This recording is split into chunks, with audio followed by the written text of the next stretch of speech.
Ladies and gents, we're back, and we're back with a pretty big one as well. Marine Lord versus Beastie. I think the matchup that everyone wants to see, but usually not in the semi-finals. It feels like we're getting a little bit of a throwback to Masters of Steel, where these two faced off, and Marine Lord made that look quite convincing here. Although Marine Lord hasn't been on the warpath he has previously, so this might be a little bit of a different Marine Lord from what we're used to seeing, but at the same time, Beastie took a significant break. He's back now, hoping to qualify. The question is just, are these guys at the top of their game, and who comes out ahead? It is a grande clásico at the end of the day, isn't it? But there's no Spanish player here. It's just the way it's called, right? Yeah, I mean, we've seen these two go head to head so many times, and back in the day, especially, they were so evenly matched. It was very difficult to predict any outcome between the two of them. Over the years, however, Marine Lord has got an edge over Beastie, and frankly over everyone in that matter, winning the majority of ST tournaments, right? We've seen it time and time again. But as you mentioned, Waman, there's some cracks starting to show. First it was Lucifron, all the way in the first Elite Classic, and it was Louis, now Papipo, most recently in the latest EGC. So Marine Lord is facing stiffer competition than he ever has before. And Beastie is looking once again to put another chink in that armor, as he has done so many times in the past. Can he do it here again today, in the very first Road to Red Bull Wololo here? And honestly, I think this is a question both of them have on their minds. Because, okay, a little bit of insider info. I think a lot of players aren't practicing with the same people they used to. So Beastie has different practice partners from before. Marine Lord, from what I know, also has different practice partners from before. So they're not used to the same type of preparation as they had historically. So I feel like this could also just bring out a different side from these players. Because Marine Lord is someone who doesn't play any of these small events to try and, hide the strategies, keep their practice private. But Beastie, on the other hand, currently just playing absolutely everything. So Marine Lord has a lot of VODs to look through and histories open that he can look and prepare himself for. But on the other hand, Beastie, he's going in a little bit more blind than Marine Lord is here. Yeah, I remember Beastie mentioning, I think it was yesterday, actually on stream, I think I saw it, where he finds that he doesn't do great in practice, but then when it matters most in these tournament matches, something sort of clicks in him, which I do understand. There's a very deep understanding within Beastie of the game and general RTS concepts, all the way from StarCraft 2. Obviously, he's a veteran. He understands these very well, even on low practice, whereas Marine Lord, of course, he has a lot of that experience and knowledge as well, but he really is a grinder. He likes to have the sample size of these practice games and break them down into the most important concepts to follow, and that has served both of them very well so far indeed. There's the question whether Beastie, if he does really put his pedal to the metal, so to say, and really put in those extra hours in practice, whether he can achieve, even greater things than he already has. That's something that's yet to be seen, of course. But the first matchup on our hands here, this is an explosive one. We saw this yesterday, Marlians up against the Ayubids, and Marlian's one of those top tier saves, but Ayubids has been looking like a bit of a boogie monster recently as well. The thing about this matchup is I was actually having a conversation about the draft just before, and Beastie mentioned that Rus against Zushi is something that's usually an auto loss for Rus, and of course, me losing in any direction cannot provide that instant feedback, but I understand that when a man says that, it is the truth. But guys, let's roll on in. So him not getting that matchup, it feels like he is definitely happy with this. Now, Ayubids against Marlians. This, honestly, I'm really excited to see how this plays out, because with your Desert Raiders that you are able to produce so early on, with the Dervish that people usually go for in Feudal Age, you can provide a little bit of pressure that other civilizations usually can't against the Marlians, who loves to be a little bit greedy and get that cow boom up and running. Marlian likes time, and Ayubids, they punish people who need a little bit of time, because they just have so many options when it comes to doing that fast castle where you can make units that are generally pretty hard to handle, but at the same time, Marlians has pretty good answers to those too. So my question is just, where does Ayubid end up in this matchup? Is it something that Ayubid is comfortable with? to me, it feels like it might just be the case. It's so difficult, isn't it? You mentioned it very, very well there, Whammon. Ayyubids are able to exert a lot of pressure, and using that Dervish wing, they can also survive a lot of pressure in the meanwhile. And Beastie actually going for the greedier route here, and this just screams Fast Castle to me straight away, to be honest. Going directly onto the deer here at the start, scouting it out straight away, foregoing the berries.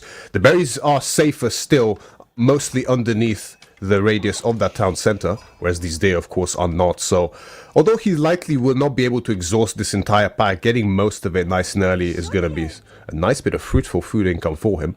Marine Lord on the other side, in the color red as the Malians spawning in the south side of King of the Hill here. Going with the standard opener here, houses, not very surprising. Malians has been with this opener since their inception, frankly. So, it's going to stay that way. Now, I do want to address the fact that everyone's spamming in chat. What's going on with the graphics, guys? Come on, we're getting some vibrant colors for once. Do you see those intense greens? That's a beautiful type of green. But it looks even better when you're going to be spilling the blood of those deers and just bringing every bit of food you could ever wish for. Now, I love seeing this. Already going out on the deer, you are just capitalizing on your civ's strength here, or at least your opponent's weakness. And a lot of people are scared to go out on these outside resources, especially so early on. But with this matchup, both of them are able to read it perfectly. They know where the strength is going to lie here. Marine Lord, what my big question is for him with the Malians, this is something that I love to watch in the early game, especially when anyone picks Malians, is what is that opening with that early gold we usually see? Because a lot of pro players, they have different ways of spending it, opting for upgrades or just getting that food boost early on. But Marine Lord is, again, someone who doesn't show his strategy. So this is where I'm sitting here waiting to see exactly where that will be spent. But let's see also, Beastie is getting close to aging up, and maybe we're in for a surprise.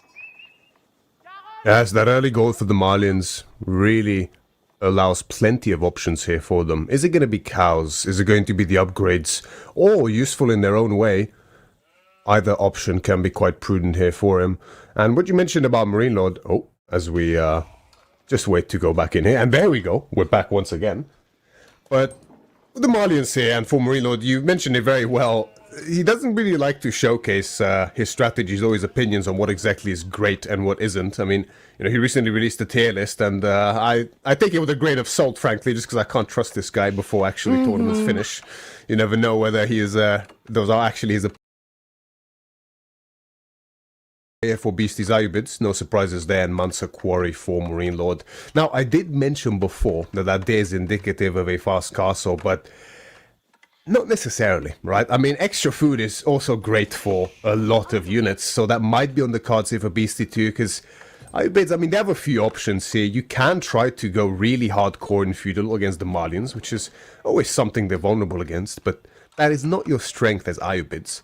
You can do what Anatan did yesterday and go for a castle timing into a victory, which was very well executed indeed. Worked wonders for him there up against Vortex, and now might be the key for Beastie as well.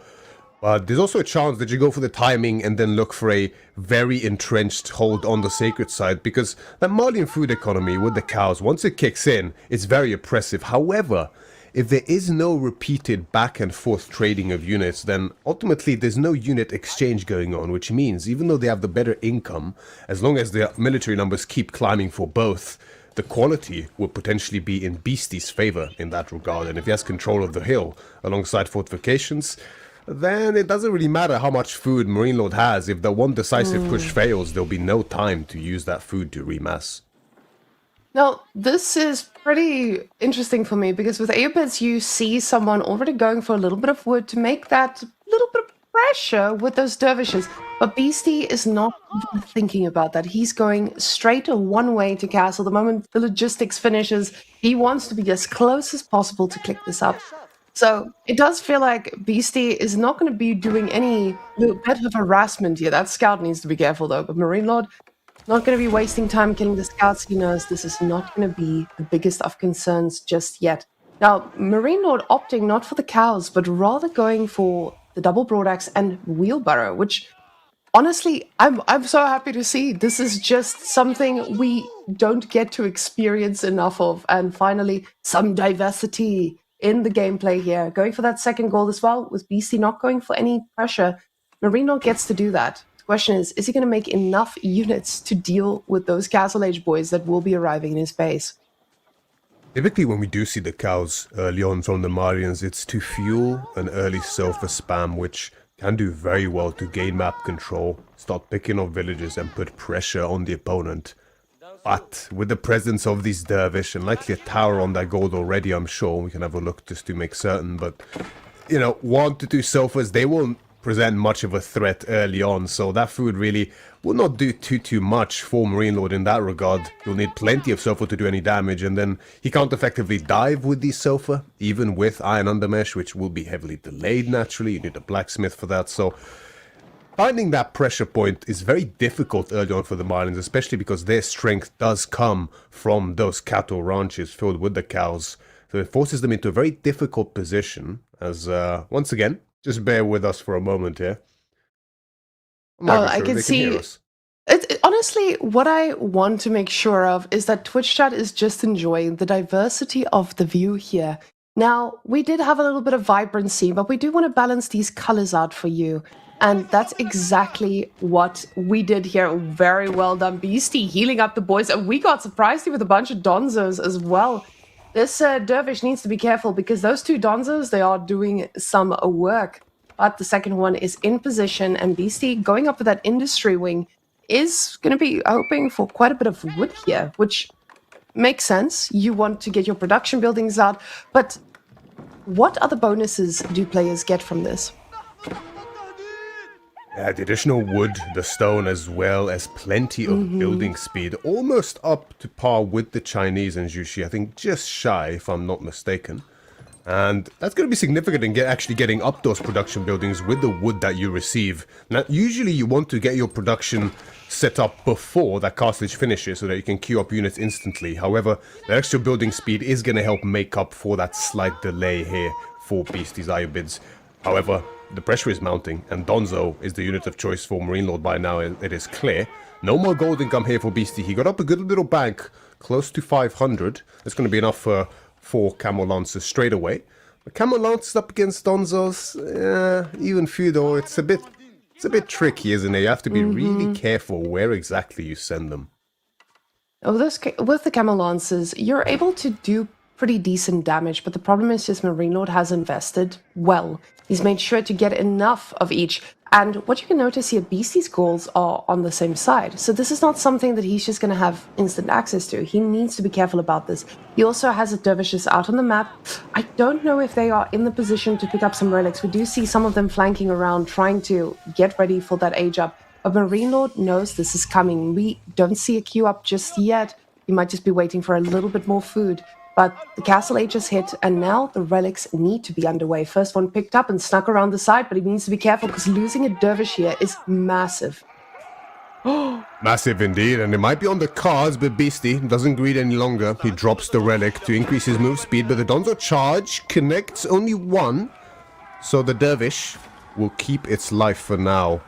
Blacksmith being dropped, as well as a mosque, archery ranger, stable, so much wood for BC to work with, and it has all now been used. Second dervish coming in from the same side. Marine Lord might not expect this, as we see the Donzos and the Scout moving out of position now. So at least one relic, lucky that second one that's been dropped quite close to the base, will also be secured. You can really see here the differences between these two players. Beastie typically known for trying to greed as much as he possibly can be. And he certainly did that. Not even a tower set up on that gold as the dervish goes down with the spear throw from these Donzo. That's a big loss early on for Beastie. But as I was saying, the greed for Beastie here really showing, whereas Marine Lord cold and calculated as usual with the Donzos and the Javelins. This is classic Malians that we're witnessing right now. Up to 10 cows at this point. And the Donzos and Javelins will do very well to stem the early tide of any units here from Beastie. He'll need plenty of veteran archers to overcome a decent mass of Javelins, even an age up. Whereas the Donzo, of course, the Camel Lancers, yeah, Beastie respecting it. Only one stable drop because he knows the Donzos will make quick work of them. And I love seeing this investment on the towers on the woodline as well. He realizes, hey, I'm probably not going to be able to take a raid from a Marine Lord when it comes, but it's surprising to see at the same time, because usually when you see an Aerobids player, they're the ones in the driver's seat. Marine Lord has completely turned that on its head, now going up as well, while having all the cards with the pressure. But now you see the Camel Lancer trying to find a bit of damage here, not finding anything, because Marine Lord does not leave his resources unattended.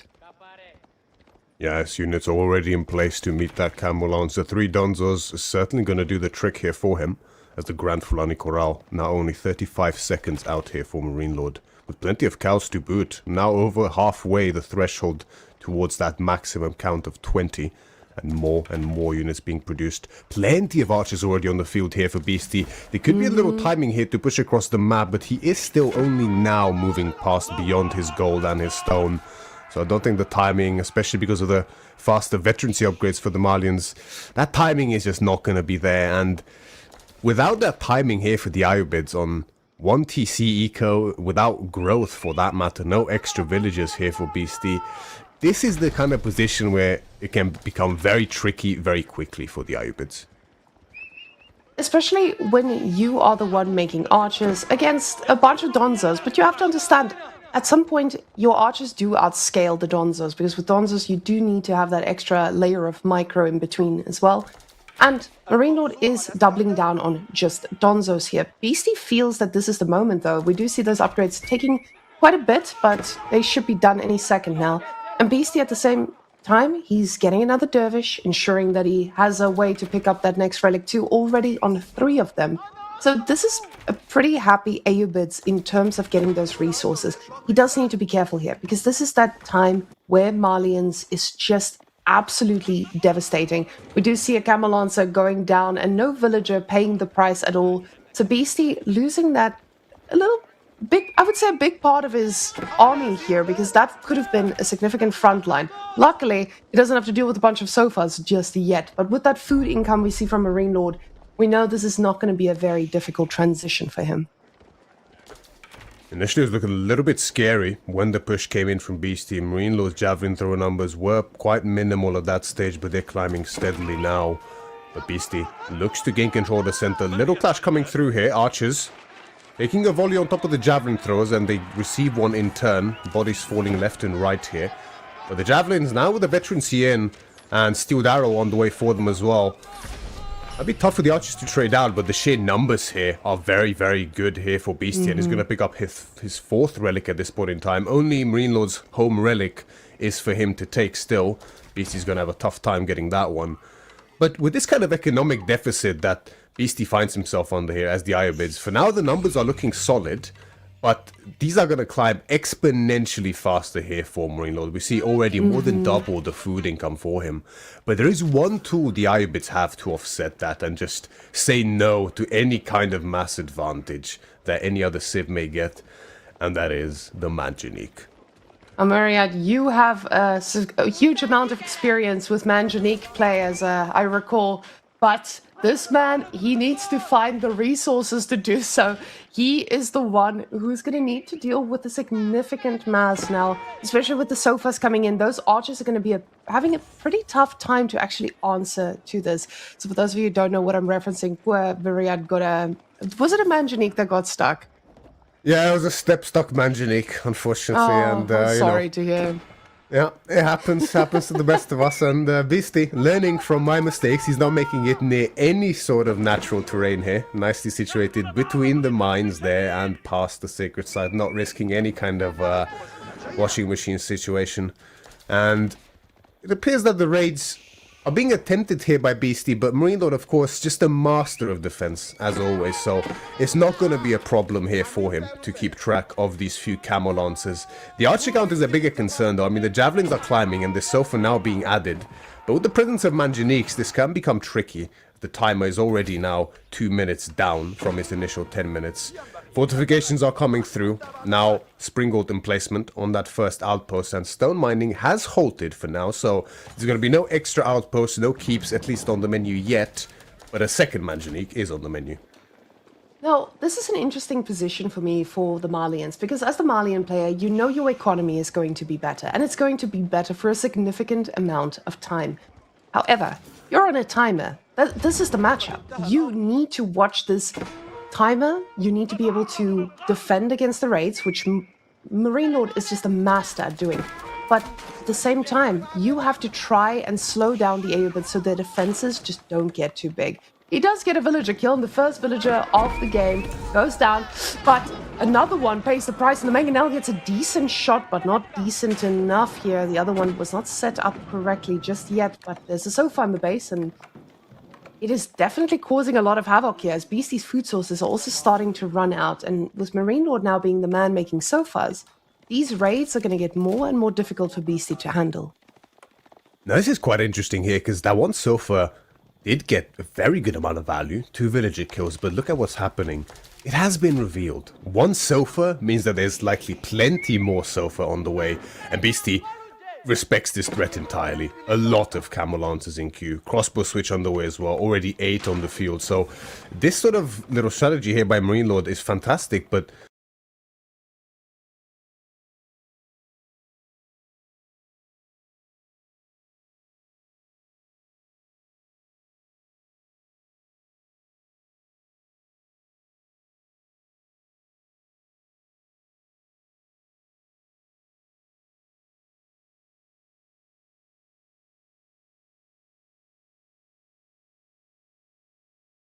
And this is just a problem now for Beastie, as food has run out and he needs to be out here on the map. But every single time he steps out, this is going to be a lot of pressure from Marine Lord. He knows he shouldn't be fighting in the middle.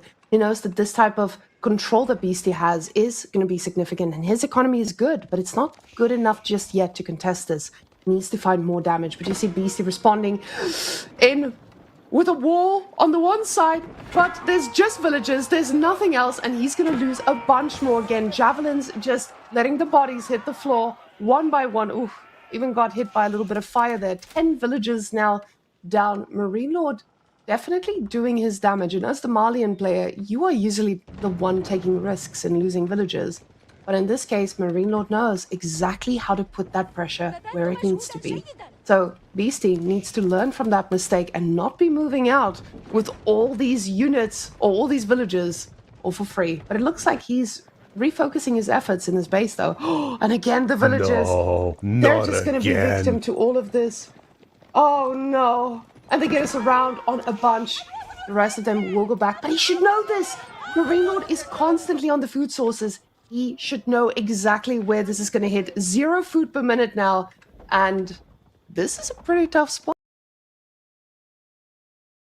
Coming true now. Even now, the sofa raid is still unchecked, running rampant in his base. The entire wood line is idle. Half of Beastie's economy is not working. The camel lancers are there to meet the sofa. They all push them away for now, but the charge is used. So at this point, the sofa are the same move speed. They can get away. One will be left behind as a sacrificial lamb, but an immense amount of damage has been done, and this is exactly what Beastie has wanted to avoid. As long as he doesn't take bad trades and keeps firm control of the center, he can, you know, offset that economic advantage that the Malians have. But as these raids start seeping through, chipping away at his own economy and making it even weaker than it was before, this is what allows Marine Lord to severely outmass, and we can already see that manifest. 116 population, 247 for Marine Lord, and the number's gonna keep climbing. 0 food income almost at this point for Beastie, only 67, but 0 villages on food. Whereas Marine Lord, 1.4 thousand a minute, never mind the other 2 as well.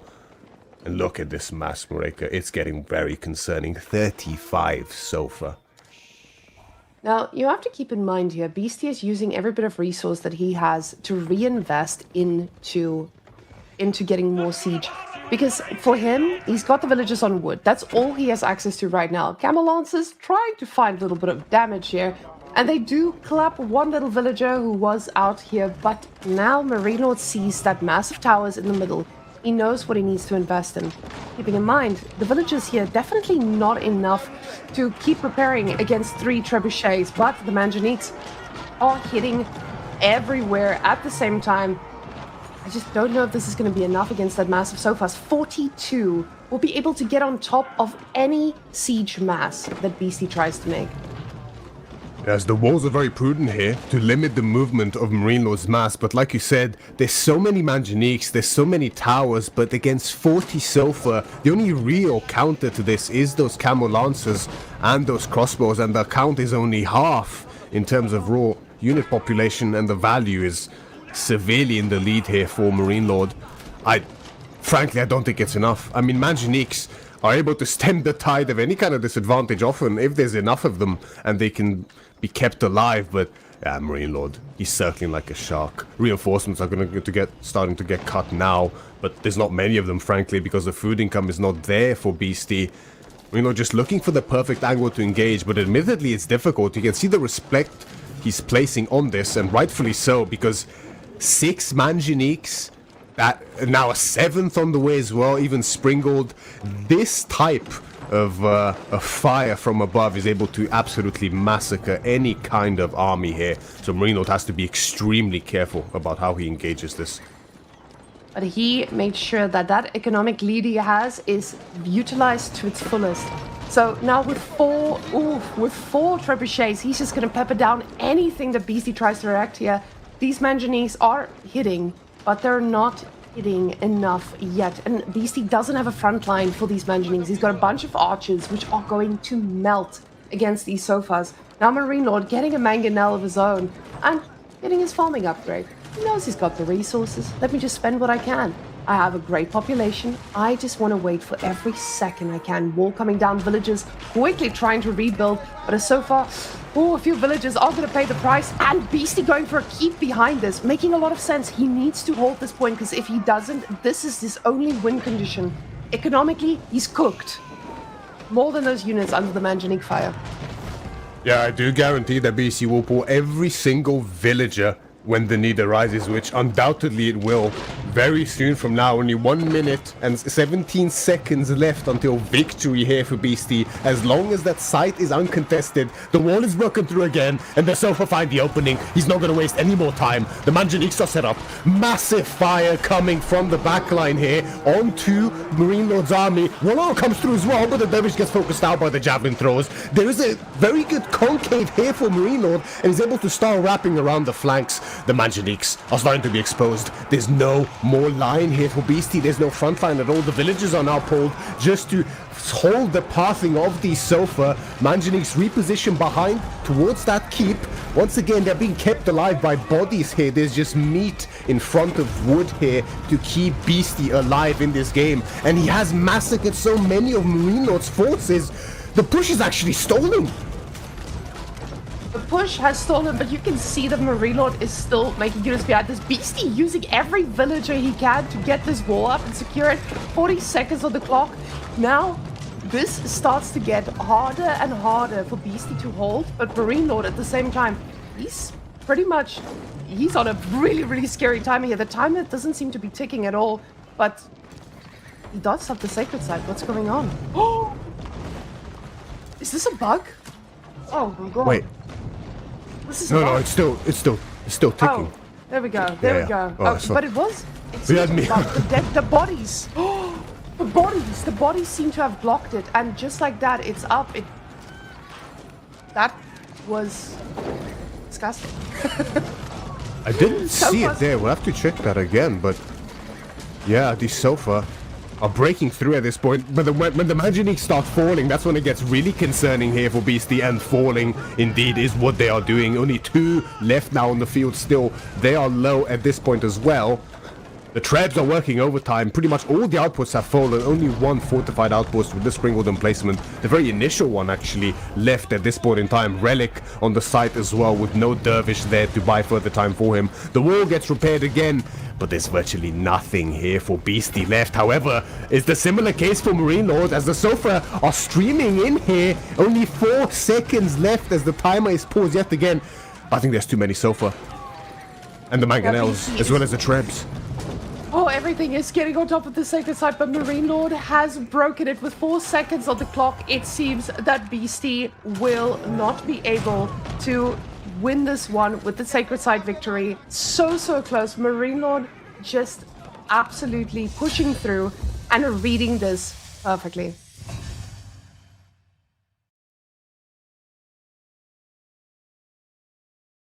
That what was... a first game. I'm speechless. I'm absolutely speechless. I'm sitting here looking at that.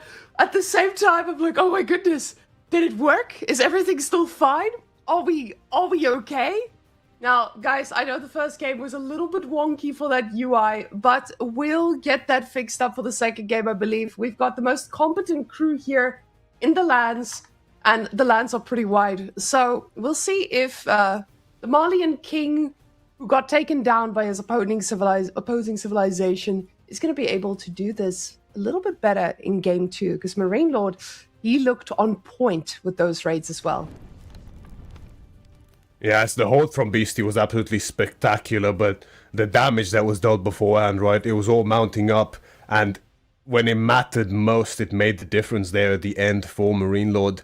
Just so many villages going down, the food income wasn't there at the end. Beastie was solely reliant on his defenses, on his siege engines to pull him through in the end, which is, as it should be really with Iobids when you go for this kind of strategy, but it was so well executed, but it just wasn't quite enough. If only that damage hadn't been taken early on by Beastie, then I've no doubt that he would have pulled this through, as it was down to just a mere 4 seconds at the end there.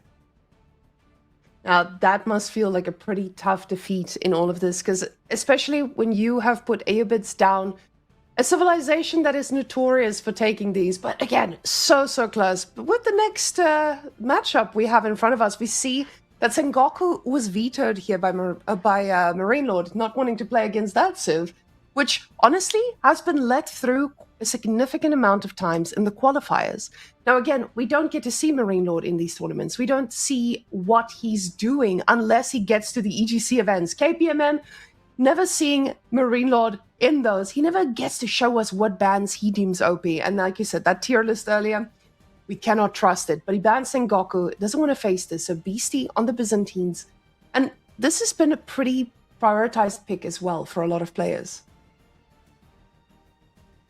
Yeah, exactly. Byzantines, ever since Pro Scouts has been nerfed yet again a while ago, they've climbed another part inside of the tier list. They're even better than they were before. They have just a powerhouse of an economy once those systems come online, and they're not as reliant on theirs, other civilizations, instead preferring those berries, as a berry civ does, not because of the faster gather rate, but because they extract a whole 5th resource out of them in the form of that olive oil, which they can use to make some premium units indeed, typically leaning onto those longbowmen, just still the best archer in the game, in my opinion, at this point in time. Well, maybe Yumi, I might have a bone to pick with that one. Yumi are quite special too. But up against Jushi, now, Jushi I have not seen, I think, on front range at all, ever. In all my practice games and all the matches I've watched, I do not believe I've seen this. So I'm very excited to see what Marine Lord's cooking here. And against the Byzantines, this is a very nuanced matchup, I want to say. There's, you know, you can try to envision how it goes by the book, which is, well, Jushi is sort of West China, so China can sometimes struggle against bears, you know, maybe they have a kill point in feudal, so, but then again, longbows counter the Zuganu, so it might be tough for Jushi. But there are some strategies you can pull here with Jushi, centered around some well-placed towers and some supervised palace guards that can make a Byzantine player want to tear their hair out. The thing is, there are so many things that Lancaster could do, though. That's why Beastie got rid of it. I feel like a lot of pro players, Marine Lord's got a great draft, don't get me wrong. The civilizations he's got in this lineup feels pretty crazy. And getting Lancaster veto just tells us one thing. Lancaster is going to see the light of day a little bit later, but we'll see if Beastie has an answer to that. Zushi, though, with front range, you are already dealing with a map that is very small. Your raids can be quite efficient if they land, but at the same time, you can easily defend against them with the right amount of walling. Byzantines, they do have a pretty good answering castle, and that farm transition could feel pretty good. I don't think Zushi wants this to get to late castle, where Byzantines is at its peak. A lot of players are struggling against the Golden Horn Tower as well. The ability to produce is just so significant. So definitely going to be a tough matchup either way. And honestly, we see who's in the driver's seat for both of these. So I'm excited to see what these pull out. And I know Beastie's a big fan of longbows, so I know that contract has to be longbows, and if it isn't, I know nothing. Against Yushi, it's tough to pick something else for sure. And once you reach that castle age, veterancy comes in, and the longbows alongside the cataphracts, just mwah, what a composition that is indeed. That is the composition you want to play as the Byzantines, and he's going to undoubtedly look for it here. Marino's response, I think, will be very interesting, though. I have no idea what he's got planned here. We're just going to have to see. As I said, I've never seen Jushi played here before, but this matchup can go many ways, so I'm very excited. And Front Range, one of those maps... See, there's a funny story behind this map. Avery, the maker of this map, just, you know, probably the best map maker we have present in the community, just so consistent with them. He was tasked with making a closed-off defensive map for King of the Rockies, and this was the result, Front Range. And it's just you know, it's just kind of funny how it's as far away from a defensive map as possible, really. At least early on, it's extremely aggressive. Not that that's a problem, you know. It's just funny how that works out. I think it's a good, fun map, and the playstyles present on it are very entertaining to watch. But I just thought it's quite entertaining how that turns out. You go to design one thing, but it ends up being the opposite, as we see the Green Mile in front of our eyes there. The Grinch that stole Christmas, or our hearts at least. So I see Twitch chat is currently in shambles about that Sacred Side Timer. Guys, we did rewatch the VOD. The Sacred Side Timer was not bugged. It was just the UI that got a little stuck. So hold your horses, hold your pitchforks. The Sacred Side Timer was ticking, and it was not bugged. Don't worry. I can see the chat is still fired up about that one. So the UI did deceive us a little bit here, and luckily the Sacred Side Timer worked as intended. Now Twitch chat should be okay. I saw them being in a little bit of shambles and freaking out a little bit about that one, but definitely worked the way in as intended. And Beastie will have to earn that next victory if he wants to take down the Lord.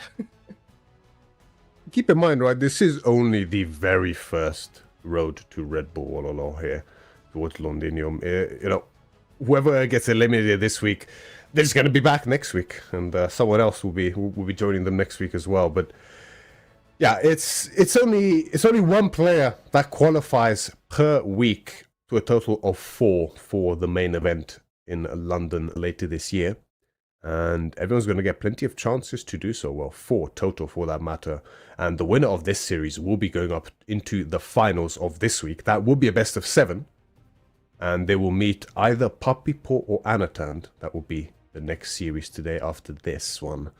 So plenty to look forward to. Some incredible names putting a show here for us.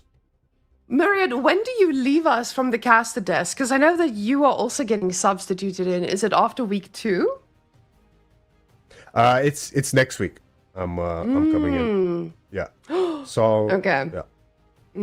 And how do you feel about the competition here? Easy games, you know. It's yeah. No, it's...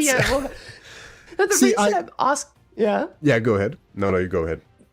The reason I'm asking about this as well is because I've seen a lot more closer games in the top 16 to 18 at this point. I feel like with the qualifiers as well, we saw a lot of people just barely not make it. You being one of those. One of the people that absolutely came in with a bang, but just missed it by an inch. And I absolutely love this style of event where we're getting people qualified 1 a week, meaning that someone new on the block gets that opportunity to play themselves in. So how do you feel, even if it's not about just qualifying? I want you to ask your matchup among the top 16. Is it feeling a lot closer than it used to be? I think it's been very, very close for a while. There's a lot of players in that sort of at that top 16 threshold that, you know, I don't know exactly how many I could count them, but not right now. But there's a few of us that are very, very close, that are all pretty much really evenly matched.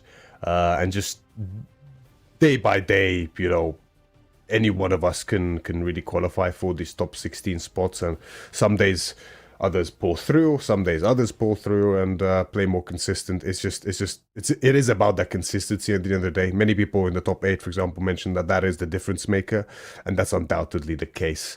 And I mean, that's the real threshold, I would say. When you start breaking into that top 12, top 10, that's when the level sort of increases to a different point entirely, and that's the very difficult point to break into, because you can get into top 16 here and there, you know, you'll qualify one tournament and not the next, and you'll qualify again, then you won't qualify once again for another one, back and forth and so. But getting these deeper runs is the really difficult part of these tournaments, and well, we're all working towards that goal, right? So. And I guess while we're waiting for the tech stuff to get together, I feel like we might as well yap a little bit about the whole tournament setup and how this leads to the UK. Now, I think for a lot of players here, this is just an opportunity to constantly practice with these top 16 and get their spot in there too, try and match up. Because we have quite a few players that also have complained about getting tired pretty quickly when these sets drag out too long. And this is another opportunity to just try and showcase, like, hey, I can take some of these big boys down even when, I just need to do it at the start of the day when I'm nice and fresh. So definitely something that we get to see another side of. Because yesterday we had some pretty good games there. Who was it that took down Lucifron? Was it Baltoon, right? Baltoon. You mean yesterday? Baltoon was Yes, yesterday. Baltoon was an absolute menace. I can't wait to see him next week. Baltoon just... I don't know how he does it, man. Like, this guy just goes AFK from 1v1s for, 3/4 of the year, just plays some team games, is casually the best team game player in the world. And then he sees, oh, there's Red Bull going on. Okay, I guess I play. He plays just a few practice games, just takes down Lucifron, goes 2-0 up against Puppy Paw, and yeah, well, unfortunately he got reverse sweep there, but it's just actually unreal. I don't know how he does it. Obviously he works hard when he practices, and he has an incredible understanding of the game, but there's no denying the man is very talented. There is just an innate sort of instinct for the game there. And other games as well, he does really, really well in, where it kind of clicks for him without even needing to work on it too much. And frankly, I'm jealous, to be honest. And yeah, I mean, very well done for him indeed. I'm proud of him. See, this is the crazy part, because I know that Baltoon, if someone was mentioning how Baltoon was not... Oh, wait, guys, we're back. We have saturation.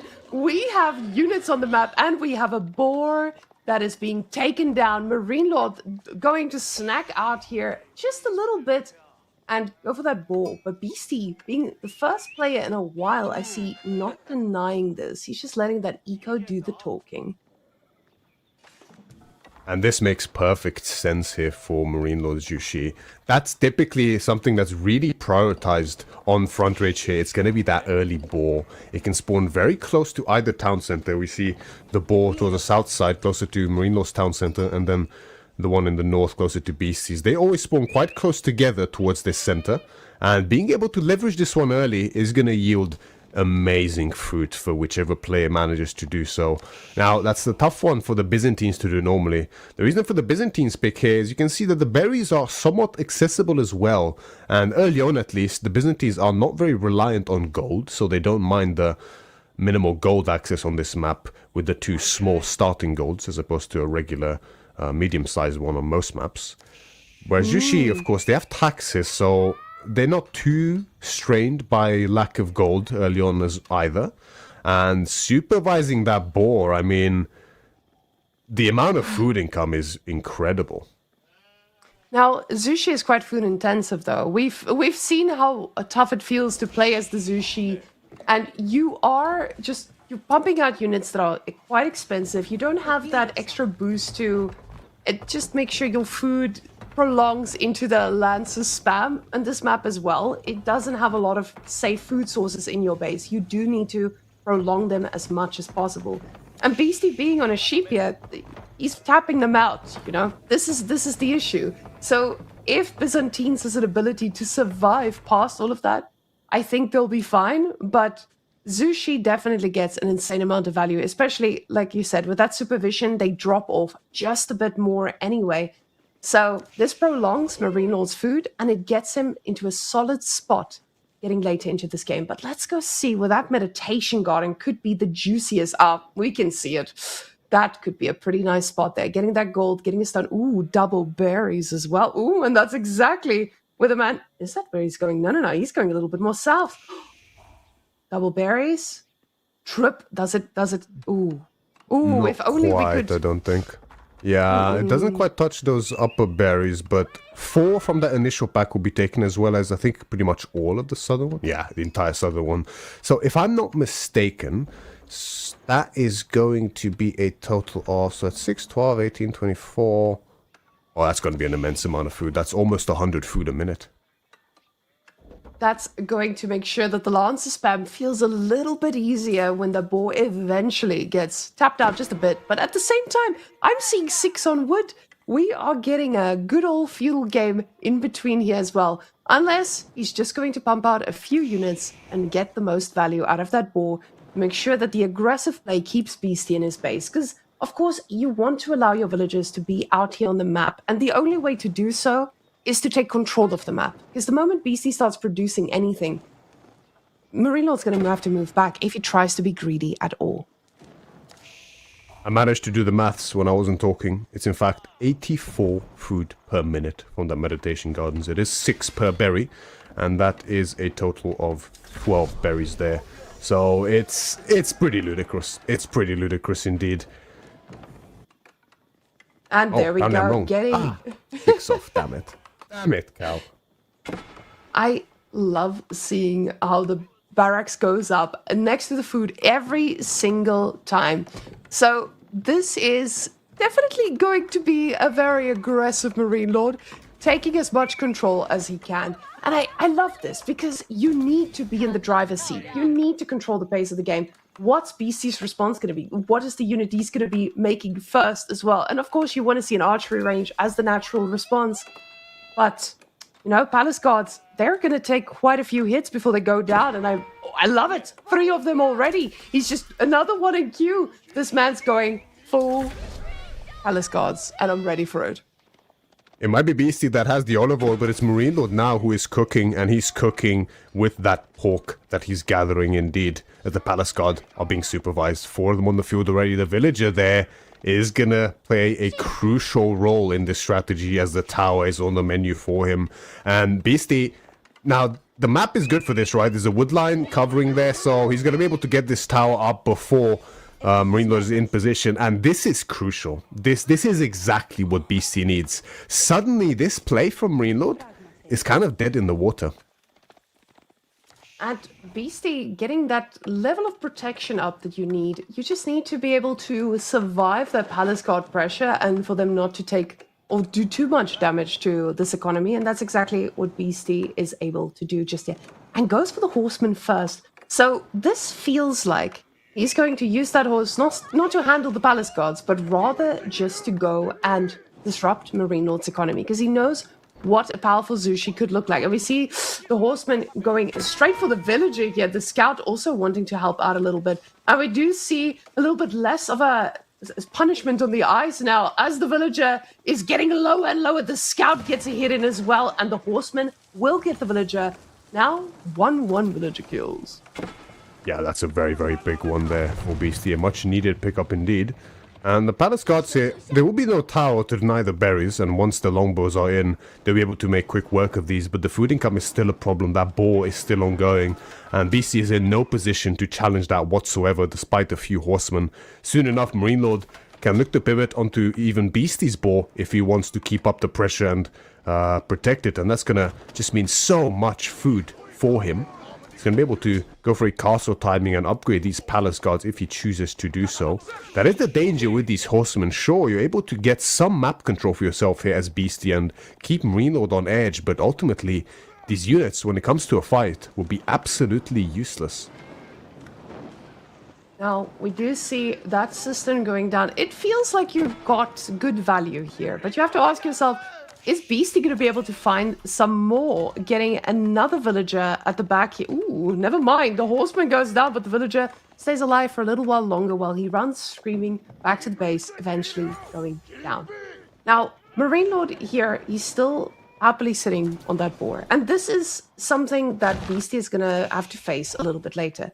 This is a pretty tough spot for you to be in because you know that you are going to be the one that has less resources as the time goes on. But with the first pack of longbows, it does feel pretty good to be able to just tickle a palace guard that dares step too deep into your base. Horsemen providing that extra bit of mobility you would need, so the palace guards don't feel safe enough to turn around on those longbows. And he's target firing one. He knows how important it is for every single kill to come on through. But Marine Lord, he realizes what this could cost him. He has 10 on gold right now, Maria. This man, he's not just thinking about palace guards.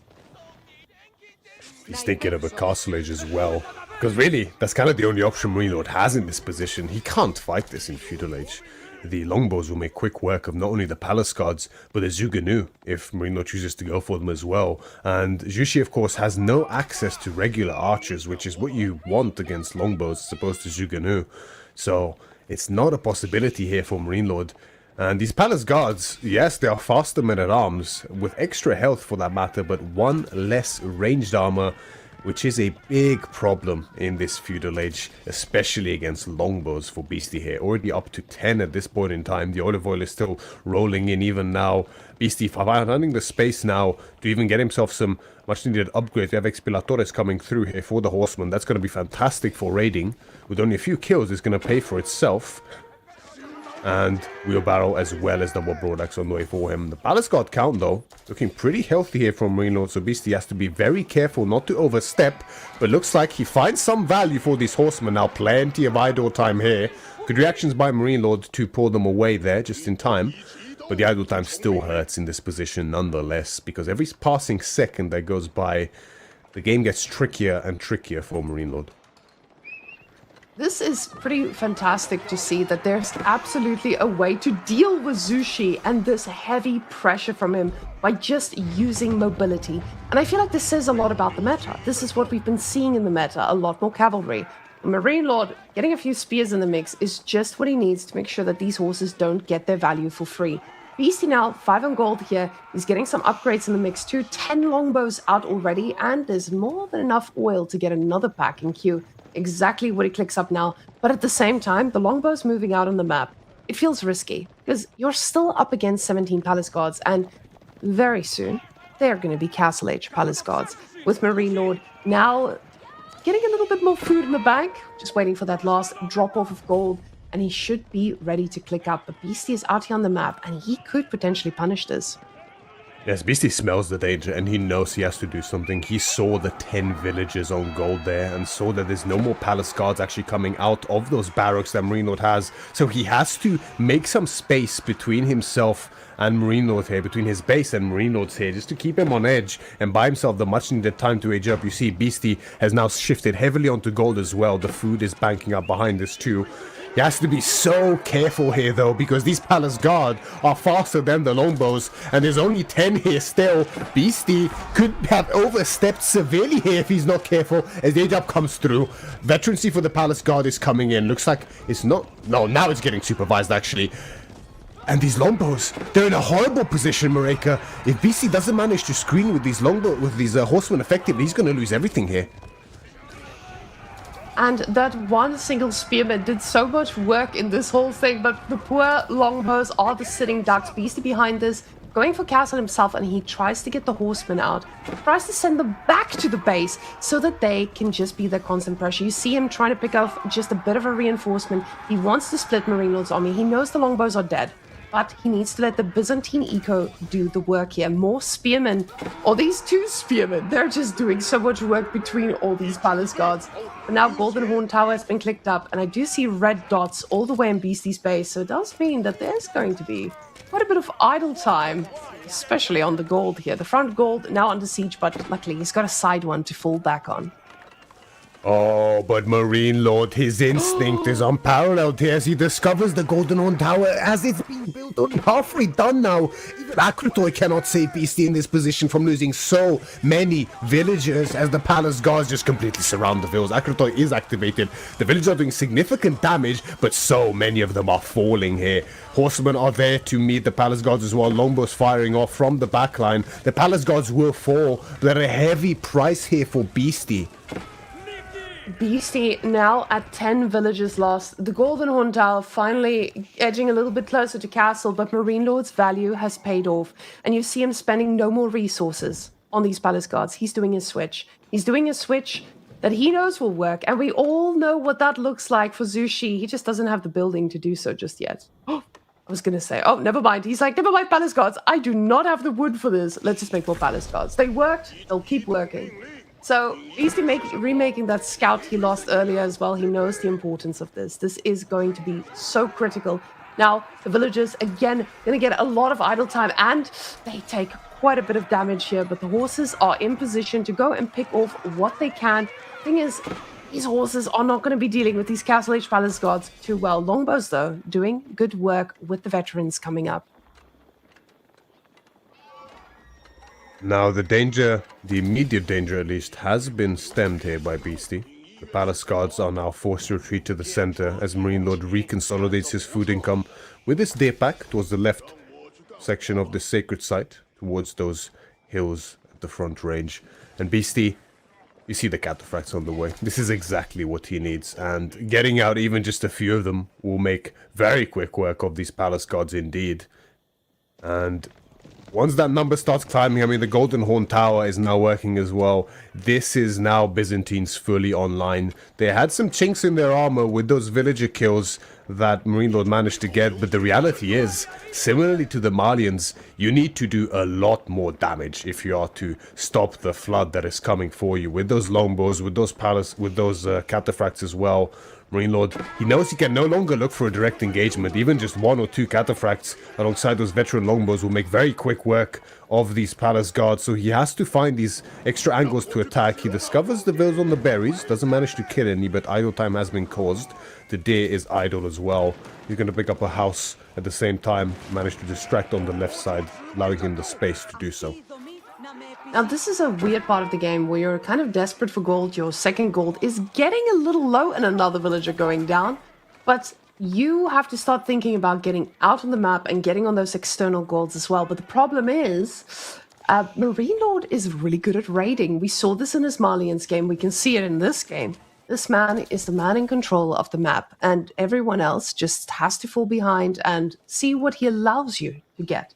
Now, those palace guards are on every corner. We just see a lone one here coming to the back of the woodline. Marine Lord knows the value of sacrificing these while the lancers are joining the army. Now, Beastie does have one relic already, but one relic by this point does not feel as good as you need it to be. Marine Lord, though, he's not thinking about those at all. Yes, these lancers here are exactly the switch that Marine Lord needs, but now that they've been revealed, the count, getting that count to a good number in order to challenge these cataphracts is easier said than done, as food is starting to run out on the map for Marine Lord as well. He has good income for now, but this is limited, and he doesn't have the free units that Beastie has, courtesy of that olive oil and the Golden Horn Tower. Free indeed from the Golden Horn Tower. Not even olive oil needs to be spent on them.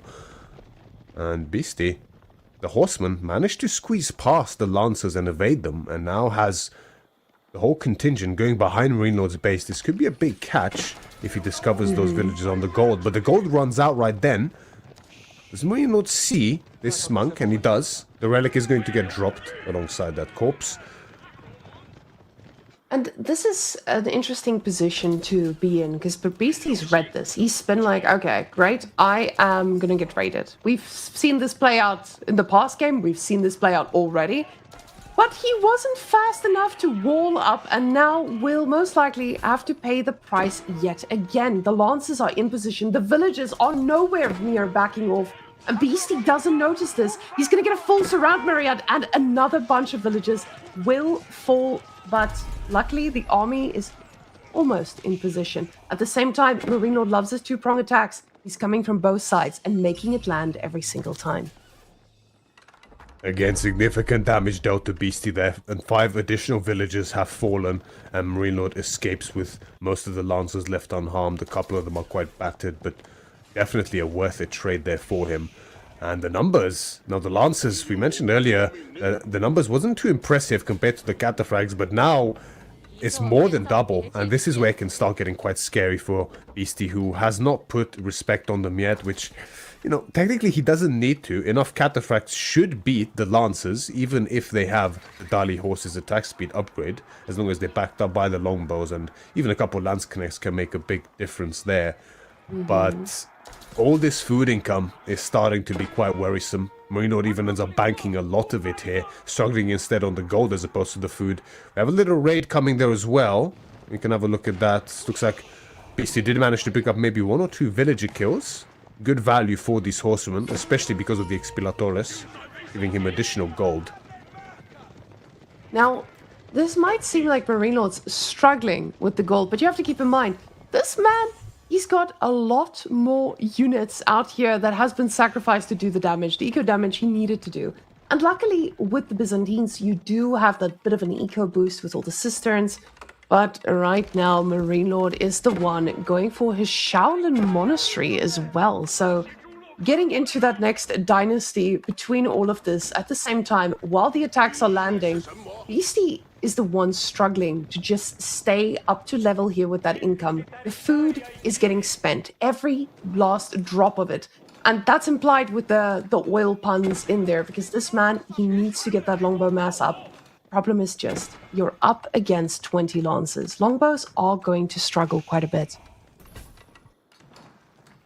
Yes, with the Yuan dynasty now in tow for Marine Lord, a few things are on the menu for him. Much cheaper units, indeed, is one of them for him, as well as pagodas can be built, which will give him a tremendous amount of income from the relics, and he has the perfect count for it. A maximum of 3 pagodas can be built, and there's 3 relics in Marine Lord's control. So that's going to expedite his income immensely. Exactly what he needs at this point in time, because the Lancer number just keeps climbing. But Beastie is starting to worry about it, right? We see the crossbows now being mixed in. One Cataphract is going to find an Imperial official there. Nice little pickup for Beastie.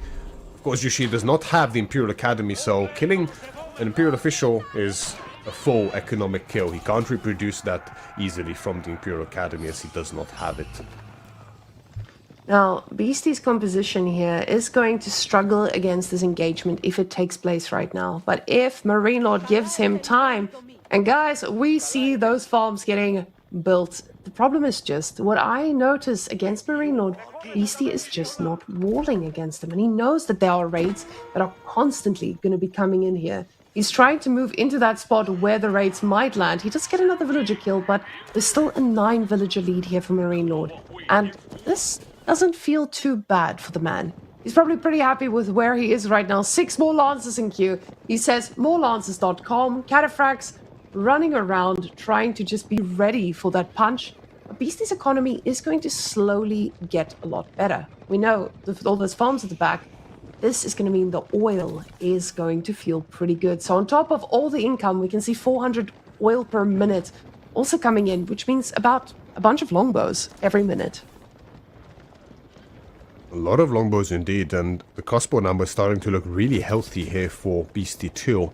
Now the Lancer count is actually very scary here for Marine Lord, granted, so I'm not sure whether a third of the crossbow, well, half the crossbows is actually necessary. And Beastie looking to push in the center here on that ball, and he needs to do so, but now he gets the bad news as a massive wave of Lancers comes around the backside. The crossbows are left exposed, but there's not enough Cataphracts to actually stem the tide. Even Painting's getting activated, but it's not going to do much in this position. This is a complete wipe here from Marine Lord. The perfect engagement necessary here. The Cataphracts, though, they do charge through, and they certainly pack a punch. They're going to look to salvage what they can of this backline. Still a lot of Lancers falling like flies here, but Beastie's army is also left in tatters.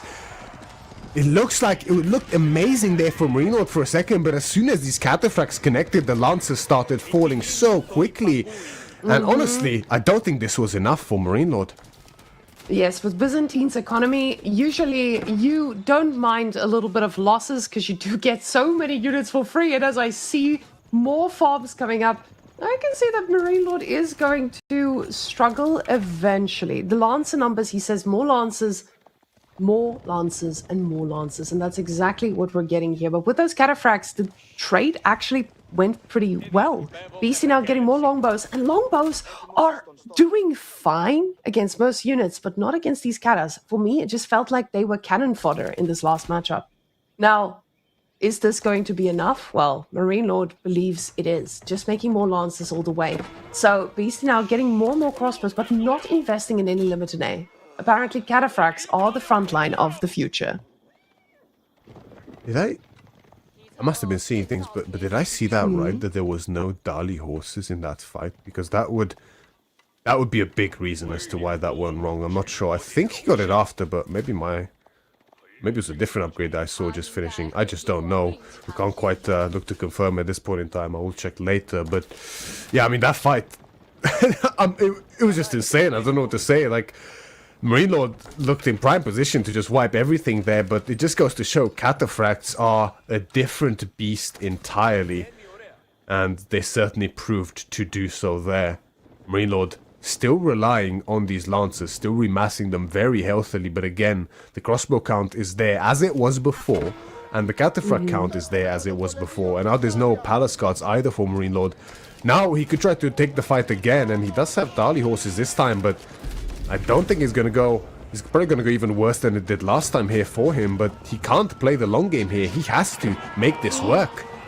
And now Palings finally get a chance to be set up, and the longbows not needing to move. Those Palings are going to be amazing against these horses, but we do get that surround, and Marine Lord needs to win this fight because the Byzantine economy is about to run away with him with that food depleting all around the map. Cataphracts cleaning up the longbow numbers. It just doesn't feel like they're dropping, but the crossbows are doing work. 12 crossbows on the field, and apparently that's enough to deal with all these Dali horses.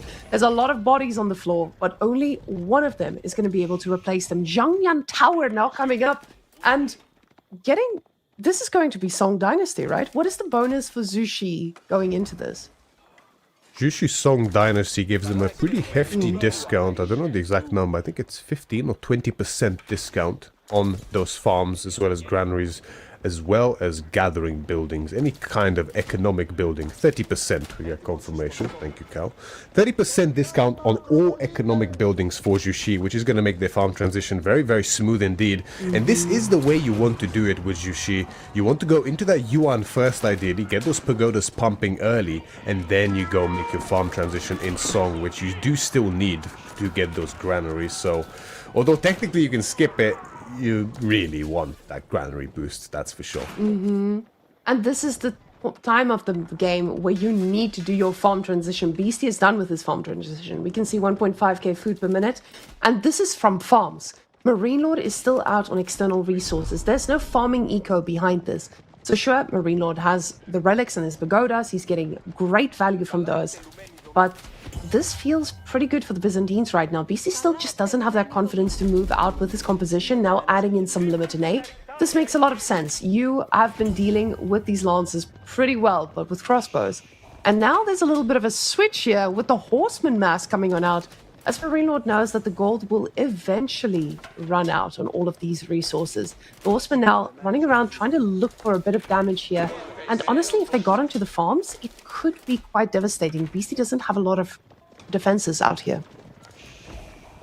Yes, raiding kind of has to be the name of the game here for Marine Lord. He tried twice to take a winning fight, which, you know, it looked like he could potentially win either of those fights, but he just didn't. So I think he's sick of trying at this point in time. Beastie does discover this little horseman run by. He's going to pick up most of them as they enter the olive grove fields here. So no real threat for Beastie. He might just lose one villager, but no big loss here for him.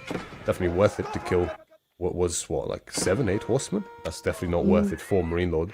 Decap comes through here as well by Beastie. The lone cataphract doing work and uncapping that sacred site. Beastie, with a run-by of his own, idles out the wood line, but the Lancers are there to meet the cataphracts. This could be a lot of cataphracts to throw away for just some idle time here. Beastie does have to be very careful, but there's an opening in the north there, and he has vision with those abandoned outposts that Marine Lord did not take. Even with map control, surprisingly. Oh, but Nest of Bees now added to the party.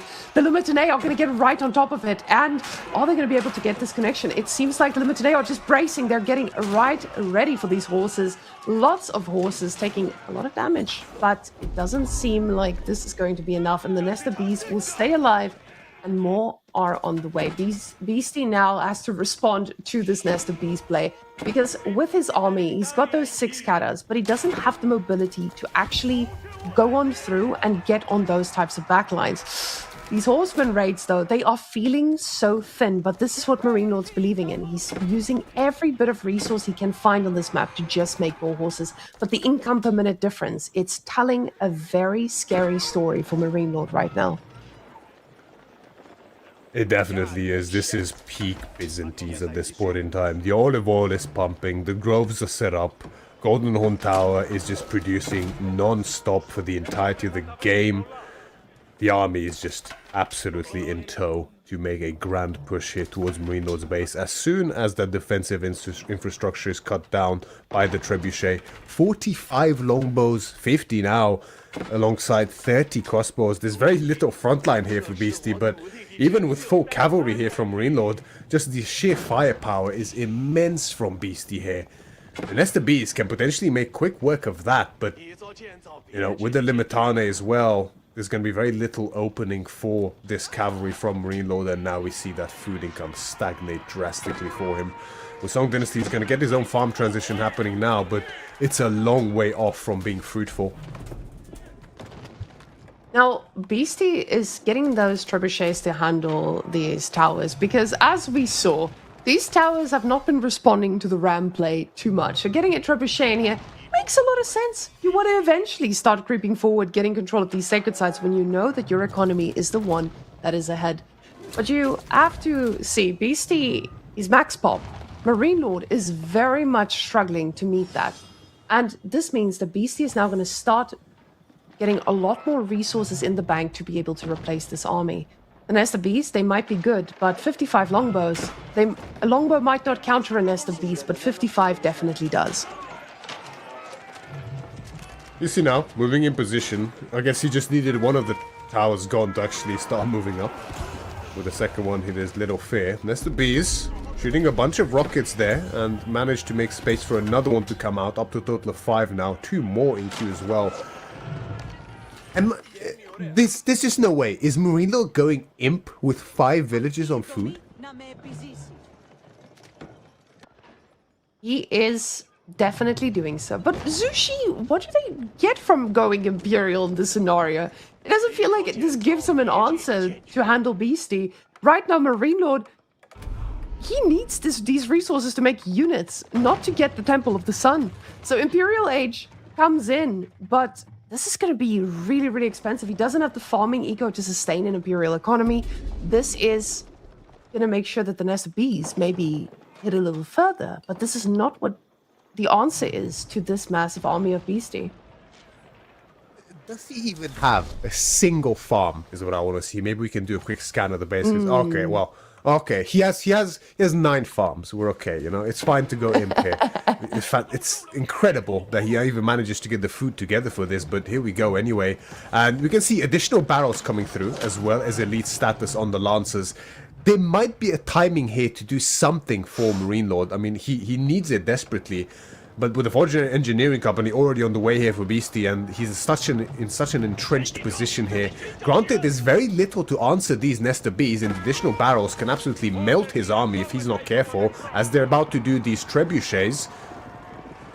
Marine Lord. Ooh, but he wants to go in, Marianne. This man is ready for it. Well, the Nest of Bees, they are creeping forward, but they're also creeping forward at a position where the longbows could potentially make a little turn, but Beastie's longbows get told, hey, these guys are actually made to counter you. So let's just keep this safe. With the Foreign Engineering Company now being done, he's instantly going to try and get those upgrades for all those longbows. But the problem is, he doesn't have the gold for all of this. No, he does not. Gold is definitely the bottleneck on this map for so many civilizations. As it is now for Beastie, he has enough for the veterancy on the longbows, but longbows is not what's gonna deal with these nested bees, if we're being completely honest. And I mean, we saw how effective the Manjaniques were last game. Well, these guys are Manjaniques on steroids at this rate. Additional range coming from the Temple of the Sun on these nested bees as well. So even though longbows have a superior range, I'm not sure that's the case anymore. They might be very close at this point in time. Beastie looking to make a grand concave here. Exactly what he needs. He needs to completely envelop these nested bees. Up to 12 now, Marine Lord is. But is it actually enough? Because the Limitane are in position. They aren't elite yet, I don't believe. But look at the fire. Hellfire from Marine Lord, massacring the backline here from Beastie. But the Lancers are also falling so quickly. There's going to be very little left to actually defend these nested bees still. But there's no more Limitane. There's no Limitane, but the amount of longbows are still going to be enough to handle horses, just not lancers. Now, we do have 2 cannons out here, so Beastie is going to try to snipe these guys, but I think he just learned a very valuable lesson. Marine Lord's not going to go down without really giving it his all. Marine Lord was behind, I would say significantly, for a second there, but those nested bees, and this is why, Maria, this is why we don't always understand why Marine Lord's going Imperial, but my goodness, does he understand what he's doing. He read this exactly right. He knew what the nested bees bonus is going to give him, and it really mattered. Oh, those cannons are firing all the way from China into Zushi base. Disgusting. But they are a little bit far forward here, and the nested bees creeping forward is also going to be a little bit of a worry here for those longbows who just want to snipe out these horses. But 2 scouts coming in for Beastie. He's like, I have the population space right now. Let's just make it work. And with 3 cannons, he should be able to handle 1 nested bee at a time. But you can see that keep looks like it's made of paper with this. Marine Lord responding with his cannon of his own. Yeah, these royal cannons are not to be underestimated. I think 3 of them might be enough to just one-shot one of these nested bees if they fire together. And that is a tough one for Marine Lord to deal with. He's getting his own bombards now. Yeah, just enough. There we see it. 1 goes down. He's getting his own bombards, but the bombards are just strictly worse than these cannons. Less range as well in comparison. And yeah, this is where the struggle starts. The horsemen start getting mixed in by Beastie as well. More Limitani to meet the Lancers, but Beastie starting a little bit there with control. His army wasn't fully engaged in that fight.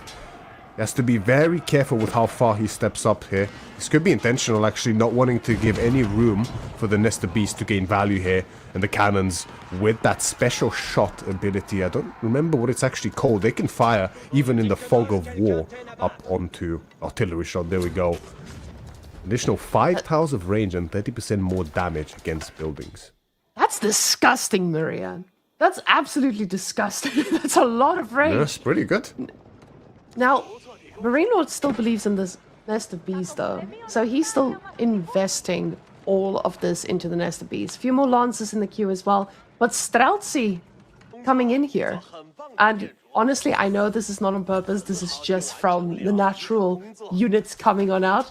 But this feels like a nice little bonus to deal with all of these horses. He does take down the keep, but he does have a Sacred Side timer ticking towards him. And this is something to consider. Marine Lord, he was probably traumatized by this the last game.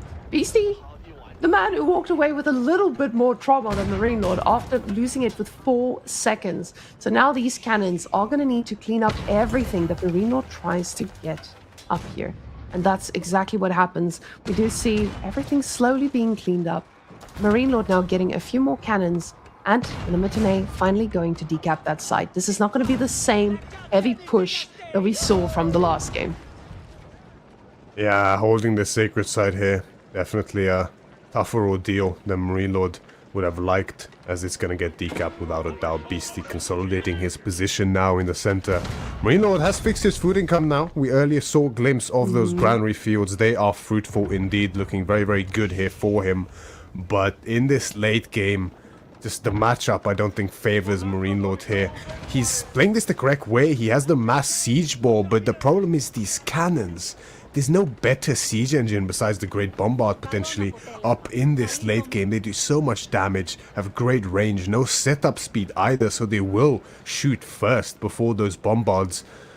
Marine Lord struggling to find an answer here to how to deal with this beastie composition from the Byzantines. I mean, the bombards, there is no Jushi's library, so there is no cloud of terror for these bombards, which would be great against the units, but it's not going to make a big difference against these cannons. So how is he going to look to turn the tide back in his favor here? Now, with Marine Lord, you can see he's reading this pretty well. He knows I need to take a fight and I need to win this fight.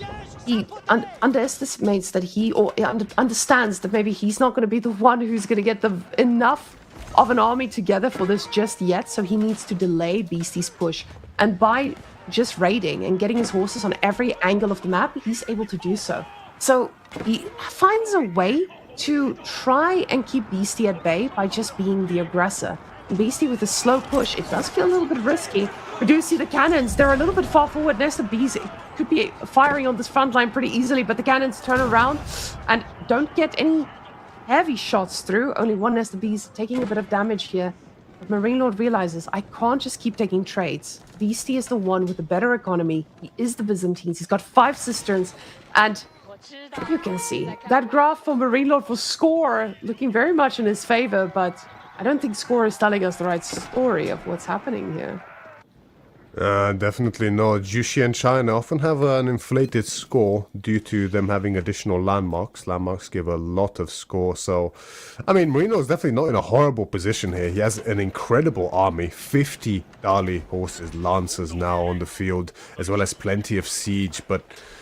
Beastie has a couple of Strozzi on the field now as well. He might look to start actively producing those. Would certainly be prudent up against Marine Lord's composition here. But plenty of Limitane as well. And now we have elite infantry tactics coming in as well. Do we have biology for Marine Lord? I'm not quite sure yet. That could be a significant detail here. That we do. Indeed, we have it. Now, with the Dialecticus, that elite infantry tactics is coming in very quickly here for Beastie, but he's going to be forced to engage before it, as the bombards are going to shoot back onto the cannons to respond in turn, but the siege advantage is clear here for Beastie from the long range at least. But when those Nesta Bees start firing, the matter changes entirely, as the Lancers are melting here at the front line up against the Limitane. The Limitane are falling rapidly as well, but not at the rate that Marine Lord would like, as the bombards fall. Only one left, and look at the Nesta Bees count. Barely any are left, down from, I think it was 7, now down to just 2. Marine Lord is looking harder and harder. He's on his last legs. Marine Lord was giving that his all, but he recognizes, okay, I'm not giving up. We're going to keep taking these trades. Beastie probably is running out of resources. Right, chat? But at the same time, yes, the gold income doesn't look too great for Beastie, but the problem is, he's got liquid gold, ladies and gentlemen, and olive oil is the currency that we're trading in here. These real cannons are just burning through everything. Poor farms. They're just getting deleted. Oh my goodness, Marianne. Oh, that's disgusting. Yeah. Stop. Stop. The frontline farms. No, not the stable. Go back to the farm. Yeah, there you go. That's it. Even the granary. I like how they just one-shot it. Like, damn. One of those cannonballs just completely raises a whole field of rice there. Oh, poor guy. Oh, those cannons. Come on, guys. Now they have nowhere to drop off. The keep's next, boys, but that keep, it looks like a tower, Mariette. That thing is just falling apart, in shambles right now, but Marine Lord says this is not it. One last fight, getting the Jugenu now. But I believe these are feudal age Jugenu. Soon to be upgraded, I hope. But those look like very feudal age ones to me. Oh, never mind. Here they go. The Imperial upgrade just hit. They look like crossbows there in the mini, on the UI there. Yeah, it's even harder to tell when you're actually looking at them in game. Problem is here, I mean, you know, Jushi's Jugenu, fully upgraded in the late game, are an absolute menace, even up against longbows. The problem is, we're in Song Dynasty, not Ming Dynasty, so we do not have access to Jushi's library to get the 1000 bolt upgrade, and that is what makes these Jugenu so oppressive. And I don't see Marine Lord scrounging up the economy to go for a Ming Dynasty here, as well as the upgrade on top of that, alongside incendiary arrows. There's barely enough resources on the map at this point in time for that, I think. So he's going to be hard-pressed to make this switch work. Now, the longbow count is pretty thinned out, granted, and Beastie is just mainly working with Limitane here. which is exactly what the Zuganu will do very well against, but it might be too little too late here. But looks like Marine Lord has one last hurrah left in him. Marine Lord did get to that max pop, and Beastie needs to keep in mind he doesn't have any gold income. Marine Lord's the one who's still got them taxes. He still has a few gold mines under his control, but Beastie's the one with the unit mass, and this is going to start to feel really, really tough if enough goes down, but it's just a bunch of Limitanei facing off against the Jugunu mass, and honestly, it's okay. Up until now, you can see the Lancers, they're looking for a way to get all the way through, to get on that back line, but the Limitanei numbers, they are able to close in when needed. Longbow's doing quite a bit of work here, but Marine Lord is on his last legs.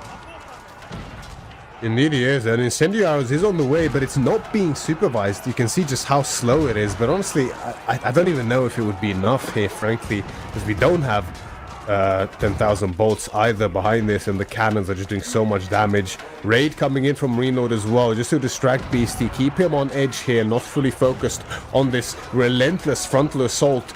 Marine Lord doing an excellent job in kiting here, picking off so many Limitanei, but these are just dirt cheap for Beastie to produce at this point in time. Still 73 on the field. Beastie is still closer to that 200 pop mark than Marine Lord is at this point in time. As I say that though, that switches around. And the main TC ends up falling here. Even a landmark victory might be on the cards here for Beastie. 3 out of 6. The push has stalled though. I mean, Beastie has to remass into a better army to deal with these Zugunu for now, so Marine Lord does buy himself plenty of needed time. That's exactly what he was going for there, and succeeds in doing so, but is it enough time?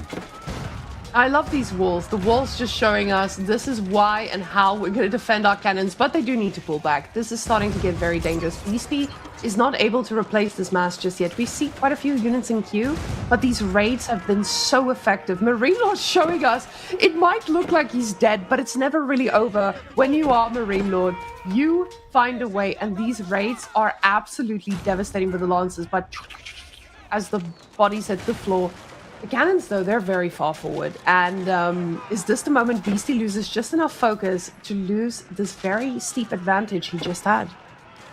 Yeah, the cannons are in danger, but most of the Lancers were raiding, and there's Limitanei there to stem the tide of any further Lancers, as well as plenty of defensive infrastructure here for Beastie.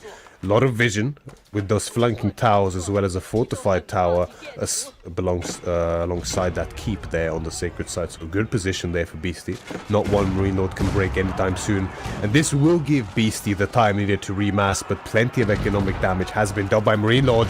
But Beastie, with his own STBs that also has additional barrels, means that Marine Lord has to be very careful about where he steps with these Zuganu, who are now actually trapped, as that wall is Beastie's, and Marine Lord can't break through because he doesn't have many melee units. Marine Lord is forced to take a fight here, very messy one at that. The Lancers dive onto the Nesta Bees, one goes down, but there's too much here. The cannons, the Nesta Bees, there's no more frontline here from Marine Lord. That wall was so clutch there by Beastie. Marine Lord overextended, just as Beastie had done moments prior. And now, even though Marine Lord had killed 56 villagers on Beastie's side, it is just not enough to actually secure this. I saw Beastie's food there being at 0 for a while. It just shows you every single grain of food that gets delivered gets spent. And now a forward tower being placed here as well. Beastie knows the weakness of Marine Lord's army is dealing with AoE shots, and Mangonel shots do exactly that. We see that that TC from Marine Lord being rebuilt already. So with a lot of wood in his arsenal, he should be able to build as many farms as he needs, but he's also struggling a little bit on the gold.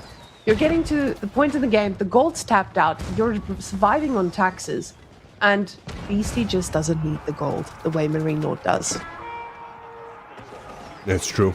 Beastie's trash army, so to call it, non-gold army, is just vastly superior here to Marine Lord's. Marine Lord even needs gold to produce Zuganu for that matter, which normally taxes can do that in and of themselves, but there's very little buildings left to tax here for Marine Lord, as he's really struggling to keep up in population here. Despite all his raids, despite all his efforts, Beastie stands firm. And now with these Nesta Bees, there's very little left for Marine Lord to answer this. The Limitane, I mean, Beastie can just make nothing but Limitane at this stage and spend all his olive oil on siege, and that's going to be a tremendously effective composition for him. Once again, this TC that had been rebuilt is going to go down yet again. Landmark victory approaching once more for Beastie. 3 out of 6 momentarily here as the TC will end up falling.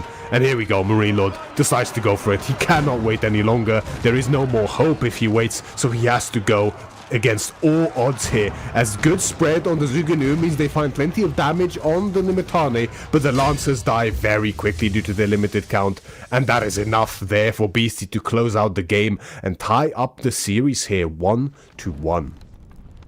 Ooh, and these two, the Battle of Giants, feels pretty scary both ways. Marine Lord, I feel like the amount of damage he did should have been game winning for him, but Beastie climbing back like a cockroach, holding on for dear life. But then the opposite thing happened. He cleaned up Marine Lord's army and he just kept pushing. But Marine Lord cockroached himself back into it. This is truly the two greats fighting against each other. This is exactly the kind of entertainment we expected from these two, and they are delivering, no doubt about that. The graphs tell quite a back and forth tale here indeed. The military value lead there for Marine Lord has been so vastly ahead for so long due to that premium composition, but against 3 units, against such a strong economy and absolutely divine patience shown here by Beastie as well, understanding the weakness of his composition in comparison to Marine Lords in these open fields, he just inched his way further and further up the map. Not getting too greedy, not getting too impatient, just knowing exactly when to back off and when to go further, except for just a couple of hiccups here and there. But at this level, of course, it's so difficult to be perfect all the time. I mean, well, it's impossible to be perfect all the time, let's be honest. And in the end, it worked out exactly as he needed it to. As in a long slugfest, he emerges on top here. Now, will he emerge on top with the next one as we see Hillendale coming on up? And honestly, I love myself a good Hillendale. Hillendale is just a map that we played all the way back from Season 1. You guys know, back in my day, this was a main map and we just saw Mongols in this. But we also saw a little bit of Delhi. And Delhi was quite scary on a map like this. But now you also have Macedonians joining the ranks of scary civilizations. And Marine Lord getting Macedonians, this is pretty tough for Beastie, especially considering that those Radari, people just haven't found an answer for it just yet. So is this going to be the map that the old Civ reigns supreme, or will Macedonians show us how to play this thing properly? It's a very interesting matchup. I don't know if we've even seen this yet in EGC. I've encountered it before, but I don't think we've seen it actually on stage here just yet. So it's very exciting to see. Beastie actually putting more respect on Marine Lord's French than Macedonia in this case, sniping them out, and Marine Lord, understandably so, sniping out the Sengoku from Beastie, leaving him with Delhi here. And Macedonian, yeah, it's a civilization, isn't it? Without a doubt. They have some absolutely ridiculous bonuses. That's silver. Similarly with the Byzantines, turns out their 5th resource is, yeah, it's pretty good. And Marine Lord is going to show exactly why here, or at least attempt to, as we load into game number 3 here in this very tight series so far indeed, as Marine Lord, the color red, as the Macedonian dynasty, opening on the day with the Varangian war camp in the north side of Hillendale, and his opponent, the one and only Beastie, in the color yellow, as the Delhi Sultanate, one of his signature civilizations, I would say, also opting for the day here in the south. Matchup here is Marine Lord actually going to fight Feudal, or is he just going to go Castle Age? See, this is an interesting situation because the war camp, this is what I recently found out. And I don't know if Twitch chat, if you guys know how the war camp works as well, but you can save that war camp a little bit to ensure that when you build it, the units pop out pretty fast from what I know. Which tells me that if you build it early, you're trying to utilize it early. But this could just be because we haven't seen a lot of the civilization. Maybe players are just making it standard because it costs the same as a house, and you're instantly getting that early value. But Marine Lord is not someone who will let Delhi get to the state of the game where they flourish, where the elephants start doing the talking, because this might just be the answer against all those Radaris that we have been seeing coming in at the speed of light. So, honestly, I can imagine Marine Lord just using the most of his civilization and pushing it out in feudal. Because with those upgrades you get with the Macedonian dynasty, a lot of civilizations struggle to actually handle what they have on offer in that feudal age. Exactly right. Speaking of the war camp, though, it's interesting because I think, if I'm not mistaken, it's simply just an objective mistake to actually build the war camp as your first house, due to it costing more building time than a regular house. And ultimately, unless you actually lose villagers or something in the Dark Age, there's no real value being gained from it. Only once you actually lose units do you start accruing the value to get some units for free back later on. So you're just delaying your age up by, at best, maybe a couple of seconds. So it really isn't that significant, but it just goes to show that it's kind of an objective reality that should probably start with a house instead and make the war camp the second or third house for that matter. But when it comes to feudal age here, now this is where things get very interesting, because of course Delhi has access to the Ghazi Raider. +2 damage up against heavy units, and naturally something like the Varangian Guard is a heavy unit.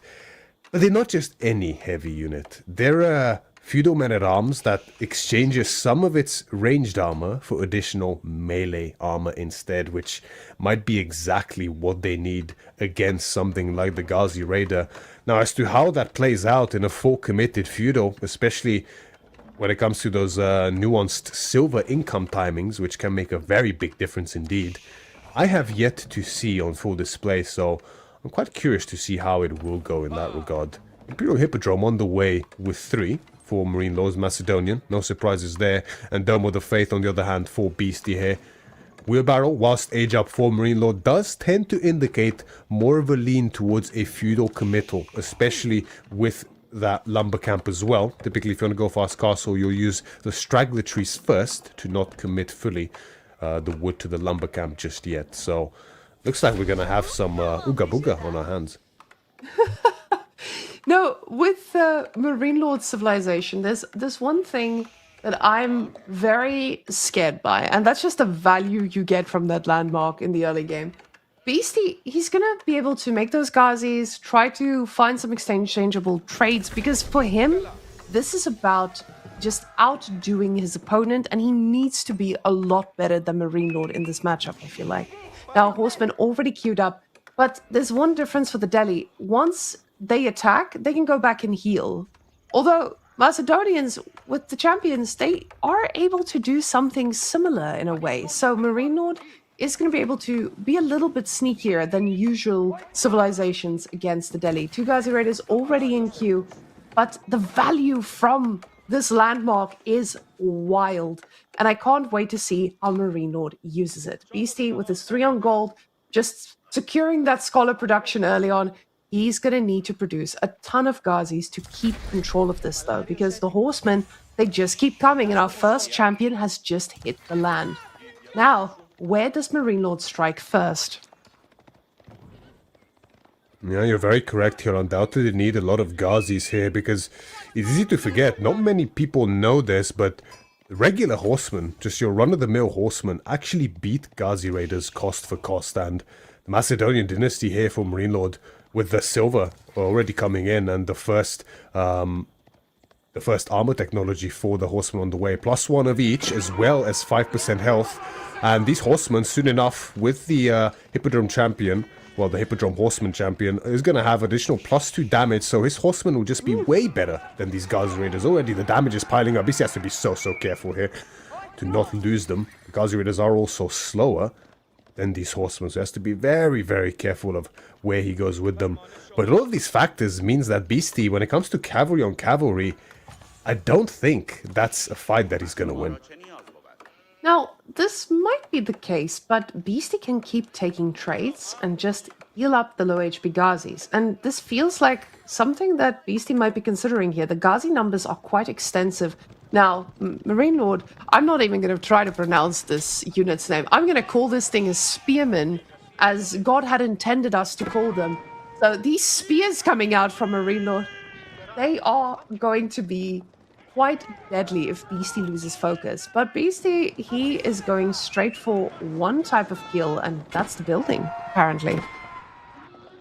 Yeah, the frontal Varangian camp there, stronghold rather, I should say. It's going to be a bit of a thorn in Marine Lord's side at this point in time. As Natgermathel, I believe it's pronounced, do correct me if I'm wrong, is going to get picked off there by the Ghazi Raiders, so that's going to be a problem there for him initially. You really want to be careful with dropping any kind of units, even something as lowly as a spearman at this stage, because, you know, against a very military tempo-based civilization like the Delhi Sultanate, as that sacred site is starting to get captured, these numbers really add up quickly against you if you start losing them. So, Marine Lord now stuck in his base just a little bit, even putting up some respect walls rather early here. I mean, good value there, to be fair. Deer as well as Berry secured. That's definitely a good value wall to get up. And Beastie is doing something that I love to see from Delhi players. He is actually pushing into the base of the opponent while he's trying to cap these sacred sites. Because what Delhi's weakness is usually being able to shut down when these scholars are being a little bit of a greedy goose and just moving on out. Now, the horse raiding groups are in a bit of danger, but a scholar does go down, and he will be able to smack a few of these. But like you said, they're just going to run away pretty easily. Horsemen just leaving dust in the eyes of the Ghazis. They do get a nice little charge in here and catch up for a bit, but it's not going to be enough to take these down. He does cap one of the sacred sites, and 2 of them get denied. Denial of the sacred sites is quite good here by Marine Lord, means that only the central one will be allowed to be under Beastie's control here. But the mobility is starting to be a struggle here for Marine Lord because of his mixed composition. He could have in theory just stuck with making nothing but horsemen up against the Ghazis and potentially win out, but he might be worried about the scholar healing that could come in clutch when it comes to a pitched fight, and that might definitely turn the tide into Beastie's favor yet again. But with the Atkermathel coming in here in the center, looks like Marine Lord makes his timing to go contest directly, and there's no secondary unit from Beastie yet. Only now archers are starting to hit the field, so, and I don't think they'll be here in time to actually stop this site, although the Ghazi mass is looking huge. Ghazi numbers are scary, but with the amount of spears we see here from Marine Lord, he is doing a pretty good job at dealing with them. Ghazi extending here quite a bit now. They do get 2 kills without with losing a single horse. A horse does go down, ladies and gentlemen. So the trade has been made. But you can see Beastie, he wants to use this movement speed to his advantage. And he is able to do so. But I feel like he's bled quite a bit of scholars here with all of these horsemen just being so able to raid in every spot. The problem is there is a big boy unit on his way. And he's next in line. That Radari might turn things a little bit on its head. We can see it almost being ready to pop out there with the horseman mass here. This could be quite devastating for Beastie. The archer numbers increasing, but it's not the number we need just yet to handle those of Marine Lord. Indeed, the Hippodrome champion just... It's absolutely disgusting, that unit. I'm not going to mince words about it. And it is indeed on the way here for Marine Lord. And with the infantry mass he has, additional movement speed on that infantry can become very clutchy indeed up against fast units like the Ghazi Raiders. It means that with the charge, they can potentially even catch up to fleeing Ghazi Raiders, similarly as how HRE infantry can do. I don't know exactly how much the attack speed is from the Radari champion, but we will find out soon enough here. Archer count climbing quite nicely here for Beastie. He already has his steeled arrow in, so they're going to do good damage against these horsemen. Here he comes, the Hippodrome Radari alongside the army here for Marino. This is exactly the type of timing he needs. Plenty of Atkermathel, Bugmathel getting mixed in now as well, and the horseman getting caught in a choke point here. Not exactly the fight that Marino needs in that position, as he is unable to get a full wraparound with his mostly melee composition. He wants a very open fight, so he's forced to retreat yet again here. Well, Beastie has been pop-capped here for almost a minute. And this actually stopped him from being able to produce quite a few villagers for a while there. A house finally coming up. Now, luckily for him, one of his military units died and another villager popped out, but this cost him a full villager during this time. And that's also a pretty decent hit there for Mr. Marine Lord. But Mr. Marine Lord, he's got other plans, ladies and gentlemen. This man is going on to castle. Are you ready? Because with Macedonian going into castle, we know exactly what's going on. Is that beastie walling in Marine Lord's base? No, yes, it was. It was indeed. Yeah, quite a greedy wall as well. Here.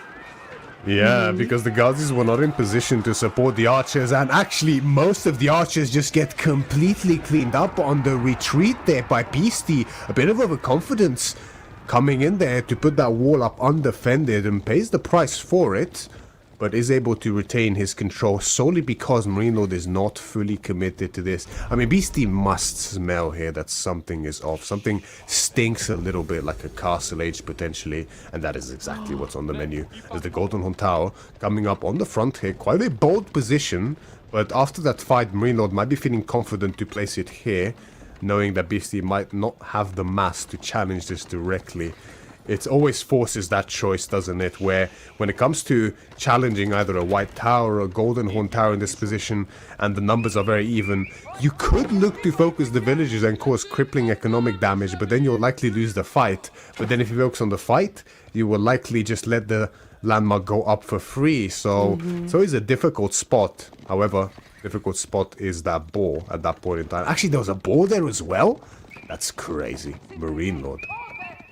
Now, that Golden Horn Tower is great and all, but it doesn't defend the rest of the space. But luckily, Marine Lord, he has the reflexes of a very fast man.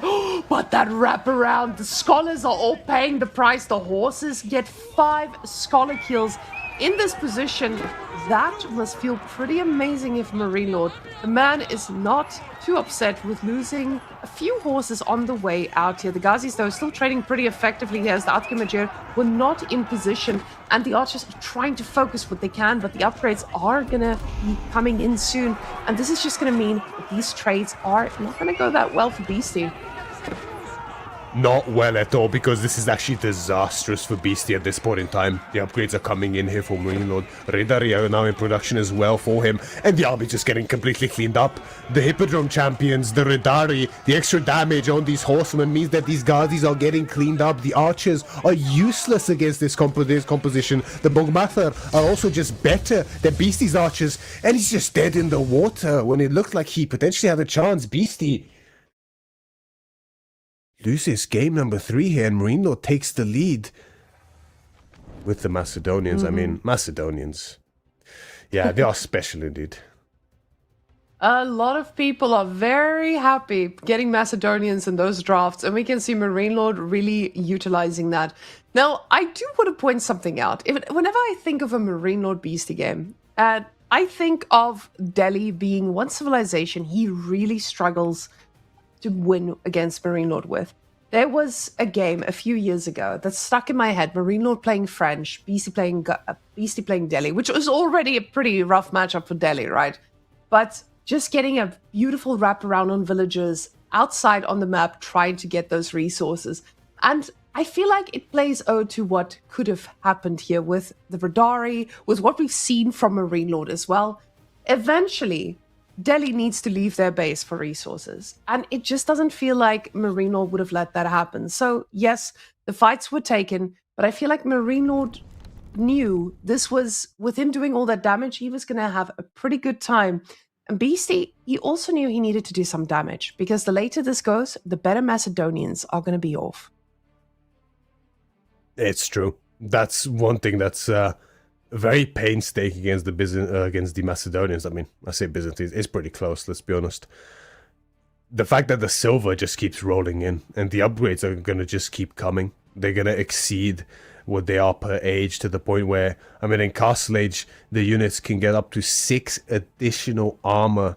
It is just ludicrous how strong it is. And it puts the pressure on you to actually deal damage against them. But then there's the Golden Horn Tower in your face stopping you from doing so. It really is incredibly effective of a civilization in so many circumstances. They can do whatever, really. They can play Feudal, they can play Castle Age. They're very good in Imp as well, although in late Imp they fall off just a tiny little bit. Now, what I'm really excited to see with this upcoming game is the fact that Sengoku still's not being let through. Marine Lord is telling us a very clear sentence here, and it's Sengoku must not see the light of day. And that's exactly what's happening in this snipe system every single time. Rus against French, and I haven't seen this matchup in quite a while. Myriad, how does this one even play out in recent days? I think it has gotten just a little bit tougher for the Rus recently. It's been somewhat close even at the peak of Pro Scouts. I mean, I think Rus definitely had the edge by a decent little margin there, maybe 55, 60%. It's definitely getting closer to that 55, maybe even 50% now. Potentially some players might say it's favored for French as well. The issue is that you can't stay in Feudal Age as the Rus here up against the French. You just have worse knights than the French do. Your economy will get outscaled by that faster French villager production. You have the cheaper upgrades, of course.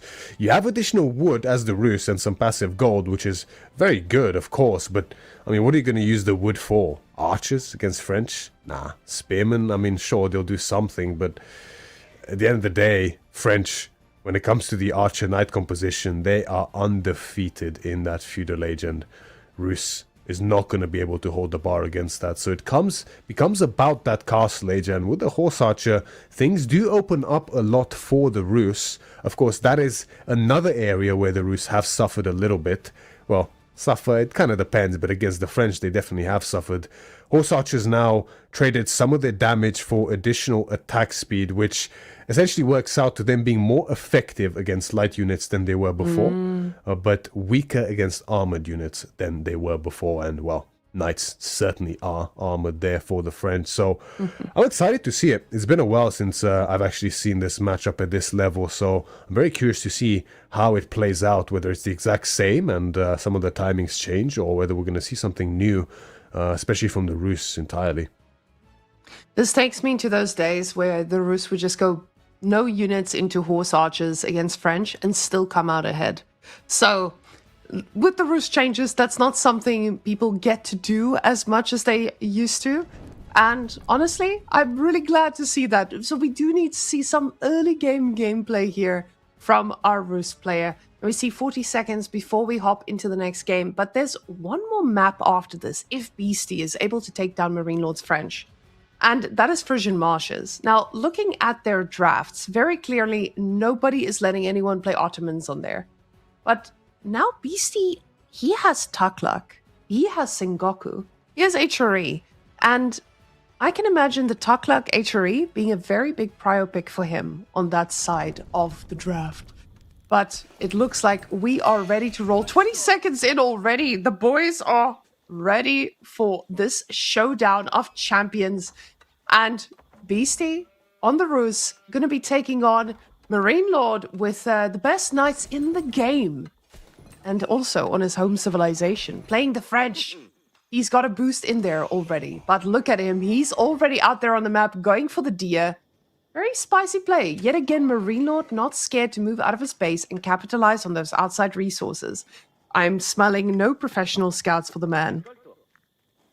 Definitely not. That's one thing that's been very interesting to see since the latest Pro Scout nerf is French, they can still go Pro Scout sometimes and it can do fine, but it feels so rewarding to just skip it. It means you don't have to actually stop any knight production. You can keep up that pressure and you just have to go on the day initially as they do here, which is so cozy for the French to do. Not only is your mill cheaper, so you don't even need to gather any wood, you can even afford to go survival techniques and not have to gather any extra wood here as the French. So it makes for a very smooth transition into that feudal age and into even more knights. Of course, extends the lifespan of your sheep in turn.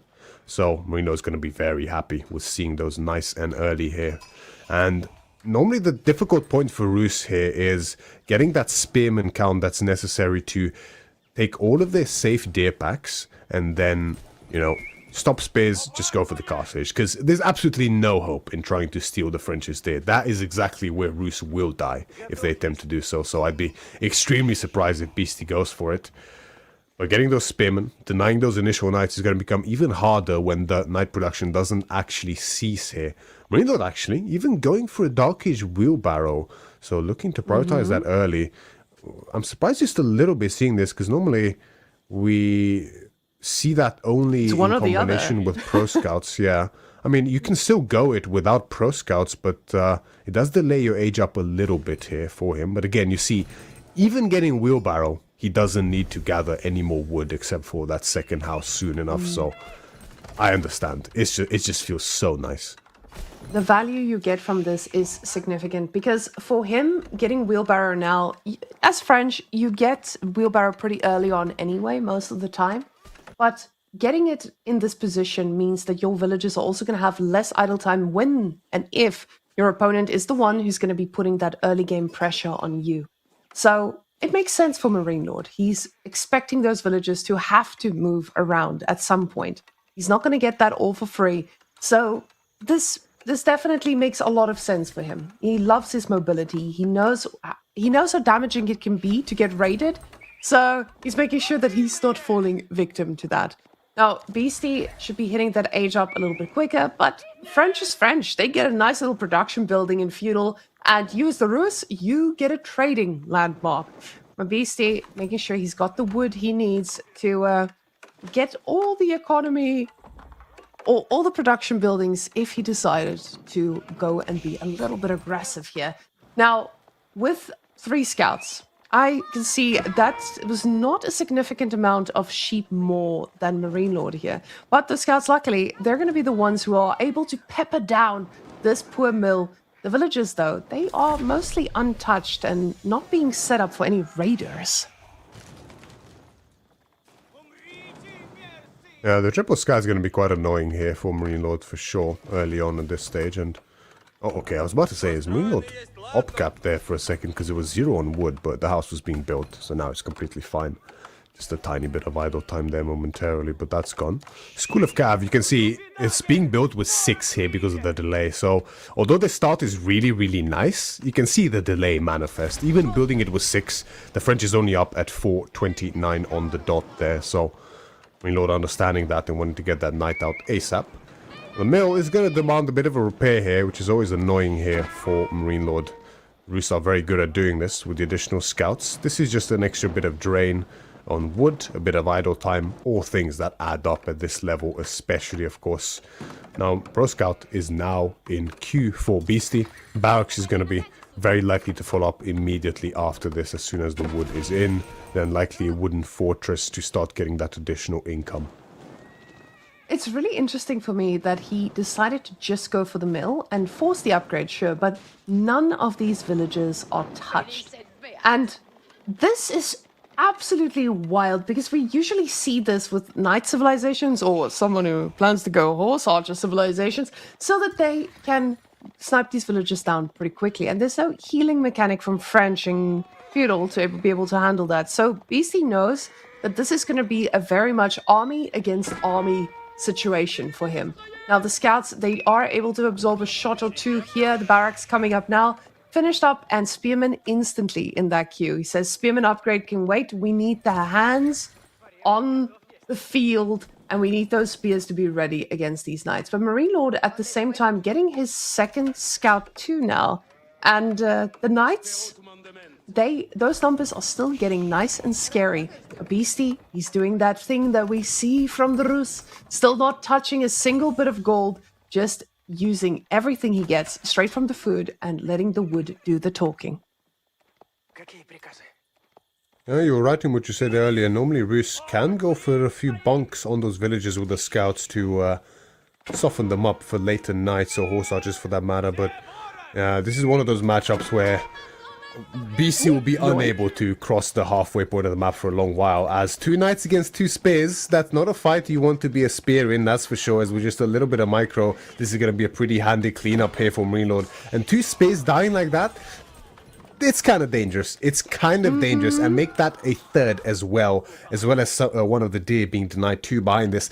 These are very big and significant losses for Beastie so early, without a doubt.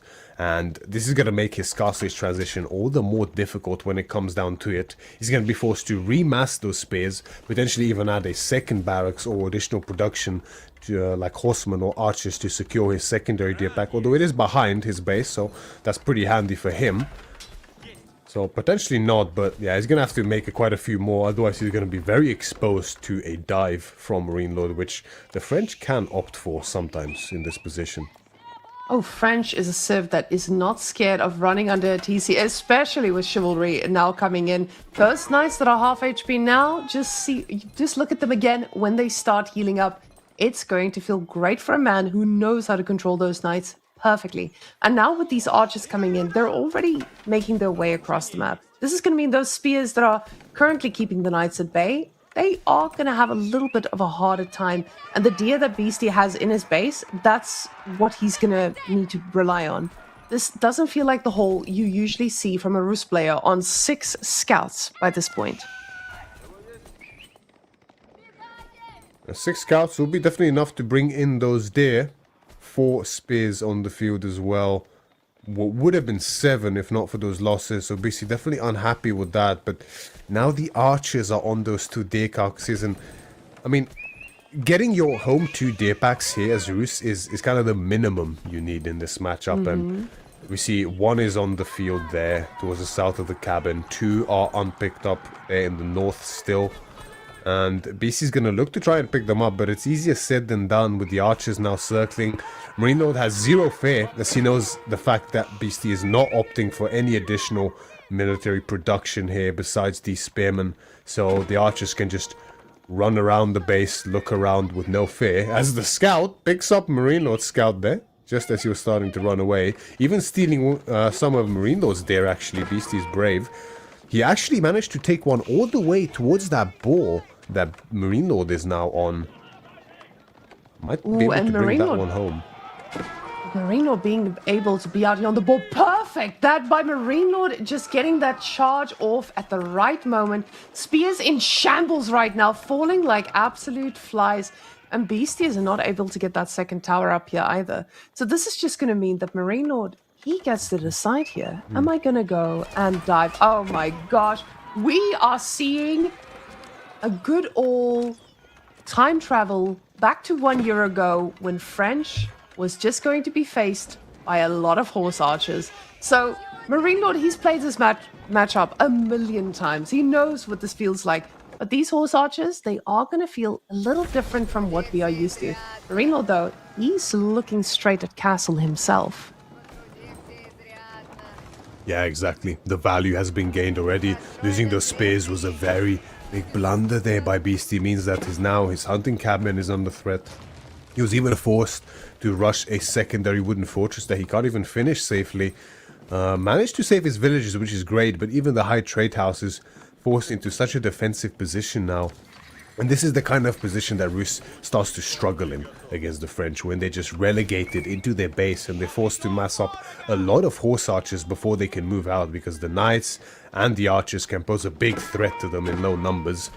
But behind this, of course, Marine Lord is trending towards his own age up, slowly and steadily, adding just a few more units just to make sure that he's putting full respect on this timing.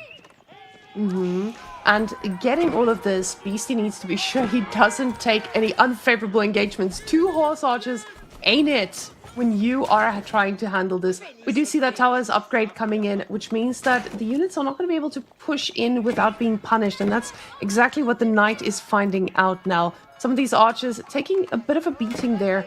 But horse archer numbers are still very barren here, with only 4 now coming through. But it looks like that scout made it all the way back from Marine Lord's base with the deer. The villagers desperately trying to get this up, but the archers are in range, and they are just peppering these up. Finally going to be able to pick up a kill. I'm sorry. I'm sorry, Marine Lord. This one's on me. This one is 100% on me. No villager going down this game just yet.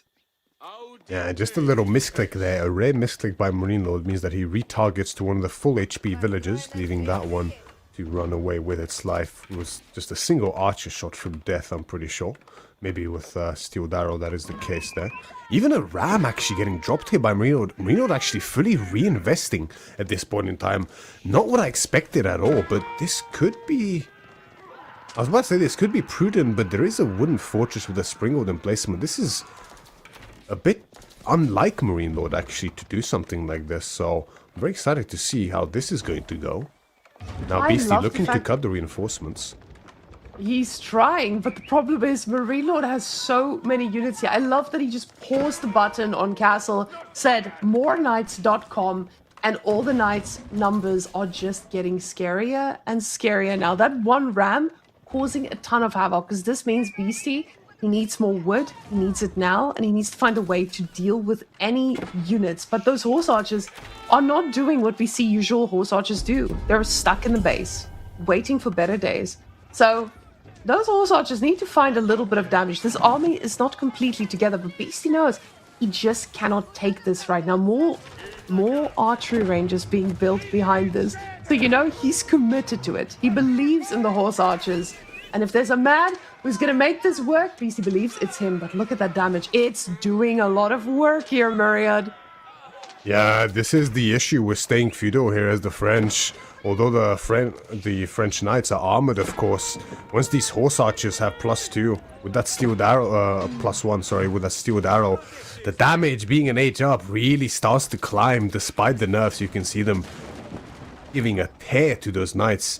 Marino's strategy here, though, is a complete chokehold, right? He wants to starve Beastie out completely, recognizing the limited deer access, as well as some of the exposed infrastructure. By now, 2 archery ranges went down, as well as a house. Production is stalling here for Beastie, but the horse archer number is still looking pretty healthy. Marino does have to be very, very careful, because his food income has stalled somewhat now as well. The deer packs are... Looks like the first one is completely depleted. The second one, I think, is mostly depleted, although there's no villagers there. Even now, Beastie's trying to steal deer from it, and I think a scout there got discovered. Now, Marine Lord pulling back here tells Beastie that there's one of two things happening right now. The man's reinforcing, or he is going to age up. Now, Marine Lord's doing... I guess he's reinforcing as much as he can, but the real answer is... we don't know how much Marine Lord still has in him. And Beastie doesn't either here. He did steal a few deer, but finally a villager might be going down. The boar absolutely giving the value that Marine Lord needs to stay in feudal here. Now, Beastie doing a little bit of a sneaky switch. He's going for his own stable, plus 2 more to try and make some knights. Oh, cancels it. The moment he gets spotted, he cancels it. He knows that those rams are going to find a new target pretty quickly, and the stables get placed forward. He is going to try to make this work. Yeah, and Beastie's quickly running out of space here to drop any more production. Now the back archery ranges are going to be under threat from these rams as well. Knights would be a great choice here for Beastie, considering he honestly has way more resources in the bank than I would expect. Like, I thought he'd be really struggling resources-wise, but the food is there. The gold is there as well for a good little bunch of knights. And Castle Age knights will do very well here for him. There's only archers and knights on the field here from Marine Lord, who even now is still reinvesting in this feudal age. I'm almost tempted to call it overzealous at this point in time. Maybe he really does not want to meet the Rus and the Castle Age on even terms, which could be a prudent choice. Normally, French are the ones with the mobility advantage, but when it comes to Castle Age, Rus is yet undefeated in that regard. The Rams take down the monastery, the gold income now suffering. This is just so tough because Beastie keeps cancelling all those barracks. Because Marine Lord, he doesn't just attack one side. He keeps making circles. He knows exactly where to land. Finally, Beastie getting a stable up, and Marine Lord feeling confident enough to be all the way out here on the boar on Beastie's side, with a lot of horse archers at that. So this is crazy. Seeing Beastie in a position where Marine Lord just feels confident enough to be right there next to the horse archers without feeling a grain of a threat. That economy from French also starting to show here. You can see that villager lead really starting to matter. Beastie's house is falling very quickly, but he's got the wood in the bank to make this work. So the knights slowly going to be joining this army. And again, just losing buildings so fast with those 2 rams and the archers to support them. Marine now looking very close to his own castle age, but the amount of production that has fallen here for Beastie is immense. You can see that in the destroyed value. Not many units have fallen back and forth, both being extremely careful naturally, but all of that destroyed value is pretty much mostly buildings. Beastie going for a little raid now, but there are some defensive units here in position for Marine Lord. Beastie's going to sacrifice these horse archers to get as much economic damage as he can, it looks like, as the guild hall is being rushed up with 15 at this very same spot, actually. And as you mentioned, Marine Lord, taking that ball from Beastie is actually an immensely important detail. That is so much food, additional food, the best food available on Dry Arabia that Marine Lord now has access to as well. And with this kind of an archer count and this knight count, with these veterancy upgrades coming in for him, I think Beastie's gonna be in a bit of a struggle because his food income is very severely struggling at this stage, and it's not likely to get better anytime soon. He's able to move out onto those northern berries now as well, and finally has some map control, but Marine Lord has keeping firm tabs of these units, and he might be able to cut them off if Beastie's not careful. Marine Lord's army is following this pack of horses so smoothly, so he's able to just follow up when this lands. And you can see that with all of this, it just means basically idle time on these horse archers. They are going to be able to focus down a knight or two, but you have to ask yourself, when is it worth sacrificing here? Do you need to find some different damage? And Beastie just using those knights as much as he can now. He knows the numbers are going to be in Marine Lord's favor. Marine Lord on 20 knights, definitely not a fight you want to be taking anytime soon. He does pick off 2 of them right over here. But these horse archers, they need to know something's up. Beastie can see the boar is dead, but you don't even think about looking for these things. Because, of course, why would your opponent be on your side of the map? It's one of those things. This happens in Age of Empires 4 so often. Something that seems so brazenly greedy. Such a, disgustingly greedy move that is just bound to be punished. You simply don't expect at this level, but here it is regardless, and from Marine Lord no less, someone who is known for being very calculating, not taking virtually any risks, and is now left with his pants down with 5 villages in this tower. 2 are bound to be dead, and I don't know if he's in a position to actually contest this in time. There's not a lot of burn power here from Beastie, so yeah, he definitely is. Yeah. Marine Lord is just able to get here right on schedule. The archers finally getting into position as well. And he gets the tower reinforced with a springald emplacement. This shows you how confident he is about keeping it. But Beastie is raiding on the backside now. We see 7 villages going down total with those 2 at the top. It definitely paid off. The horse archers trying to help out, but it feels like they're doing so little damage here. And the raids from Beastie have actually paid good fruit, because not only 9 villages have been killed to the point where the village count is almost even now, which it definitely shouldn't be considering the French bonus, but a lot of Marine Lord's gold income has been stole to the point that only now is the archer veterancy soon to come in. Even though he's been in Castle Age for several minutes at this stage, he couldn't quite get that 250 gold together needed to put that upgrade in, as well as continually produce knights. Another ram has now hit the field, and these stables are now under threat.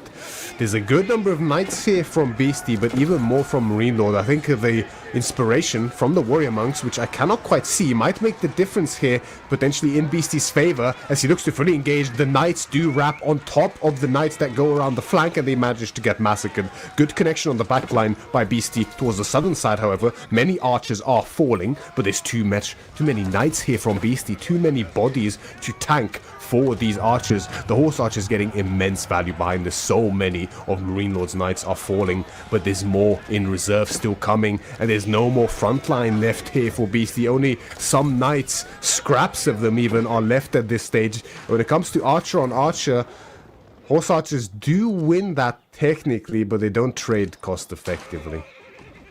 Now, Beastie did kill yet another vill out here, but was this going to be enough? We have to ask ourselves now, Marine Lord with the guild hall, is he able to just get a safe food transition for him? Because now things are starting to pile up. And this is usually where French feels a little bit more confident in just taking complete control, or in Marine Lord's case, to just destroy someone. And he's got both those options in his pocket right now. Beastie, though, he does have 4 relics, and you can't just scoff at that. This is massive. He's got the hunting cabins, he's got the relics. This feels still like he is okay. He's not safe, but he's definitely okay where he's at right now. The Knights, though, constantly, Marine Lord showing us he's just never going to stop. Every time Beastie thinks, okay, it's slowed down, I'm safe, Marine Lord's like, where's your economy? Let me take care of that. And yet again, more Knights arriving. Beastie trying his best to survive there, but we see idle villagers from Marine Lord at the same time, 26 right now. So this could mean that there's more shenanigans happening on the other side of the map too. Yes, these are the kind of raids that Marine Lord desperately needs, because when it comes to splitting these horse archers, the burden of micro is so much heavier on Beastie than it is on Marine Lord. I mean, if you have 5 knights up against horse archers, the horse archers will get absolutely massacred unless you kite and run with them effectively, and doing so in 2, 3, potentially even 4 different places on the map, it becomes frankly impossible for a human to do, even players at this level. So Marine Lord recognizes this. He's going to look to defend whilst also raiding from the northern side at the same time, forcing Beastie even to invest into crossbows at this stage. And keep in mind, behind all of this, the guild hall is ticking up to over 1,000 now, and now Marine Lord looks to engage as Beastie wants to cut off the escape route, but he doesn't actually have enough really here to fully stop this retreat from Marine Lord. Knights coming in from the back, they're going to get cleaned up by the French knights. The archers are focusing onto the horse archers as well as the crossbows. Looks like as long as the knights are saved here by Marine Lord, he doesn't mind this fight too much. He's going to clean up even more of Beastie's knights. So many of Beastie's knights just went down due to a numbers disadvantage. Even though with Boyar's Fortitude, the knights are very comparable in strength in Castle Age, I want to say. Now, what was interesting there is the crossbows didn't make it to actually doing any damage. They kind of got cooked there before they had a chance to say anything. And now the villagers, they managed to finish a wall, but the knights, they know where they are. We saw Marine Lord deal with this earlier. Hello, over there at the wall. Look at these archers. I can just snipe anything I want. So the tower does get clicked for a little upgrade or two, but he knows he cannot stay here. Marine Lord is ruthless, and now the resources, like you said, they're banking up, and Marine Lord's thinking about Imperial already, while still constantly producing at that. That is the power of the French Guild Hall in the Castle Age here. The gold is prepared. He has pretty much all the upgrades he needs. Only the second economic tier upgrades are still outstanding. As I say that though, he's fixing that straight away.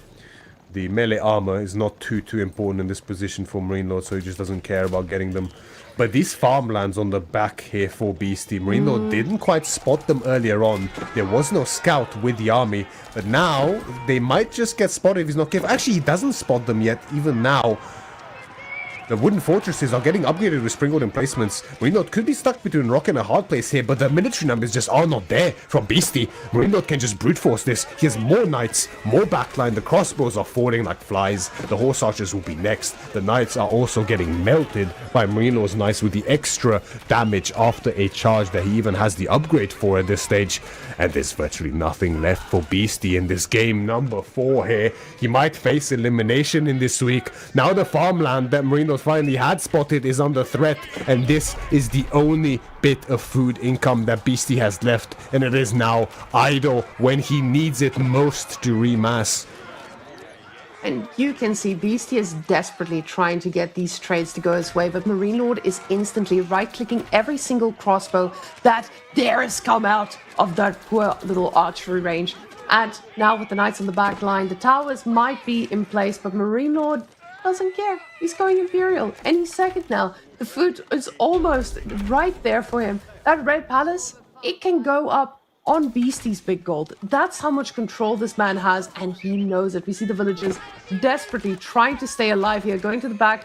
They will make it into the tower, but one of them does fall. And even if Marine Lord loses all these military units, he is not in any danger whatsoever. More archers joining the party, but Beastie is not ready to give up. He's giving it his all.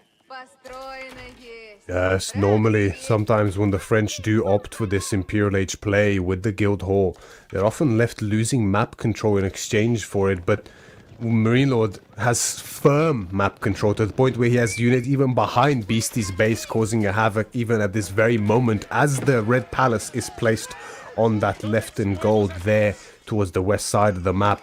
And it wouldn't surprise me at all if Beastie just taps out the moment that Red Palace finishes, because this is an insurmountable advantage that Marine Lord has at this point in time. A firm economic lead, military lead, and now soon to be a technology lead as well. All three parts of the triangle are in his favor, and that is an overwhelming lead.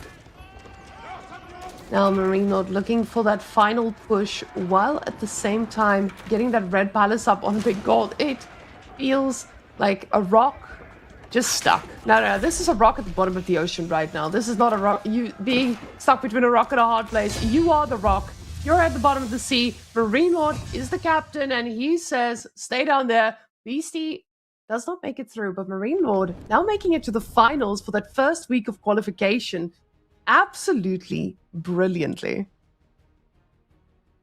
Fantastic series, an explosive one here to start us off on this Sunday as Marine Lord claims victory 3-1 against Beastie, but not an easy one at that. Beastie has played tremendously well, putting up a great fight and then delivering a convincing performance in that second game as well to take it to victory, but ultimately Marine Lord just a small leads throughout these games. The advantages, potentially some better matchups accrued here, do in the end work out in his favor and deliver him the much needed victory to place him in the finals for this week. Now Beastie is eliminated this week, of course, but as we mentioned, besides this week, there's 3 more weekends of qualifying, so we haven't seen the last of him whatsoever. And this is a high-stakes event, right? This is everything for all these players. This is the biggest event that these players could sign up for.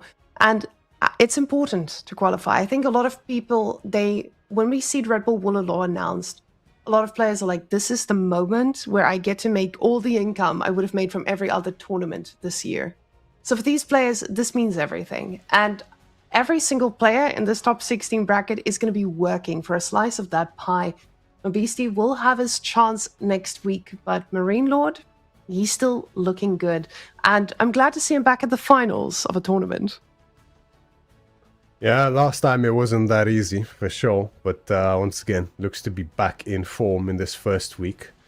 And placed himself in these best-of-7 finals. And it will either be up against Papipo or Anatand, which is the other semi-final still to be played shortly after this one. I do believe there might be an interview on the way soon. Yeah, and I think that will be ready for us here in a moment. We're just waiting to be switched over to hear from the main man himself, Marine Lord, the one and only. Congratulations on a fantastic series here up against Beastie and securing the spot in the finals. How do you feel? I feel pretty good. I think it was pretty hard, and it was some hard matchups, I think. Like, not necessarily bad, but like just pretty 50-50, so you need to play very well. And I think we both made a lot of mistakes, but obviously after such a long game too, we start playing a little bit worse. Slightly, I think. Yeah, those long games do sort of really take a toll, don't they? Especially on the loser normally. It's often said that losing one of those really long games, especially if it's like the first or the second in the series, normally spells doom towards the end, doesn't it? Let's have a look here quickly at this very first game. Ayubid's Marlins, I find, is an interesting matchup on this map in particular here on King of the Hill, because I think the matchup is somewhat even, but it played out a lot like how I expected. It comes down to that sacred side, doesn't it, here? And this sort of fortification that Beastie had built up with the Manjaniques, with the towers. And yeah, I think ultimately it was really the raids, I think, that made the difference in the end and allowed you to break through. In my opinion, there. Yep. Did you feel like there might be a struggle in breaking through towards the end after that sort of first push of yours into the side stalled? Yeah, after the first push, I believed, like, I was like, maybe I'm dead. But I was really surprised he could hold, because his army was so small. But Manjanic are obviously very strong, so... And then he was making walls. He didn't have many towers because I was killing them, but... I think my main mistake was not going for more Mangonels myself. But the problem is that if you go for a Mangonel war against Manjanic, you are gonna lose. So it's kinda tricky. But I think I needed to add like maybe a 4 or 5 Mogonels, so the main fights that happened, I should just focus is like villagers and crossbow killing my army, and then I'm fine. But I didn't do that. I was very surprised, honestly. I thought it was gonna be super easy to take the sacred site, but I almost died. It was so close. Yeah, that's how crazy those Manjaniques are. I was honestly kind of surprised as well. I thought you had enough sofa to break through as there weren't too many crossbows. Is that part of the reason why, because normally we see a lot of archers with Martins at this stage, but it didn't really surprise me to see you not opting for them here. I'm guessing the Manjaniques and needing that sort of melee up against the fires is a big reason why you didn't opt for them, right? Yeah, I went for melee army, because melee army is supposed to beat Mogonels. But maybe Manjanic are a little bit different. And actually, maybe even Mogonels and Nest of Bees are very good when you have a lot of them, right? Even against melee armies. But I really didn't expect it to be so close against like 40 sofas. When I saw you had like 10 to 15 crossbow, I was like, it's gonna be super easy. But it was super, super hard. Yeah, it was very crazy to watch, yeah. Just the fire is just too much even. Moving on to that game number 2, now this is a matchup I find very interesting. Especially because I personally haven't seen Jushi played on Front Rage before yet, but when I saw you up against Byzantines, your opening is actually exactly what I expected to happen with the Palace Guards as well as the tower attempt. But I gotta say, if that tower doesn't go up, it starts... I think it just suddenly feels very difficult for Jushi because the longbows start coming out, they do great against the Palace Guards, and then you're forced to go Castle Age, which buys Biz a lot of time. Did you already feel under a bit of pressure once that tower got denied, or did you think you still have good chances? No, I thought I was... Honestly, like, I think these kind of matchups are very dumb. I think if he has a bad spawn, he's gonna lose, and if he has a good spawn, he's gonna win. And it's pretty much it. But that's a little bit on me because I drafted Zoshir, and it was maybe a little bit risky. And I was really surprised that I almost won. And I was even more surprised than when I lost the fight with like 40 knights against 8 cataphracts and like a few range units. I was very, very confused, honestly. I knew I was missing my attack speed upgrade, but it was still feeling like such a big number disadvantage for Beastie. And it was still pretty much impossible for me to win any fights, which is a bit crazy. Yeah, I honestly, I found myself in this position a few times as Jushi with like pure knight up against longbow cataphracts and maybe a few spears or a few crossbows, and I just get absolutely demolished. So the fact that happened to you as well is sort of vindicating to me to some extent as well. But yeah, I mean, you still put up a fantastic effort. Yeah, go ahead. I believed I had just enough, but then I started losing the fight, and I knew I was pretty much dead. Even though like I knew I had a decent economy, I was on pagodas. And the Yan Dynasty, which is good. I had map control, I had everything I wanted to have, but literally, I don't have any army to make pretty much. I cannot make any units that are gonna beat Cataphract and Longbow, which is the problem against Byzantine right now, I think. The combination is just too strong, and it's pretty much the problem in the meta, right? Any civilization that have very strong knights and archer, they shouldn't lose any fight in theory, because I think spears are too weak. So you just, when you play French, you have cheaper archer and you have very strong knights. When you play Japanese or Sengoku, you have very strong knights and archer. And it's the same for Byzantine. You have very strong combination with... even though Cataphract by itself is not that strong, the combination with Longbow is obviously totally OP. Yeah, I agree completely. It's that combination with the bonuses that means that these civs just thrive in almost any environment. But despite that, great effort nonetheless. It still looked incredibly competitive with this imp timing. And it was a very close, nail-biting game, regardless. Yeah. Moving on to game number 3 here, we do have a very interesting matchup yet again. One I haven't seen before at this level, played Macedonian up against the Delhi Sultanate.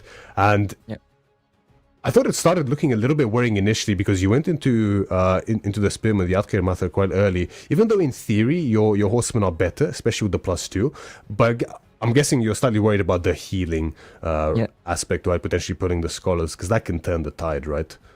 Yeah, if we just stay move, I'm gonna win, but he's never gonna do that. He's gonna go heal every time. And if we just keep doing that, I'm gonna lose eventually. So I am the one that needs to make something else. And yeah, I don't know, like this matchup, I had it once maybe on Bold End. And I was feeling okay about Macedonians. But it's still very, very tricky and very hard. Delhi can be very strong sometimes, so I wasn't too sure if I was in a good matchup or not.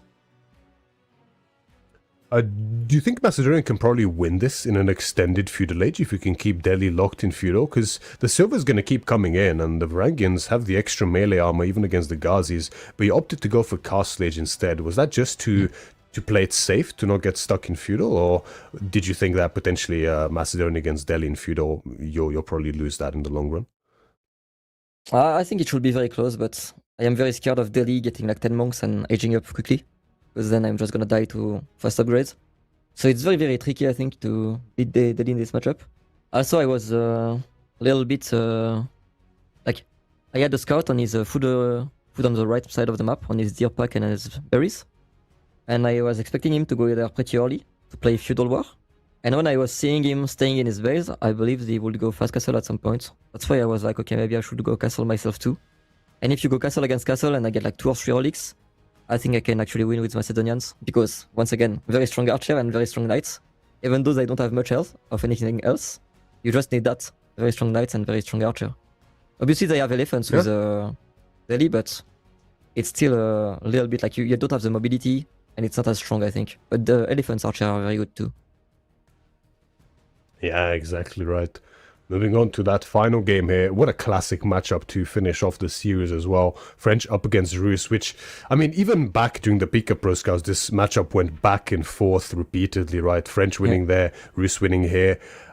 And obviously since then, I think it's mainly Rus that has suffered since then. Obviously the horse archer nerf against armored units, weaker Pro Scouts at this stage. Is it safe to say that this matchup now is quite comfortably somewhat in French's favor, or do you still think it's quite close? I think it's pretty close, but yeah, I would say slightly French favored. And yeah, I don't know, it was a very good game. I think he played very well with like the scout on my deer pack. That denied an entire deer pack just by one scout moving my deer around, which is very annoying. If I had this deer pack, I think I would have killed him very early. But I didn't, because he played it well. So I had to take his boar, and I had to roam around his base to try to kill stuff, but it was very hard, for sure. And I forgot my archer upgrade for a while. I was very surprised when I didn't see it in my queue. Yeah, at one point, before that point, you were very close to Castlage, but then you heavily reinvested in Feudal and dropped 2 Rams, which I think really surprised me, because normally we don't see you play that way. Was that a response to the damage you had found, thinking you can keep destroying infrastructure and keep him pinned in his base?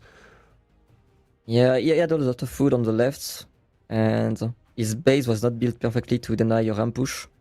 So I believed I could go ram and just put more pressure. And I feel like if I go castle, no matter what, he's gonna get relics ahead of me. So I'm not gonna win anything by going castle earlier.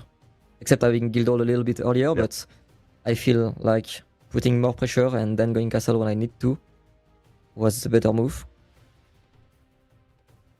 Yeah, it certainly was in the end, and it worked out there for you. Just before we leave you here, I know we've kept you a while longer, and I'm sure you're eager to rest a little bit and watch the next game, but how are you feeling about this one, this tournament in particular? How you feel about your form, about your chances for this first week? Obviously, there's not a huge amount of pressure. It's only the first week. There'll be plenty of other chances, but how do you rate yourself now compared to the level of competition that you've been seeing in practice and what you've been seeing from the games yesterday?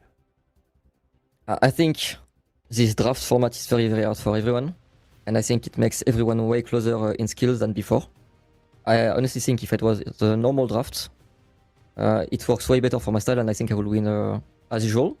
But with this format, I think anyone can win pretty much against anyone all the time. I think even though you can reduce RNG because you don't have any matchup wins anymore, because you can just draft pretty well, the amount of matchup and maps knowledge you need is pretty much infinite, which gives, I think, in my opinion, a lot of RNG, because now I'm not even drafting to have good matchup. I'm drafting to have a matchup I at least played once in practice, right? Just to know like what I'm gonna do. And we never had that before. And I honestly don't think it's necessary to have this draft format. I think the game is already so complicated. We have so many more sieves every time. We have different maps all the time. Maps are changing during the tournament because of updates. Same for even the civilization. They're getting updated during the tournament. So I think like the game is just so freaking hard. We don't have to make it more complicated. But that's just my opinion. Yeah, when it was being discussed, I was one of the ones who did agree with you on that regard. It does feel extremely difficult and somewhat like there's a lot of guesswork involved. I mean, you first pick a civilization, and you don't even know if you can ever get to play in the series, right? It's one of those things, but we'll see how that changes things, right? Yeah. I think when we used to play with old draft, it would look a little bit like normal chess. And I think with this new draft format, I think it looks a lot like freestyle chess, which are two very different games, right? So I'm not too happy with them like literally changing everything we've learned before because I was doing very well. But if I need to adapt, I will adapt, but I don't think this draft format is good. I think it's too much work and I don't want to spend my whole day practicing all the time and still not having a good chance of winning because it's just too random, I think. Yeah, we're just going to wrap it up here for that. Just if I can get a quick prediction on the next series as to who you think might win between Anatan and Puppy Paw. Just can't let you go without giving us your thoughts on that, of course, quickly. Yeah, there are like two of the three people I played the most with, and I think they are literally 50-50. So I'm not sure how they match against each other. I know they didn't practice against each other at all, but from my practice, it was always very close against both of them. And yeah, it's gonna be very, very competitive, I think. Hopefully, I want to watch a good match. I think so as well, and you get to prepare with it. Once again, Marino, fantastically played. Thank you very much for giving us this insight, and enjoy the next game that's upcoming, and good luck in the finals. We'll be seeing you again soon. Bye-bye. Now we are ready to roll in, and Puppy Paw did not 3-0 Anatan as the scoreboard's saying, so don't get too excited here, Twitch chat. It will be a pretty full set here. Now, with these two, I'm hoping Marine Lord's right, and we get a 3-2. But this is also good for him, keep in mind, because if Marine Lord sees these two go up against each other in more games, you will also see exactly what his opponents might not be prepared for. So, yes, I'm a little worried for the next match already, just because Marine Lord's going to be the one who's rested, watching his opponents, and they're going to need to be the ones that are fresh and ready to take on the chimp. And it's an explosive matchup to start us off as well. So already I think there'll be some tight plays even after the very first game here, if I'm completely honest, because we have Malians for Puppy Paw up against Anatan's Rus on Dry Arabia. And this is a matchup where I think there's actually a lot of possibilities, especially for the Rus in terms of what they can do. Every player seems to do very different things in this matchup. We've seen heavy feudal committer, we've seen 2TC, we've seen castle timings, we've seen everything. And as to what's on the menu, we're going to find out very shortly because the game is now on the way. And we see Anatan with the double hunting cabin opener as the Rus in the color yellow in the north side of Dry Arabia here, facing one of Canada's prides and joys in the form of Puppy Paw in the color red as the Malians here in the south side of Dry Arabia. And I love the way you introduced Puppy Paw here with, on the Malians, I feel like we might see a little bit more of a shenanigan between these two, because Rus hasn't seen a competitive W in a while. So this does feel like a situation where Puppy Paw is going to be the one who is most likely going to be needing to make the plays, but at the same time, Anatan wants to shut down anything that Puppy Paw tries to bring to him. You want to make sure that Malians doesn't run away with the game, because a horse archer spam is definitely not what will work against that Malian army that they can quickly put together. Yes, the threat of those superior archers with the poison arrows, or even, God forbid for them, javelin throwers to destroy those horse archers, makes it such a difficult unit to go into for the Rus here. One they normally love to go into, but much harder now for them. But Anatan, I know, has some pretty unique ideas about this matchup. I remember facing him long ago and even seeing him against others since then. There seems to be a very heavy focus on spearmen early on from Anatan. He's even done it in the Dark Age before, up against the Malians. But that's not going to be the case here for now. But I wouldn't be surprised to still see barracks being thrown up whilst he's still aging up with that Golden Gate, delaying Pro Scouts or potentially skipping it altogether and just going all out with the aggression. But when I see Puppy Paw spawn here as the Malians with the behind woodline back gold and the second back gold tucked away in the corner, I just get mad. No, you have to think about this. If we saw what Marine Lord did last game, we saw a man who knew how to move with his units and make sure that you can shut down any bit of economy that is not directly under the TC. So I wouldn't be expecting anything too passive from Mr. Anatand here after watching that last game that he most likely was also sitting here watching. I think this was a very interesting way to handle the fact that you couldn't go directly under the TC by just shutting down the economy so simply by just building a ram. So I wonder if Anatand is going to take a little bit of inspiration from that, being on a night civilization himself, and try to let that early game Rus eco speak for itself. Hear me out. I still think, and I was talking with Bolton about this a while ago, Rus should go to TC here. Just like the old times. You know, I've done it with good success a while ago, and I've seen others manage it with good success. Why not, right? That was the full thought? Well, at the end of the day, you're scaling, there was right? a pause. You keep scaling your economy as the Malians do it, and you can keep pressuring the feudal age. You're not too worried about an excessively early castle age from the Malians if you do so, because you're going to have a military advantage with pro scouts if you do go for it. And ultimately, until they fully get the cows underway, you can keep them in feudal age for a long time, which means you scale your economy. You can even start throwing up some farms if you want. And Anatand has a lovely spawn for this as well. Only the boar is the only real food that's very exposed. The rest are all behind woodlines. There's triple berry, double back deer. He could even skip pro scouts if he wants, and I think it would be perfectly fine here for him. But, you know, I honestly haven't seen many people do it. Maybe it's just a dead dream seeing others go for it here. I can hope. Bobby Paul is doing something similar to what Marine Lord did on the Malians, and now I'm writing this down in my little notebook, like, hey, maybe the 3-cow opening is not the only way. So going for that second scout as well, getting the scout upgrade, making sure that this is not going to be an easy time for Anatand to just pro scout for free, because of course, these scouts are spicy. Bobby Paul knows that. He's just going to be able to pump out a lot of scouts to shut down anyone who dares pro scout. But that back deer pack should be pretty safe to pick up. The fact that both of them are on different sides as well, it does bode pretty well here for Anatand.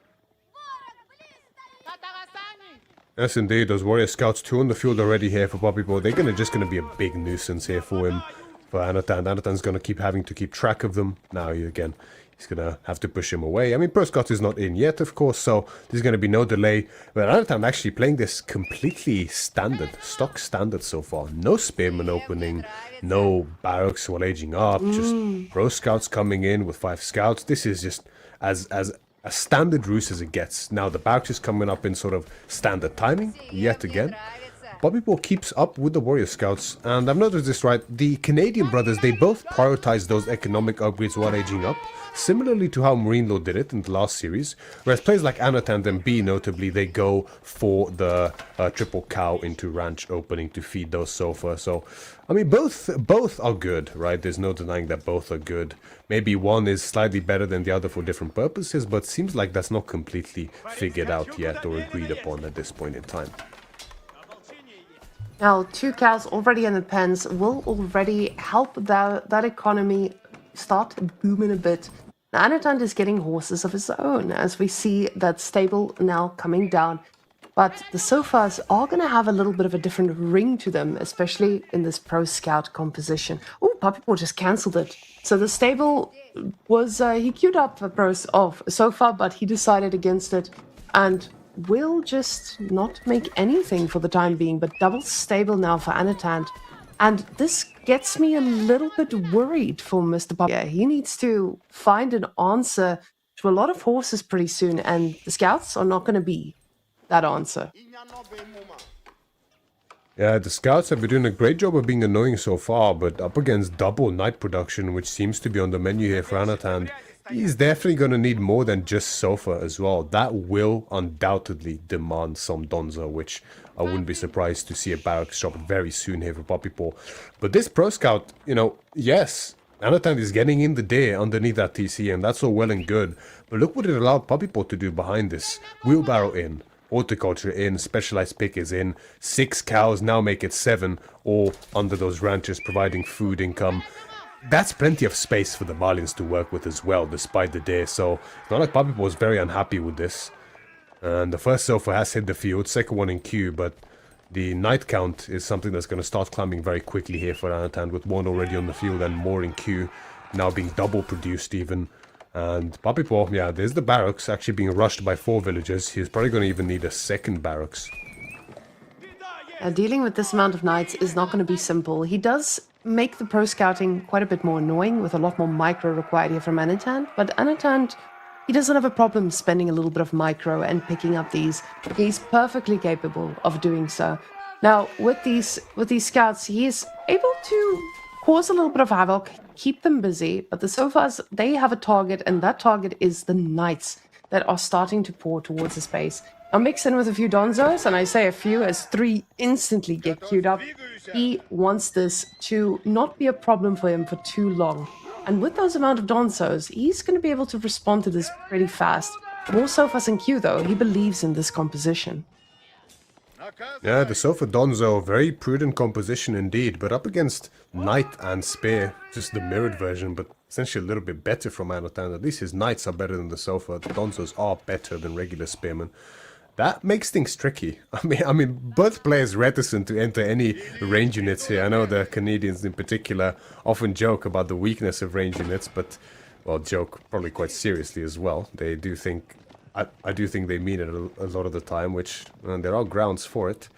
But this is a fake out completely by Anatan. It's just a few knights to demand respect here from Puppypaw, because the Abbey of the Trinity actually is now on the way.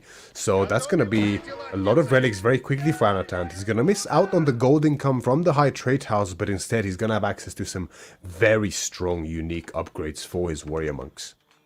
And I love to see a little bit of warrior monk action in a composition, because I feel like with Rus, we haven't been seeing their normal prowess coming out. But Abbey of the Trinity gives us access to technologies we just don't see that much. So definitely an interesting choice about Anatan, considering he's going to probably struggle a little bit with food for a while if Puppypaw is going to be the one putting up the pressure. Because we have to keep in mind here, Puppypaw's food economy is going to scale immensely, at least for this mid-game to early-late game that Malians just does so well in. Puppypaw's own Grand Fulani Corral is now on the way. Still a minute, just under a minute out at this point in time, and his army numbers are stalling for now, of course. 5 Donzo and 5 Sofa. It's going to be enough to exert a little bit of pressure, keeping Anatan occupied around the map. But it honestly wouldn't surprise me at all if we see from Anatan nothing but pure knights from now forth, alongside those warrior monks, because when Boyar's Fortitude is in, these knights, alongside the Saint's Blessing, are going to make very short work of the Sofa. The Sofa, of course, are excellent against infantry units, but if you just don't make any, that entire advantage is just useless. So that seems to be the plan here for Anatan. Actually, Horse Archers in queue as well. Recognizing the committal into Donzo means that Anatan will go into them as well, but that might dilute his composition a bit too much. And already Puppypaw is sacrificing a few of these units just because he's focused his attention elsewhere. Anatan recognizing, hey, this is my moment to pick up these relics.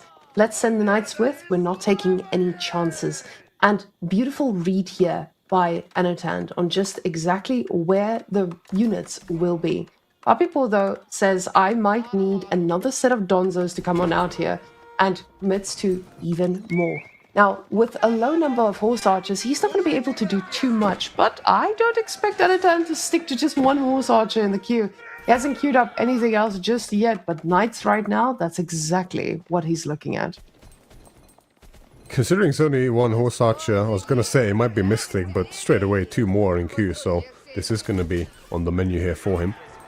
And the warrior scout still being a havoc here at the backline, forcing the space to be in position and ever vigilant of their positioning. 3 warrior scouts can kill a villager pretty easily if they get on top of him, so definitely demands respect. The second relic is now being dragged home by the warrior monk. Another warrior monk in queue as well. Wheelbarrow on the way for Anatan too, and the knight numbers keep climbing. Looks like Puppy was a bit unsure what to commit to. That's part of the reason the warrior scouts were moving around the back as well. He wants to get a good gauge, like, is this just knights? Is this something else as well? Because he made some archers, but then he stopped. Now he made a barracks, and he stopped making donzos for a little while, but now he's again making archers, donzos, and sofa. I mean, tribe composition here as Mali is definitely going to cover all angles, and he undoubtedly has the food income to do so. Yeah, with him not really knowing what to commit to, it's quite surprising seeing this. He's got a lot of scouts here. He gets to split those around if he felt like it, and actually go and see exactly what he's up against. But with these horse archers, he gets a pretty good answer of what's coming next. So him having those 4 archers, they're going to be great against a handful of spears here. But he has to ask himself, is this the composition with donzos and sofas that I'm going to be committing to? And after getting this information, he's still saying, yes, this is the answer I'm going for. Sofas now battling it out against these knights with spears ready to reinforce. Papipo, it feels like he's stuck in his base. And it makes a lot of sense. Early castle, you do just have that food boost. You're doing pretty great as a civilization. He's eating some of his poor cows at the moment.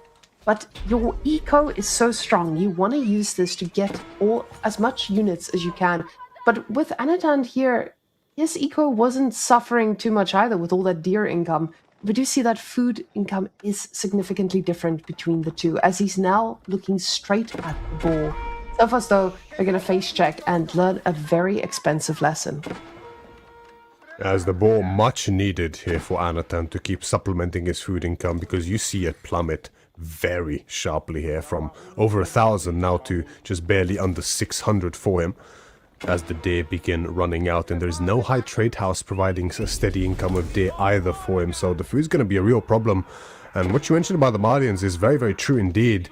There's just 2 ways to play it really in this cast stage. Either you just sit back and mass as much as you possibly can before moving out to potentially exceed your opponent in army count and value by the end of it, or you just keep trading carefully, making sure that at least they're neutral so that your superior food income can win out over extended fights. Because Papipo is choosing the safe route, going for just massing as much as possible and throwing a few raids out at Anatan here and there to soften his economy.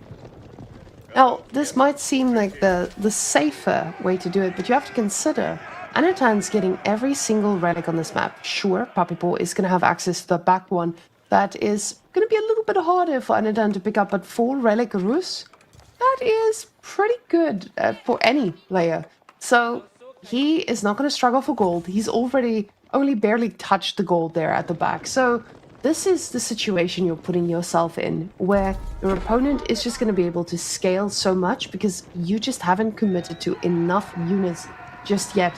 It's got a diverse set of them, but the archers, are they going to be able to handle this huge number of knights? I don't know if they have poison arrows just yet.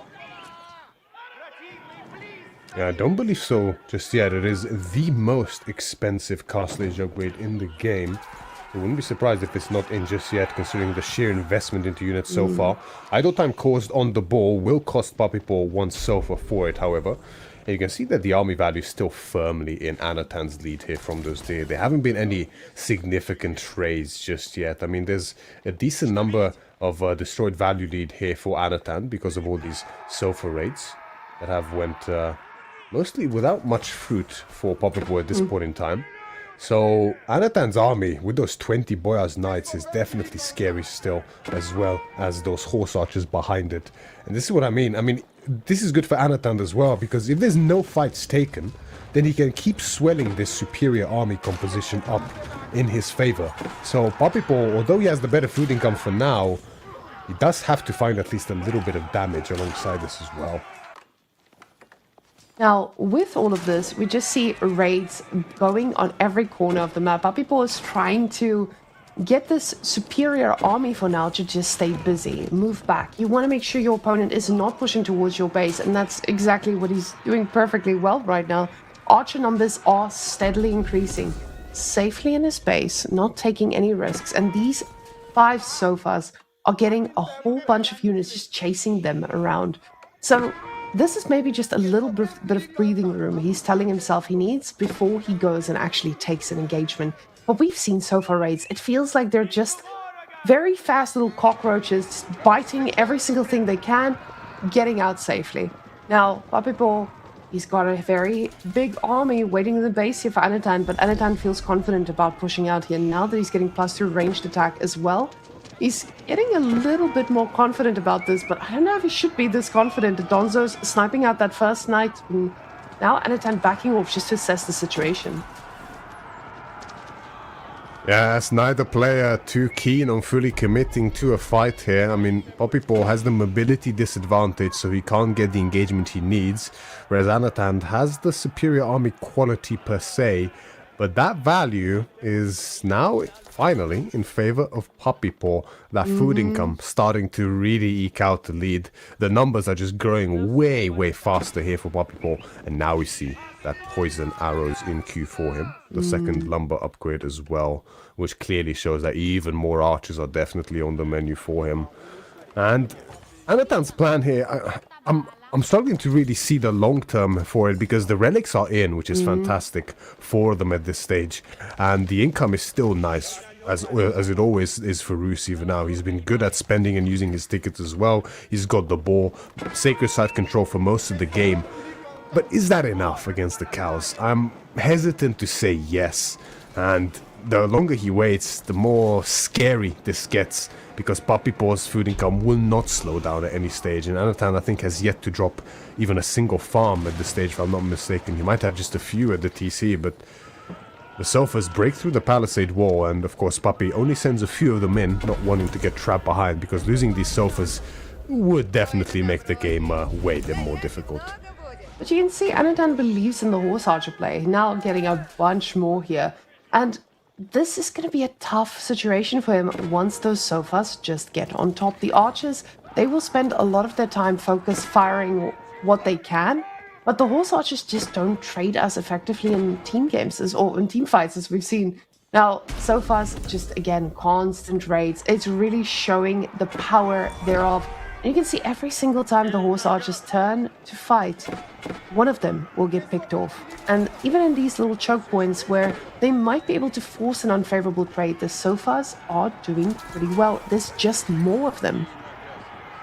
Yes, and the Sofa, arguably the best knight in the game up against horse archers outside of maybe the Camel Lancer. Their additional speed and additional armor means that less decreased damage that the horse archers have is going to work very much in their favor. Speaking of favor, though, looks like this fight is not going the way Papipo had wanted, because his Sofas are stuck on knights, blessed by the inspiration, the Saint's blessing on the right side of the fight. You know, his Donzo mass is getting melted on the left, but there's not as many knights on the left, so he's able to break through on that side. And now Anatan is forced to hold underneath the TC. The pure blob here from Papipo is getting a bit too much for Anatan. But as the knights reconvene from the right flank, Papipo finds himself just a little bit overextended here, and in this choke point he's going to lose a lot on the retreat, because the Donzo numbers are no longer there, and the Donzos are dying very quickly indeed to the horse archers here, and there's very few left still on the front line. But the knight numbers from Anatan are also falling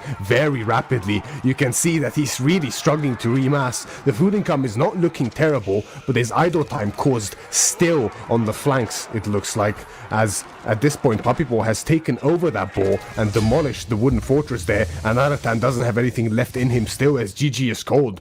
Papipo takes game number 1. And the paw is the law, he says. Perfectly showed to us that you just need to wait for that right moment to engage. Marlians definitely looking pretty good with the right timing and with the right breathing room they were given. I think Anatan here maybe had overestimated the ability of Rus to do so. Now, we are looking at the Marine Lord Beastie graph in front of us, but it should be switched over pretty quickly. There we go, right in front of us. We see here how quickly that skyrocketed onto the side of the Marlians. Because when you have a very strong Castle Age economy, you know where your strength is and you know what you're waiting for. That the archer numbers were doing so well with the poison arrows against this composition from Anatan. And maybe he takes something from this about waiting and letting Papi capitalize on where his civ is good. But we have Kawasan up and running. Ladies and gentlemen, that is something I'm excited for, especially with the 2 civilizations we have on the board. Quite a spicy matchup, I have to say, and it doesn't surprise me to see Anatan picking this as the next map. Of course, for those who aren't aware, the loser always picks the next map to be played in the series. And of course, Anatan has lost the first game, so he now leans on a hybrid map, Karasan, to bail him out in this series from now on out. And doesn't surprise me because I'm definitely a big fan of these hybrid maps and water maps in general. He feels very comfortable, very confident on these, so looks to challenge people there, and admittedly he has a fantastic matchup for it as well. He has two amazing civs for Kawasan, two of the best in the form of Jushi and Iobids.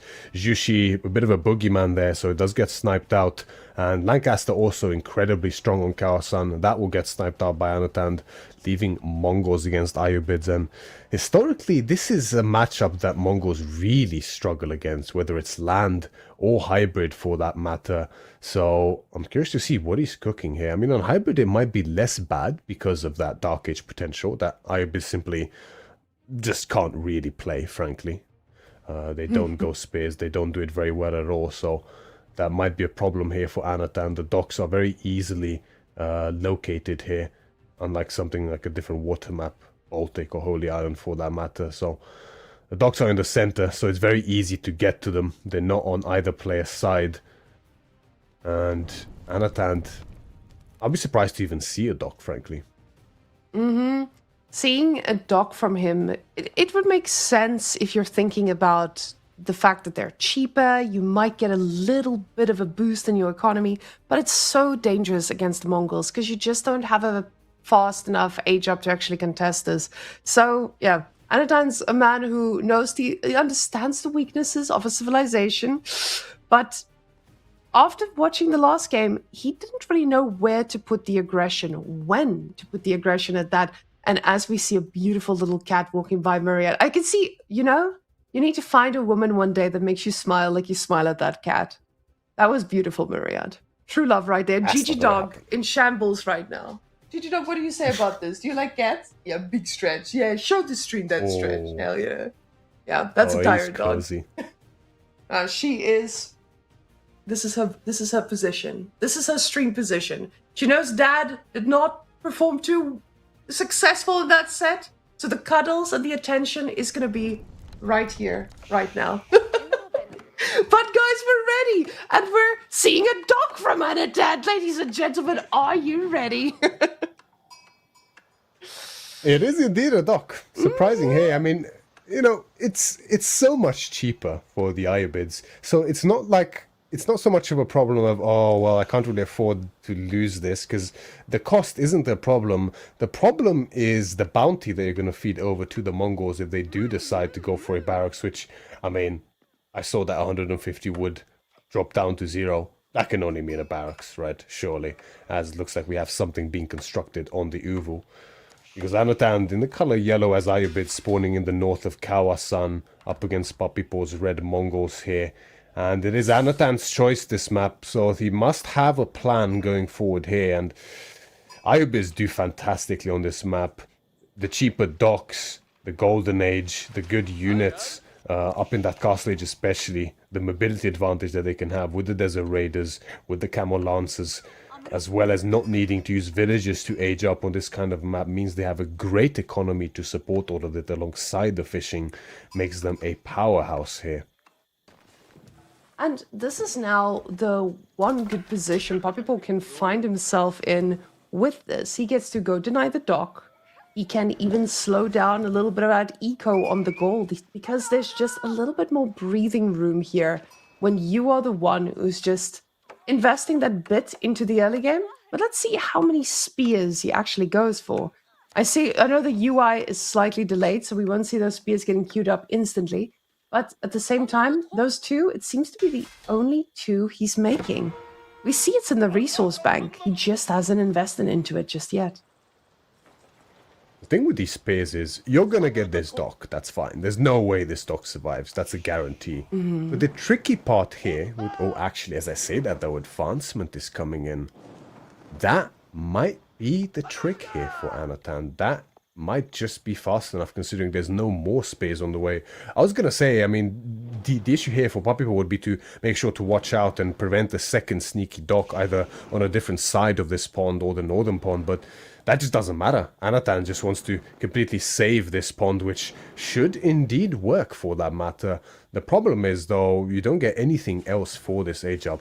However, he does have the lead of the 2 fishing ships already, so that might just be enough. Now, is it going to be enough if this dock goes down, though? Would that food economy be enough to really give him the lead that he got in the early game, save those early resources? Or does Mongol have a little bit of an answer to most of what you can do the moment they age up? Because this is an interesting part about Mongols. If he decides to go for archers, he gets to go for Mangudai and just absolutely overwhelm his opponent pretty quickly. And at the same time with Keshiks, you're forcing Aeobids to, again, invest in units when it seems that Anatan is the one who just wants to be investing on the war.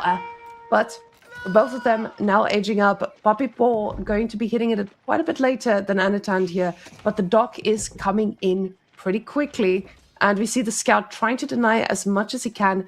A little bit of a repositioning here by Papipo, but Anatan's dock is already going to be up. This means he's going to be able to make a military boat and just sit around the dock for whatever comes out first. And the Dao instantly queued up to try and stop these spears. So apparently 2 spears were just not enough for this. They definitely weren't, and that's why I'm a bit confused by Papipo's approach here, because if you're going to go for spears, that's great, but 2 is not enough for anything here, really. It's not enough to prevent additional docks. It's not enough to burn down the first dock. It's not enough to deny the gold, really, either. It's kind of this classic trap of if you commit to something, make sure you actually get value out of it. Otherwise, what's the point, really? He made a second batch of spearmen here, but again, I don't really see the purpose in those either. So it seems like Anatan has a bit of a clearer idea of what to do here than Papipo, but we're going to see what the follow-up is. Papipo did manage to get a dock up on that second pond there, so that's going to be good for him because he can use the stone very effectively to get arrow slits here, which will make it all the harder here for Anatan to contest this pond despite his ship advantage. The issue is that 1 dock with arrow slits, I'm not sure it's actually enough here if Anatan continues ship production, and he already has fishing ships working overtime to give him an economic lead. Anatan is in a very comfy spot, and this is why when you told me that 2 spears is going to be enough to take down a dock, I was so surprised. I was like, what? That's crazy! But with Advancement Wing, it definitely changes the ability to do so. So, not crazy apparently, Mariette. Thank you very much. Now we know Advancement Wing is the answer if you want to get that ship out just early enough. Do not give Mongol their value. The placement really doing a bit of work here, forcing Anatan to invest in a bit more. But the Khan's Hunter, or is that just the Khan? That's luckily just the Khan. He will be back if he dies, but stays alive for another shot. Ah, it looks like Papipo is gonna take a page out of the Spanish Brothers book here and just leverage this timing into just a good old-fashioned all-in on the wood line using the Falcon, which actually makes a lot of sense, because what the hell else are you going to do in this matchup, let's be honest. And the tower gets cancelled initially. I think Papipo wasn't actually able to stop it in time, if I'm not mistaken, so loses some wood there, and there's already an archer on the field here from Anatan, so that tower is not going to happen, that's for sure. And there's no further committal on this pond here by Papipo. There is now a war junk coming out, but there's no secondary dock, so quite a tough thing to place as well, considering the Bagla is already there on the water from Anatan. This is it feels like a pretty heavy committal here from Papipo on this wood line. He wants this to go up, he sees the archers, he recognizes, hey, this man's in equal numbers. Maybe my Khan is going to help me do this a little bit better, but Anatan's playing this very methodically. He's investing in the archers as he sees the necessity thereof. But aside from that, he's not investing more in the water. He knows he's got enough. Gets a beautiful connection here.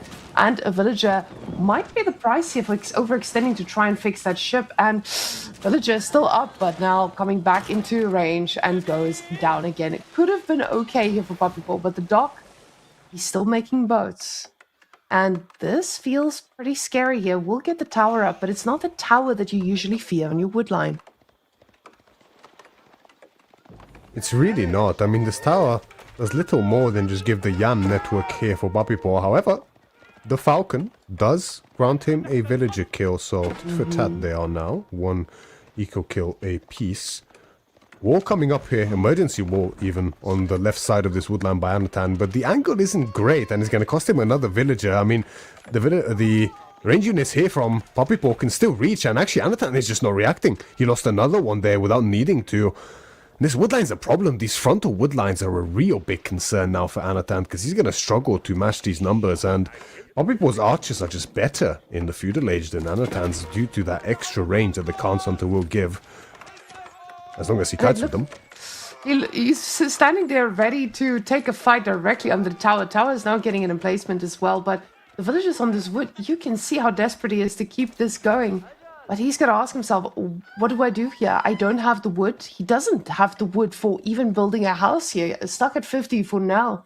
But he is moving, migrating to another wood line, and that lumber camp is being built as the house is getting rushed up as he notices, hey, maybe I am getting pop capped quite a bit here. Now the archers, they are in position yet again, focusing on the villagers for a second, but switching to the horse pretty quickly. They have to fall back to the tower, but the kiting will matter here, and a horseman goes down, but so will an archer or two. Now the question is just, is this enough damage to actually shut down the Mongol push? I don't think so. This tower is just providing so much value. Yeah, the presence of that tower, the move speed, as well as just the sheer amount of damage the Khan soaked up. I'm surprised how intently Anatan was focusing it. He did manage to get him in the end, which is a great win, but I feel like he could have just won that engagement outright if he just ignored the Khan. But the tower might have made it difficult anyway, in fairness. Second stable now being dropped. But this is worth it for Anatan in the long run, because now he has a fair bit of breathing room in order to get from that woodline and chop a fair bit. Because there's no more Khan on the field here for Papipo, so no more Scouting Falcon. I do think the Khan's Hunter managed to get in the tower, if I'm not mistaken, before dying. So he also has a Falcon available for vision. But there's 2 horsemen on the field now, and Anatan has the archer advantage in his base. It's stalling a little bit here for Papipo. But as I say that, Papipo actually reinvested on this right pond and completely gained control. And this is pretty great for Papipo here. He now has an opportunity to just scale up with fishing, just as Anatan is on the other side. And denial of that wood line is exactly what Mongols loves to do on the map. That's how they win the water usually. Now the tower is peppering away at every single ranged unit that dares step closely. So you can see these archers, they're trying to step in and try and take a beautiful engagement here, but the tower is target focused, and I love this about Papipo. Papipo knows what he needs to kill, and the name of the game is archers. Loses a ton under the tower, and the tower still lives. Another horseman now. You might be able to get the tower, but at what cost? Every bit of your ranged units, and now your horses are the front line. Now, luckily, there's only 1 spear, and the archers are forced to go back. So this actually working out pretty well here for Anatan. But the Keshiks, they have arrived, Myriad, and they are looking feisty. There's nothing doing enough damage to actually handle them right now. Yeah, the Keshiks arriving in the nick of time. Maybe just a couple of seconds too late here for Papipo. Ends up costing him a lot of additional archers. But these Keshiks are definitely a problem now for Anatan. And now Papipo is scaling his own fishing ships behind this, so he's going to start to slowly catch up in that income, but Anatan is definitely still ahead at this stage, at least in the fishing ships, not quite in the income yet, due to the idle time he has suffered so far. Second stable now being prioritized by Papipo as well, and no blacksmith upgrades yet for either player. Anatan struggling with the wood, whereas Papipo was mainly struggling with the gold so far, but now also struggling with the wood due to having to produce fishing ships. And that is part of what has stalled this push from Papipo a little bit, having to invest into those additional fighting ships as well as fishing ships. But that might prove prudent in the end, as it will allow him to swell his numbers further. And in feudal, undoubtedly, Mongols do have the advantage if they're able to get a big army together, because sure, Ayubids have the Desert Raiders, but they will always be very vulnerable to archers, whereas the Keshiks, they are still a night light, and that's always to be respected. Although against Desert Raiders, you can see how that goes. Yeah, Desert Raiders, they handle it pretty well here, and Anatan's feeling a little bit more confident in investing in those right now. And with the horses in the mix too, this feels like the answer he was looking for. Although Papipo, economically, they are pretty much even right now. Papipo being a little bit ahead, killing a few of those vills, and you can only invest that much on the water. Now, finally, getting the mass up here to try and deny these towers, but the Keshiks go right on in to just increase that fire a bit. Problem is, that's just not enough to do significant damage to the army. They will get a horse, but will they get anything else? Ooh, Keshik pays the price as well. Indeed, I don't even know how he managed to sneak this tower behind all of this as well. Just randomly another tower being a thorn in Anatan's woodline yet again. Does end up falling, but costs him a fair few units there. And Papipo is getting his army together, and it's a scary army indeed, because probably crazy, but I think Anatan was thinking about Castle Age behind all of this, which, I mean, it's kind of what you have to do, but it's a very tricky thing to pull off in this position here, as the military upgrades are rolling in for Papipo behind this. Iron Undermesh is already in, Steel Arrow soon to finish as well. The Desert Raiders look to go for a raid, but they're discovered in the midst of it, and two of them fall for free. And this is a massive loss. Those aren't the free types of Desert Raiders that we don't mind losing. They are mass critical ones. Now, he is about to click that up. And the question now is, where does he go with this? Is this where you go for the economic wing, where you're like, hey, I need those extra vills? Or am I just going to die if I don't go for units? And honestly, that feels like a kind of position he's in right now. He's not in a spot where, hey, he can just sit back and let it work. And that's exactly what happens here. Reinforcement wing gets chosen. So you know you lost a handful of vills, but this is not your comeback mechanic. You need the army, and you're going to need it constantly against this very powerful Mongol push. But Papipo, he's having some dirty thoughts about Castle Age himself. Yeah, and it's a quick turnaround time for it too as well. Beautifully macroed by Papipo to do so. And Anatan, I think he desperately needs to use his gold for a Steel Arrow here. He really needs it yesterday for these towers, but it's too far at this point in time, as Papipo, with zero fear, going directly onto these towers that are not yet fortified, and he's going to look to burn them down. There's not much military here for Anatan, really. The archers are trying to get a few shots off here and there, but the Keshiks, with the healing on the tower as well as the additional ranged armor, are quite tanky indeed in this position. Villagers make an escape, only one falls. That could have been a lot worse there for Anatan. And the arrow slits on the second tower might dissuade Papipo, but absolutely not, as I say that. He re-engages from the left side and goes to torch it directly yet again. Step Redoubt, actually, being the mark of choice here for Papipo, which makes me wonder, I think he intends to actually play this the long game, maybe even into an Imperial Age. Now, getting the Step Redoubt, it's not just about you having the choice of Imperial Age, but it's also you having the luxury of Imperial Age at a very critical time when your opponent is currently scrambling. So he pulls back, and it should signal to him that the Age Up is coming. And funnily enough, it seems like Step Redoubt will be done before Reinforcement Wing even has a shot. And this is pretty crazy, because this means Papipo feels like, hey, I'm going to get my upgrades pretty quickly. I'm going to be able to do this push a lot harder than you are ready for. And you can see this. Anatan doesn't have the gold set up either. He's not going to be ready for a push. He's not going to have the units for this either. Because the moment he queues up that upgrade, he just has enough for one more or two camel lances. And that's exactly what he spends it on. Yes, exactly. Not even able to afford the veterancy for these Desert Raiders at this point in time, needing the Camel Lancers instead. A prudent choice, I would say, given the position here, so doing best with what he has available to him. But in terms of a push, I mean, I'm not sure about Papipo's plan here, because if he was to go for a decisive push here, then undoubtedly Kurutai would be the better landmark for it. That buff is so potent indeed, and he has great places to park it as well. Like between these two woodlines here would be an instrumental position for him. But yeah, I mean, with these outposts especially set up, this is definitely a play towards Imperial Age. Very few units in production, only crossbows, as the only real threat to him in terms of a dive point are those camel lancers, so the crossbows will deal with that. Yeah, this is definitely a cook for Imperial Age. That's interesting that you say that, Maria, because I see him now switching to quite a bit of men-at-arms behind this as well. And for me, this would signal like, hey, he wants a little bit of front line between all of this, but is he recommitting?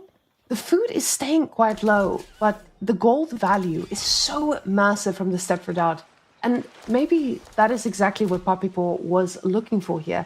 All those fishing boats, though, this is going to mean that that fish gets, of that pond gets overfished pretty well, which just means that there's going to be a little bit of a food drop for a while if he's not careful. With only one pasture, this is not a good position you want to put yourself in. But Anatan is the one who cannot make a play happen as he's just stuck in his base constantly. Yeah, that's why it is the prime.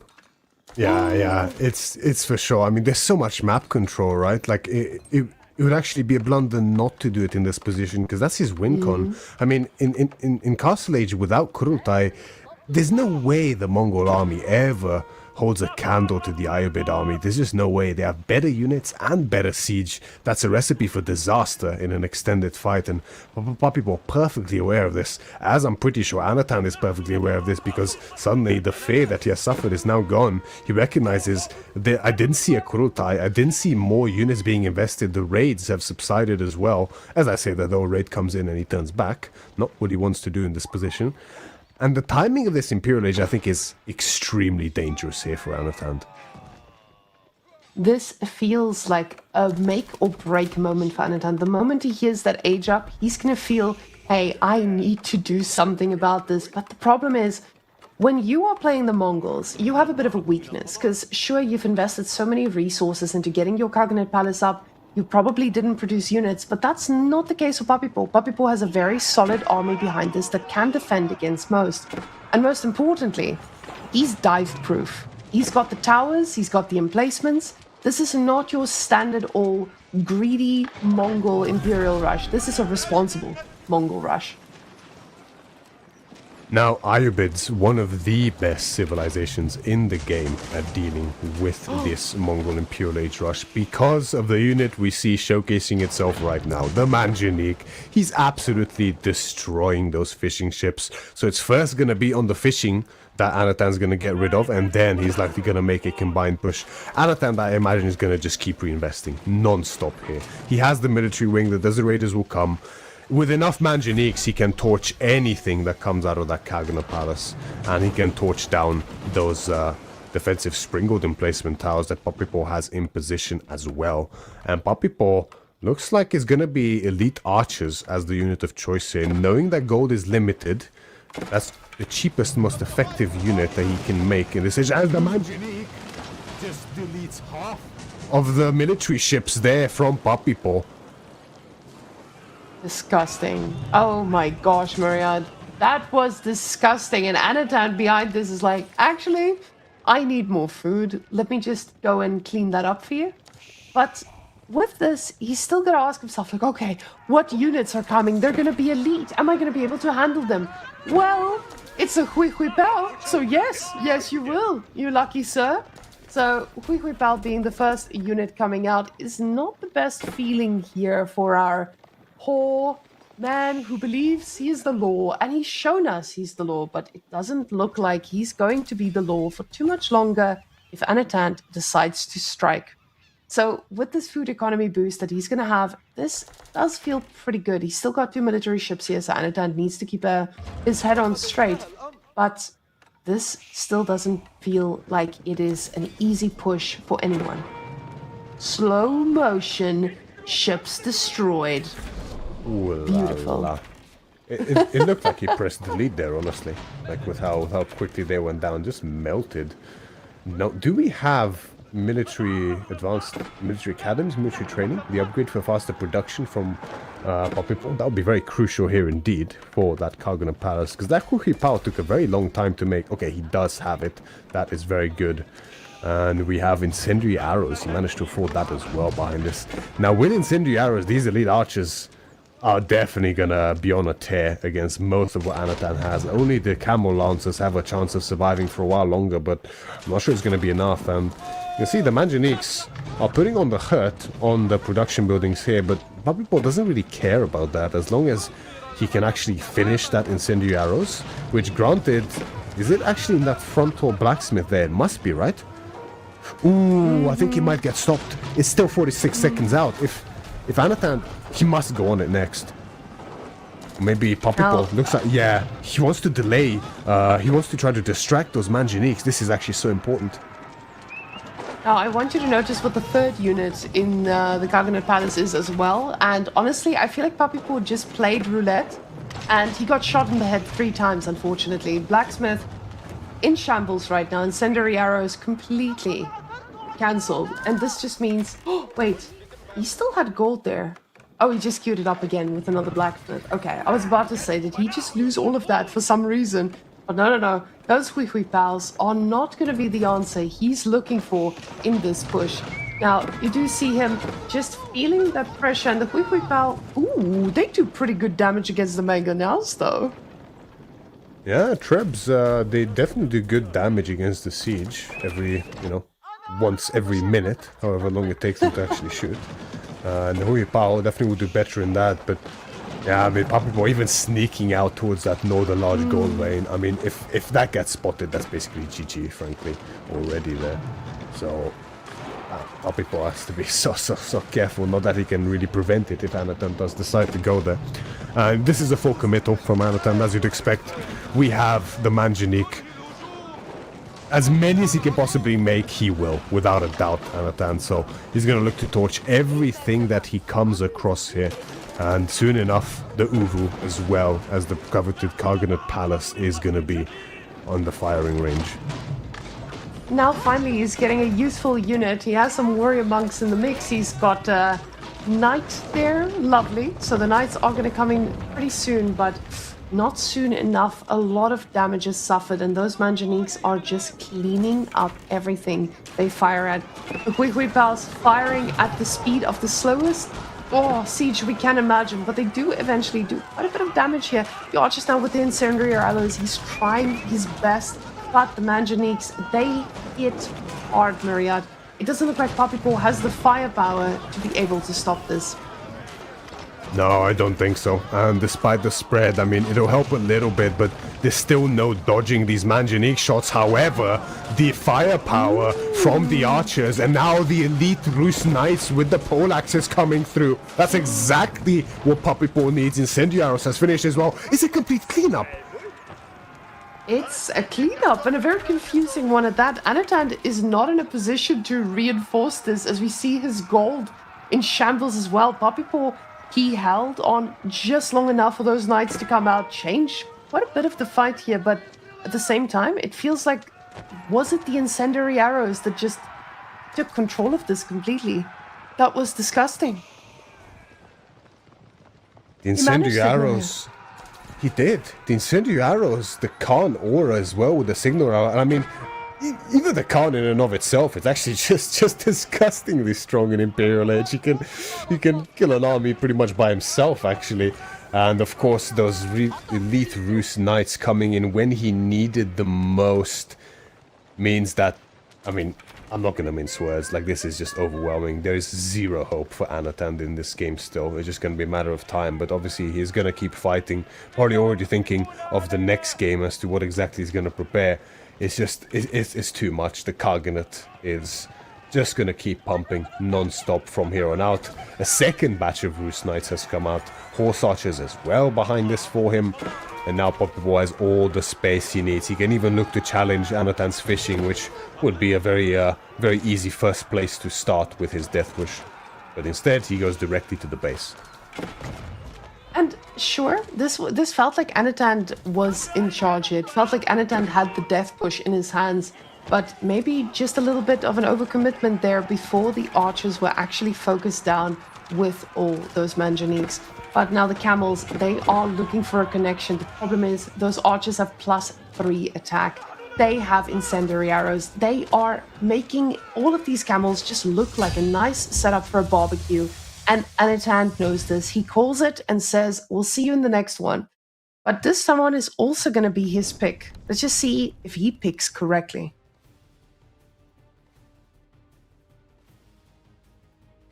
That's a tough one for Anatan for sure. I mean, this you don't want to be in this position where you lose the first game. That's rough enough, especially in. I mean, people have different opinions of Rus.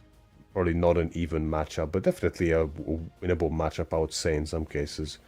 But after that position to, lose the second map as well, which is the one that you picked with what seems to be an advantageous matchup, at least on paper, but obviously things change over time. That might not still be the case, I'm not sure. It's a difficult one. Hybrid makes things very complicated.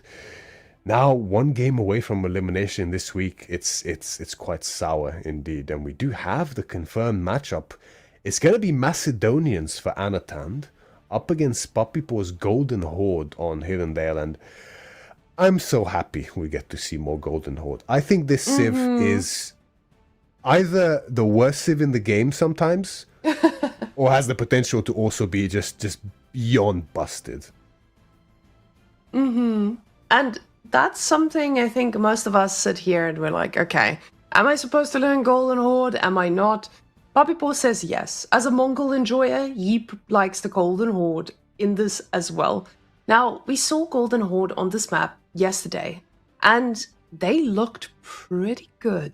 This is definitely not a civilization that people should underestimate. And the moment you give them that breathing room to get their economy just a little bit set up, they do pretty well. But at the same time, there's Macedonians on the other side. And we've seen the reign of Macedonia just absolutely obliterating most matchups. So is Papipo's Golden Horde going to be the answer to Macedonia? Well, maybe. We'll find out. But it does feel like a pretty tough one to try and figure it out on, because Hirondale is a map that I feel like the moment you get control of the push, it's really difficult for your opponent to gain control back, because you get pushed into this little corner and there's really no escape. Your gold starts running out, etc. And things get out of hand pretty quickly. Now, the beautiful thing about Macedonians, they have such good units. They might just be able to keep you in there for as long as they want. Now, where do you land with these two civilizations directly, facing against each other?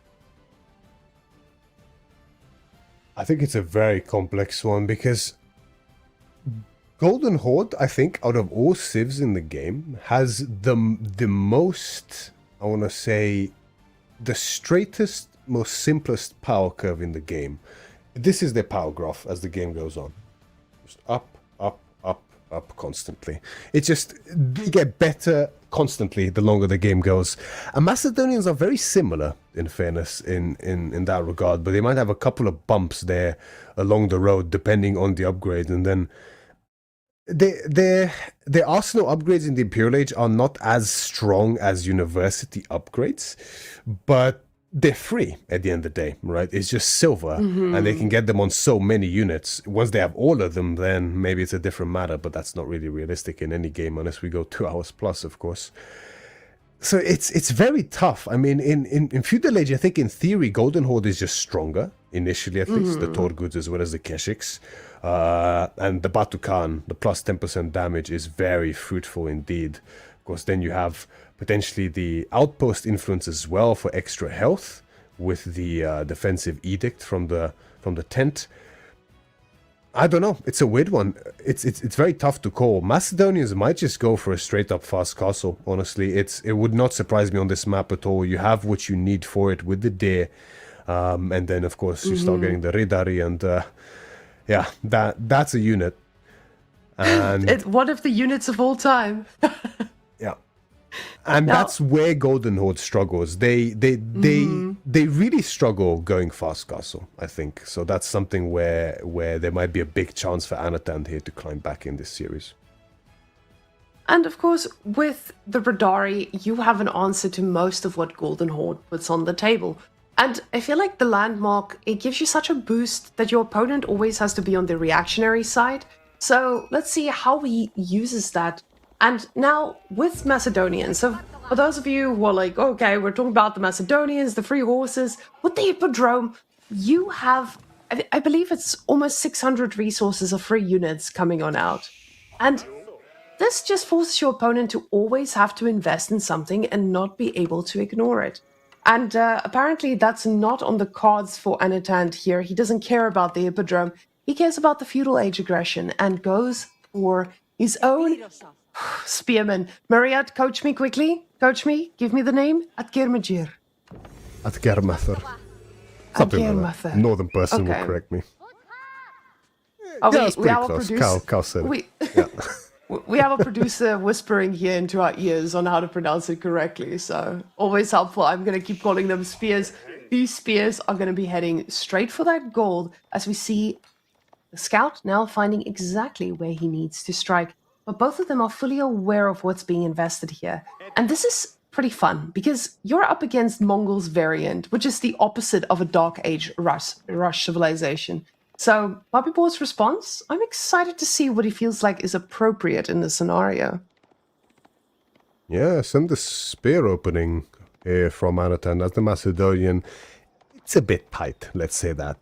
To make this, you know, as straightforward as a regular Civ's spear opening demands a lot of manual drop-offs to get food in time for villagers as well as the Atgermather, because they cost 10 food extra compared to regular spearmen, so that's a bottleneck, and the stronghold itself costs 50 additional food, 50 additional wood, excuse me, so you're gonna have to gather 50 straight away at the beginning of the game, so it makes it a bit of a tricky opening. You have to really pay attention or you're gonna suffer a bit of idle time, and we see, obviously, Anatand is perfectly aware and capable of this, but even despite that, you will still have just a tiny bit, most likely, as we see 3 seconds had already built up of idle time. However, Golden Horde is very vulnerable to this. There's no doubt about it. The gold is now denied, and soon enough, because of the additional investment into these Atgermather, there'll be a denial on the Uvu as well, which will undoubtedly fall as well, unless Papipo decides to go for a stronghold there. Not stronghold, fortified outpost it's called, because I don't think it's in TC range, right? The stone. Yeah, that stone feels a little bit far out if we look at the minimap. Right now, we're just keeping an eye on the scout leading the path for the villager who is desperately looking for a little bit of stone. But you have to keep in mind, a little bit of gold, but he's not going to be a happy camper getting that. There's not enough resources to try and build anything to drop this off with. So a few of these villagers need to be re-rallied onto wood. You see 3 now there. And that one villager is still going to take a while. The problem is for Golden Horde, they take so long to age up. So this is not just a easy old, okay, I'm going to go for a little bit of gold here. You still have to wait quite a long time. So this means that Anatad should be able to match this age up while still doing significant damage. I'm a little bit surprised just how off guard people got caught by this. I mean, Macedonians don't often start with the spears, but it's definitely a possibility, especially against a civilization like the Golden Horde that's so weak. I mean, I wouldn't be surprised to see this against the Malians either, for instance. But, you know, getting caught with your pants down like this, not having to go to age up, this really hurts. I mean, Anatad's actually going to be way ahead in the age up here, considering that Papipos is way slower. He goes for the building carts as well, interestingly enough. The thing is, That's the first time? Yeah, it's been a while, hasn't it? And normally you only see that on hybrid maps, but this I think is really interesting because I actually don't think Golden Horde cares that much if they even lose the starting Uvu, honestly. I don't think they care that much. It's only 150 wood. You know, it forces a big delay on the opponent and they can just rebuild it right afterwards. And that's going to be even easier with the building cards because we don't even need to save up the wood for archers as well as for the archery range this way. We just can place it straight away. So I'm curious what he's going to make with the building cards. I mean, undoubtedly one's going to be an archery range, of course, to deal with these Atgermather. What's the second one going to be? Stable feels a bit like a waste because you don't have the economy to produce Keshiks for a while yet, as you can only double produce them. but you might as well go for a stockyard potentially. Now, stockyard is great value. It's 250 wood, and that's a lot of very nice food income coming in for him. Now, looking at building costs coming in this slowly, it does bring you... It brings a lot of stress here, and that poor villager with the gold in his arms, he's gonna try to make it home, but it looks like a very sad tale that's about to be told. Body block coming in with that scout, and it's gonna be worth it for Anatan because he's gonna get the kill after all. The villager turning right into his death, and everyone else surviving. I was gonna say, if he loses a few spears, this still feels good. Anatan now fully in the driving seat. And Poppy Paw, he's a hungry boy. You can see him trying to kill those deer on the safe side.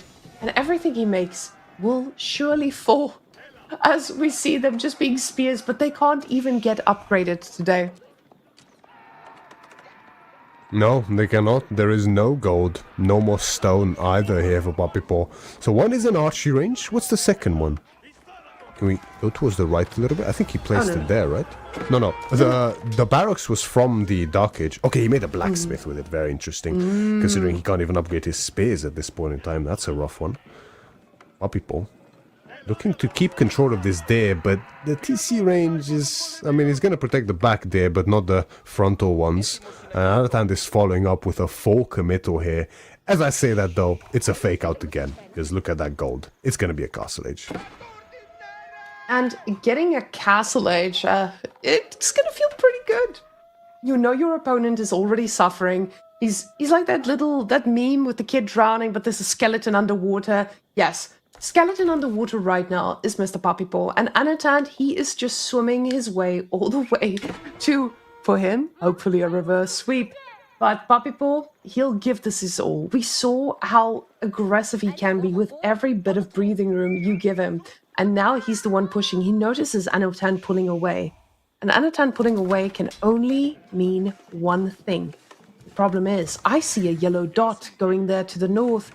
And that yellow dot might be a spicy little unit looking for some damage. And it is. Poppy Paw, smelling that something is off, he's gonna look to push across the map now, across the dale, so to say, and look to challenge Anatan directly. Problem is, the gold is at the back, and there's still a good number of units here for Anatan. Poppy Paw just doesn't actually have enough to really make anything happen in this position. Surprisingly, though, Anatan didn't even opt to take his dare, even though he had plenty of time and space to do so. Which means that he might be running into some food struggles when it comes to getting this castle age, and his gold is way ahead of his food in that regard. And I'm pretty sure that means that, I mean, it looks like to me like he just changed his mind completely because of this. The extra gold is going to be used for upgrades as well as to expedite that silver income, as we see the first horseman, cavalry armor tech come in for him. I love this. I love the fact that Poppy Paw, he recognized how behind he is. But he knows if I don't land now, if I don't force my opponent to react, he's going to run away with the game. Because he knows what Castle Age looks like for the Macedonian dynasty. So Poppy Paw trying to get as much as he can from this. Same time, Anatan's like, I don't have the units for this right now. Let me go and try find more damage, delay you even more, so I can maybe get just a little bit more breathing room to try and do this. And honestly, Poppy Paw reads this game like a beautiful French book. I would say, oh, never mind. Poppy is not French Canadian. Ah, damn it. I almost gave him too much credit for speaking another language here. He just speaks the Golden Horde perfectly. Maybe Age of Empires is his language. That it is indeed. And it seems to be working out very well for him so far. Speaking it fluently. Even in this game, he's able to keep control of the center. Anatan... He's just a little bit indecisive, right? And you can tell he was thinking of that castle age and then stopped, and now it looks like he's thinking of it again because he has so many on food and not full producing. But he's off of gold at the same time as well, just needing a little bit extra for that castle age. And I don't blame him because Golden Horde is not to be underestimated in the feudal age. They're certainly very potent, and Anatan needs a lot of silver to actually contest them directly. Probably more than he can muster up without exceeding too much gold than he would need for the feudal age. Steel Dower now on the way for Poppy, who just keeps massing the infantry for now. I wonder, do we have any Karash on the field just yet, as that's a necessary addition for the Golden Horde. Oh. Oof. Between all of that, it does look like there is a handful of them in the mix there. 2 in that big army, but we do see yellow dots on the side of Papi Paul's base, but at the same time, Anatant is getting raided. So this is going to mean double the attention needed from our poor observers and double the attention from our players as well. Because when you just lose focus for a second here, this is where you lose 5 villagers. But both of these players, with all 6,000 APM coming out of those hands, they are trying to make this work. System of the first heal is the choice here. And honestly, I haven't seen this on Macedonians at all. I have no idea what this one does.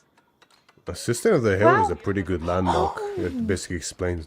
Yeah, you can place this on economic buildings or a farm for that matter to gain food.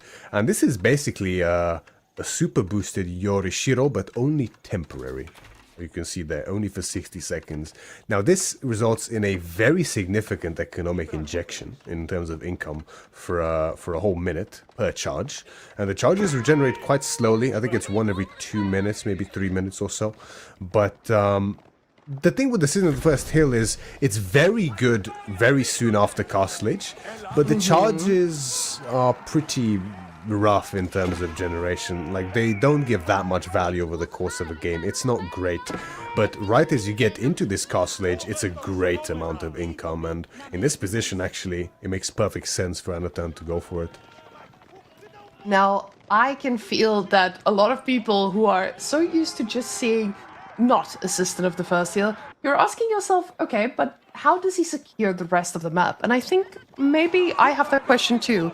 Finding a little bit of control on the rest of the map, that might be a questionable timing here, because Papi Paul, he's also going to castle, but he does have a lot of units at the front of Anatan's base, and the Radari are coming, but they're taking a while. Anatan's waiting for those bad boys. There's one in the mix, the one that's free, of course, the champion. But at the same time, Anatant knows he needs to wait for this. The time is important to just hit and then go. Well, Papi Paul probably won't want to commit here at all. He's pushing back. He's trying to force out mistakes from Anatant. And Anatant is just not ready to make any. Raiding now himself, even just sacrificing a horse. He wants to get another villager kill. He won't be able to get it today. But he does just distract the army from what's important, and that's attacking him while that Radari mass is building up. The Radari mass is building, and the gulps are being used. Sploosh goes the system. Only used on the farms as well as the mining camp, undoubtedly. Whatever economic building it's used on, it will give that resource. Except for the mill, for some reason. If you put it on the mill, you don't get food. You have to put it on a farm instead. I don't know why. I don't know. Now, Muskov Yasak seems to come in pretty slowly here. And I keep forgetting that this is the situation that Golden Horde is going to be stuck behind. Ooh, Anatant trying to get a nice little raid here, and he gets us around. This is going to mean those villagers, even if he reacts, they're not going to get inside. 3 villagers fall like flies. And Papi Paul, he realizes this is a very tough position for myself. If I lose too much here, I am going to get cooked by a bunch of Radaris. There's 14 archers. They do pretty great, but not against Radaris. Exactly right. Now the Yasak is going to be fantastic for Papi Paul's armored units, which at this point in time is only the Torguds as well as the Batukan itself. But ultimately, the Radari are Radari. And what's good for Papi Paul is that he doesn't have to use villages for this age up, so there's no real risk of it getting cancelled or anything, and his economy still looks to be in a very nice position. Looks to be kind of even, actually, in terms of income, because of the additional gold Anatan is getting. Even now, there are still a good few charges to use on the System 3. Those could be used momentarily. The Radari getting caught here, maybe slightly out of position, especially with the spears joining in. Is the wall... Yeah, they're completely boxed in. This is the Radari champion as well as a normal Radari. A second one as well had fallen already. That's a lot of units to lose. People might look to close the wall quickly on the north. Yeah, he's going to do it now, maybe even at the front. But this might mean that Anatan looks to engage from the front at the same time to block that wall attempt. You can't lose these units. Those units are going to be key, but at the same time, there's more Radari coming. The Spearman Mass, it seems to be doing its job pretty well here, though. Papipo, he's a few villages down, but at the same time, there's not much leeway made here more by Anatan. I think our next... Oh, I say that, and I guess I cursed him. More dead villagers all around. You see them running for their lives, and that's the beauty of the Golden Horde. These bad boys are going to go build walls and just not get caught out every single time. Radari's expensive units to lose, but you have to keep in mind, Anatan has the map control with this. He's now moving out onto that big gold in front of his base, and Papipo won't be granted that same mercy if he doesn't take it himself. Yes, a lot of economic damage has been suffered, so Papipo forced quite heavily on the defensive here and stuck on an infantry composition as well. But that's a composition that the Golden Horde actually excel at, I have to say. And as these numbers start building for Papipo here, Anatan, I'm not sure, it's tough to call. I mean, the Bogmathar are also building alongside the Radari, so he's going to have the answers he needs against the crossbow spearmen. As Wololo pushes away Papipo's units for a little while, but it's not really enough time bought for the prelate to, for the monk rather, to get away. Oh, actually it is though, because the Radari are there to help him. Maria, be careful, you're cursing this poor man. And Papipo's looking to make this a 3-0. It's just not looking like Anatan is willing to give that up anytime soon. Now, I'm a little bit worried here for Anatan still. Like, Anatan, he's in control, right? It feels like he's got the game. But at the same time, Golden Horde, they're going to start setting up all of that safe food economy. They're going to start getting out onto the map, and it doesn't feel like you are controlling them enough for this to be completely shut down, as we see those red dots extending all the way to the big golds as well. Anatan, it feels like with that Radari, he has the ability to do this, but he just hasn't sunk his teeth in too much. Now, he is the only one picking up relics. For now, Papipo does have 2 in there to try and get them himself, but you can see that food. The food is looking great, and Anatan does not have the same setup for himself. Yes, the income from these stockyards is very impressive indeed as the game goes on. There's no upgrades yet for them from Papipo. Quite an expensive upgrade, so no surprises there, and they do well enough in and of themselves. But we see that stone count building quite noticeably here for Papipo. There's no additional Torguds in production, and I would not be surprised at all to see one of the triple production upgrades being queued up for him very, very soon, whether it's for the archery range or for the barracks. Only 800 stone needed for that. Quite expensive indeed, but of course it's passive for the Golden Horde. And that can get very dangerous. But Anatan is building his numbers pretty steadily too, and of course he has his own scaling coming in with that silver behind us, already up to the level 3 armor for the Radari, which is also going to give him an additional plus 15% total health, and now the level 2 range damage for his range units coming in as well. So definitely a very imposing army here from Anatan. Once again, we're witnessing a battle of quality over quantity. And quality usually wins if you can get the right damage done. But we can see now this is a pretty strong attack. The problem is the towers are equally strong, and they do take a little bit more of a beating before even crumbling a bit. Anatan trying to get enough farms up and running to catch up with the fact that Papipo does have a much easier food transition there for himself. And with them not having that extra movement time that they need to get to drop off all the food, it does feel like Papipo is going to be ahead here for a while. Now, he hasn't been constantly producing units, and this is where I ask myself, is this man just going to Imperial? With all that food, and only 220 supply, and a massive Radari army waiting at the door? That would be pretty greedy indeed, especially considering there's no real accessible second gold yet. And of course on this map, the second gold is off of the hill. So that would be a tough one here for Papipo to gain control of, especially if he goes for him. But honestly, it looks like he might, which is a bit crazy. I mean, one of the imp choices, it's easy to forget, but the Yam Network trade will give him plenty of passive gold based on how many fortified outposts he has. So that's pretty good in this position for sure, but surviving that timing is a tough one. Now, Anatan's spear will make this out alive. Almost clutch there for the Wololo. And the spears from Puppy just trying to make sure that the relic gets home safely. He knows that his gold is a limited edition resource.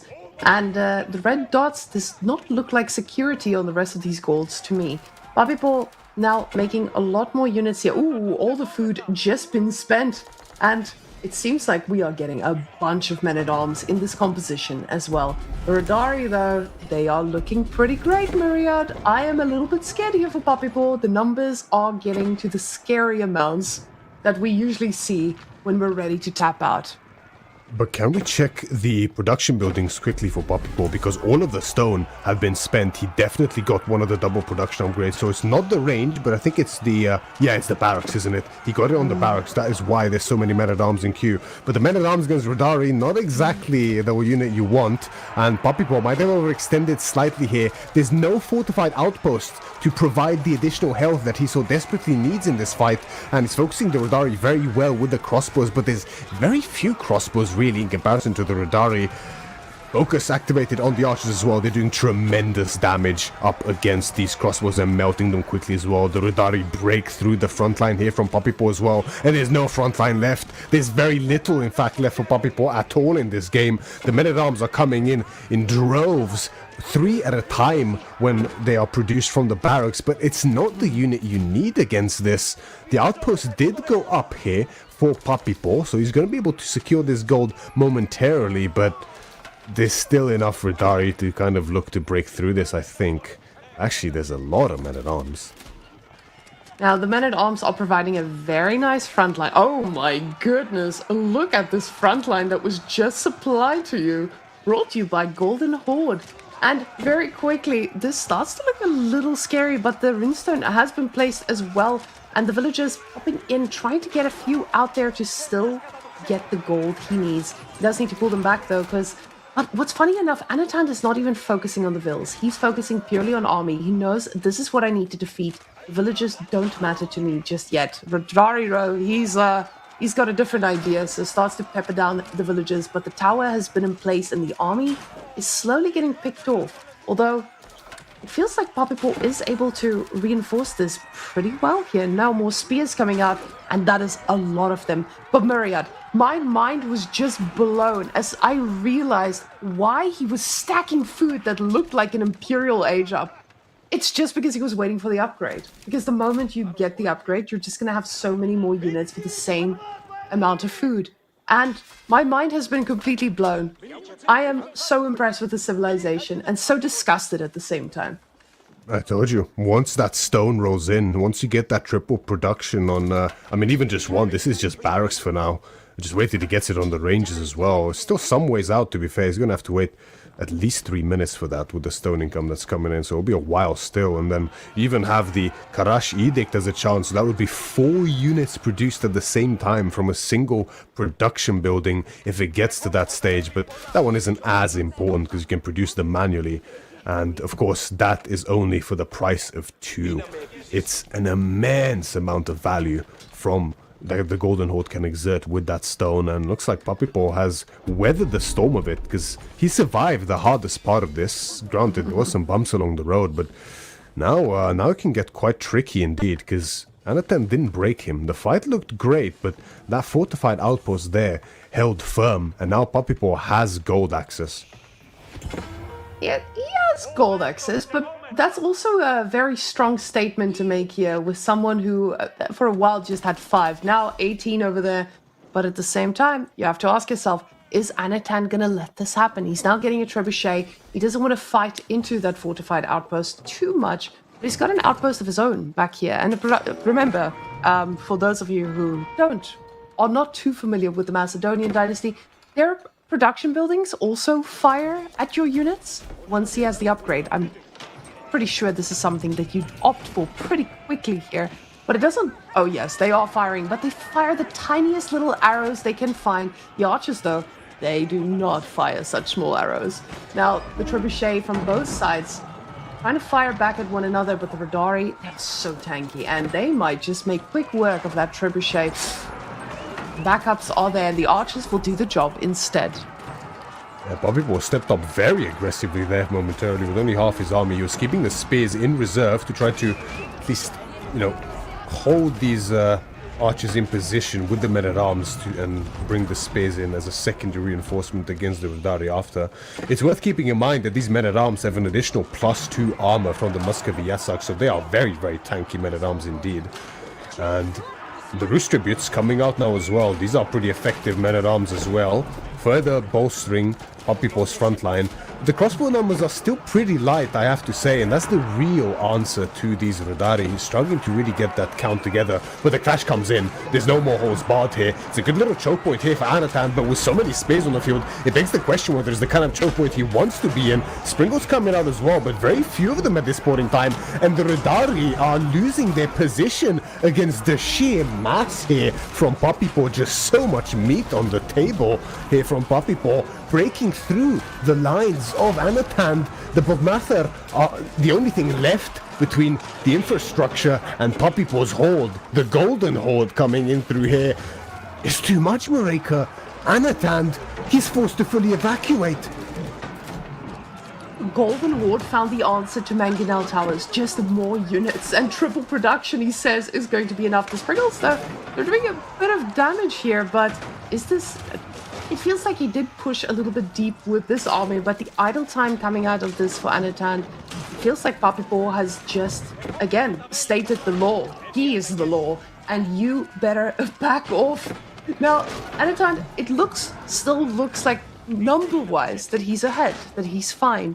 But now Papipo is getting into such a good position here that if it just keeps going, there's nothing that Anatan can do to stop this. The upgrades, though, we're getting another one for our ranged units there to try and get that +3 to kind of handle these men-at-arms. But the sheer number of men-at-arms, they're absorbing so many shots. It feels so difficult to take them down. We're getting, I forgot the name of the upgrade, but another very useful upgrade for Papipo as well. That's going to be the one that essentially turns the Karash into mini men-at-arms. They're going to be a very respectable fighting unit now as well, instead of just a meat shield. And that's coming in now too for him. Papipo looking to cut off the escape route, doesn't quite manage to do so. A few of the Radari seep in, they're going to start raiding, and Anatan now sees the sheer extent of Papipo's food income, and it's impressive indeed with these stockyards. Anatan has been remassing excellently as well. However, behind this, the Varangian war camp helping out with that a lot, as for any unit he loses, he's going to build up value and just, resurrect them from the dead, so to say, with the war camp. And so much silver in the bank as well for him. I wonder what he's saving up for. He can't get another of the cavalry armor upgrade. He's maxed out at 4 for the castle age, so he must be waiting for the range damage. I'm not sure the cost of that one is. I think it's also 2,000. He must have just forgot. When you have this much going on, I can see why anyone can forget, because there's just so much that you need to take into account. But again, the Radari are still scary. It's just not all for free. He needs to be careful. Now, with those tiny little trebuchets, they're doing their best. The Springles, though, they are doing a decent job at this as well.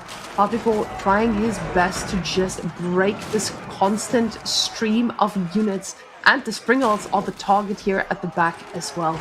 This looks like a front line that Anatan just does not have the answer to. The Springles not doing enough, doing a fine job, but the men-at-arms are so tanky that it takes so many shots to actually take them down. With these archers, you have an answer to armored units, but when there's that many, your arrows are just not doing enough. Now, Papipo feeling very confident in this, pushing forward. Anatan pushed off with that gold, but he does have another one. Just doesn't have the units to actually kill anything here.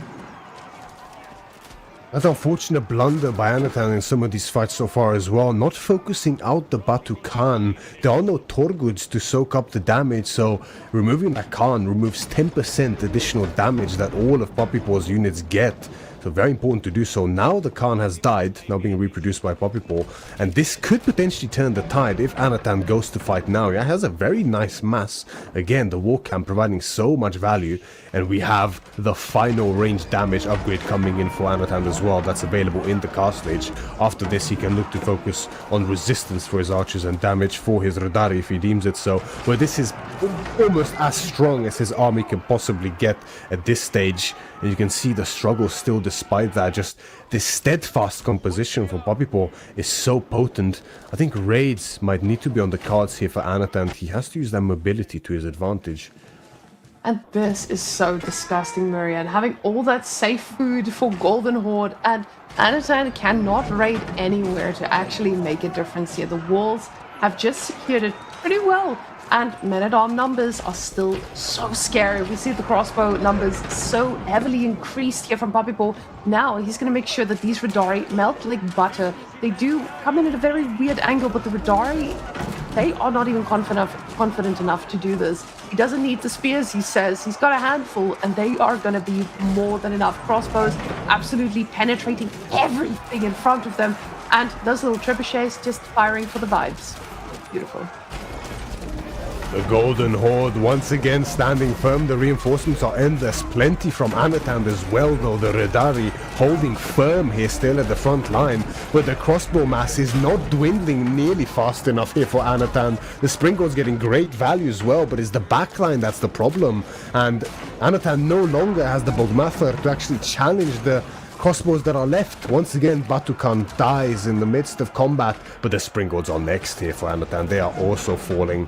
And again, Anatan gets pushed back. He's remassing steadily here, but the numbers aren't there anymore for him. This is such a hard position to try and claw your way out of when you see the Golden Horde just having their full economy set up. Some of the villagers, though, a little bit brave here. One will pay the price, but he's already killed 19, and it doesn't look like a matchup where you have killed 19 workers. It looks like a matchup where you are the one barely holding on. He's still investing in the Bogmajers as much as he can to try and keep up with this. But now, Dari, desperate to find some damage. You do see the Springald emplacements doing some work here. Villager also going to go down at the front. But again, it just doesn't feel like enough. Poppypaw is just on top of it. Now extending the fortified outpost frontally as well. Similarly to the English, he can get that extra HP aura around his units, but as I said, he moves out of it. But still, again, the back and forth between these two is just relentless. Runestone getting dropped by Anatan, giving plenty of additional speed to his units as well as some extra damage. Now he's going to be able to kite this front line from Poppypaw quite effectively, but it takes so long to melt through these units here for Anatan. I mean, even with the additional +2 damage on these Bogmather, it just gets cancelled out by the +2 armor on the men-at-arms from the Muscovy Yasak, not even counting the additional armor from the Karash that is coming in, but not at this point in time as there aren't any. Not yet. Poppypaw says, I don't need much, sir. I just need my little trebuchets, a lot of crossbows. And this takes me back to the time where Poppypaw and Wham were the type of players who would just make archers or / crossbows to defeat any form of an army. This time, you know, the men-at-arms, they are definitely serving their purpose here, but I love this mass composition with the archers, just showing us that these Radari are made of paper with the right amount of them. Now, Batukan getting on the back line, just dealing with things that, you know, they are going to need a lot of shots to really make it work. And getting into the food economy now, this is where it's going to matter. We see Anatan spending every bit of food he has, and that food income is kind of half of what Poppypaw has on order here. So Anatan is not going to be able to replace at the same rate that Poppypaw can. Another clash coming in here in the center. Anatan desperate to retain some semblance of map control here, but it's getting increasingly more difficult as Poppypaw's zone of influence expands, now with complete control over the south side of the map, and now looking to challenge Anatan's northern zone as well, even by cutting off the reinforcement potential from the main hill of Anatan's base. There's so little left here for Anatan. There's 10 Radari, but we can't see them. Don't know where they are. They might be going for a raid, but it's just too much there for Anatan. The Golden Horde. Pure numbers win out here against Anatand's sheer quality, and God, that must be such a tough one to take, but what a back and forth game. This could have went either way at any stage. This felt like Anatand's game for such a long time here. Puppy Paw, he read it perfectly, and yet again he just re-emphasizes that the paw is the law and makes it a clean sweep here. 3-0 against Anachad, which honestly, I don't think Anatand would have even expected. Marine Lord also saying this could be a 50-50, a pretty close one. But Puppy Paw, he came in prepared. Yeah, this was a bit of an unexpected result. I thought this was literally 50-50 as well, but that's the thing. Day by day, it's different for every player, right? And oftentimes an opening matchup, a relatively even one, you could argue there with Marlins and Roos, if that goes south, it can get very tricky from there on, and then losing on the map that you pick always feels so bitter for you in that series indeed. And after that, when you're 2-0 down, it's so difficult to recover, not only in the draft, but from a practical perspective, but also just the mental toll it takes on you to lose back-to-back that way is really difficult to overcome. So unfortunately, it doesn't work out for Anatand here. But Puppy Paw does go through for a date with Marine Lord in the finals, and I'm sure that's a rematch that many people want to see, including myself. And no hope is lost for Anatand. Again, as we mentioned before for BC, this is just the first week. There'll be plenty of chances in the future still. And every week, technically, it gets easier because one of the best contenders is removed from the competition. And it seems like our interview is also ready. So Myriad, take us away and talk to our champion, possibly the first one to qualify for Wololo. Indeed, the paw is the law. Puppy Paw, congratulations on a very decisive victory here up against Anatand. How do you feel? I feel good. I mean, I played well today, so I like that going serious.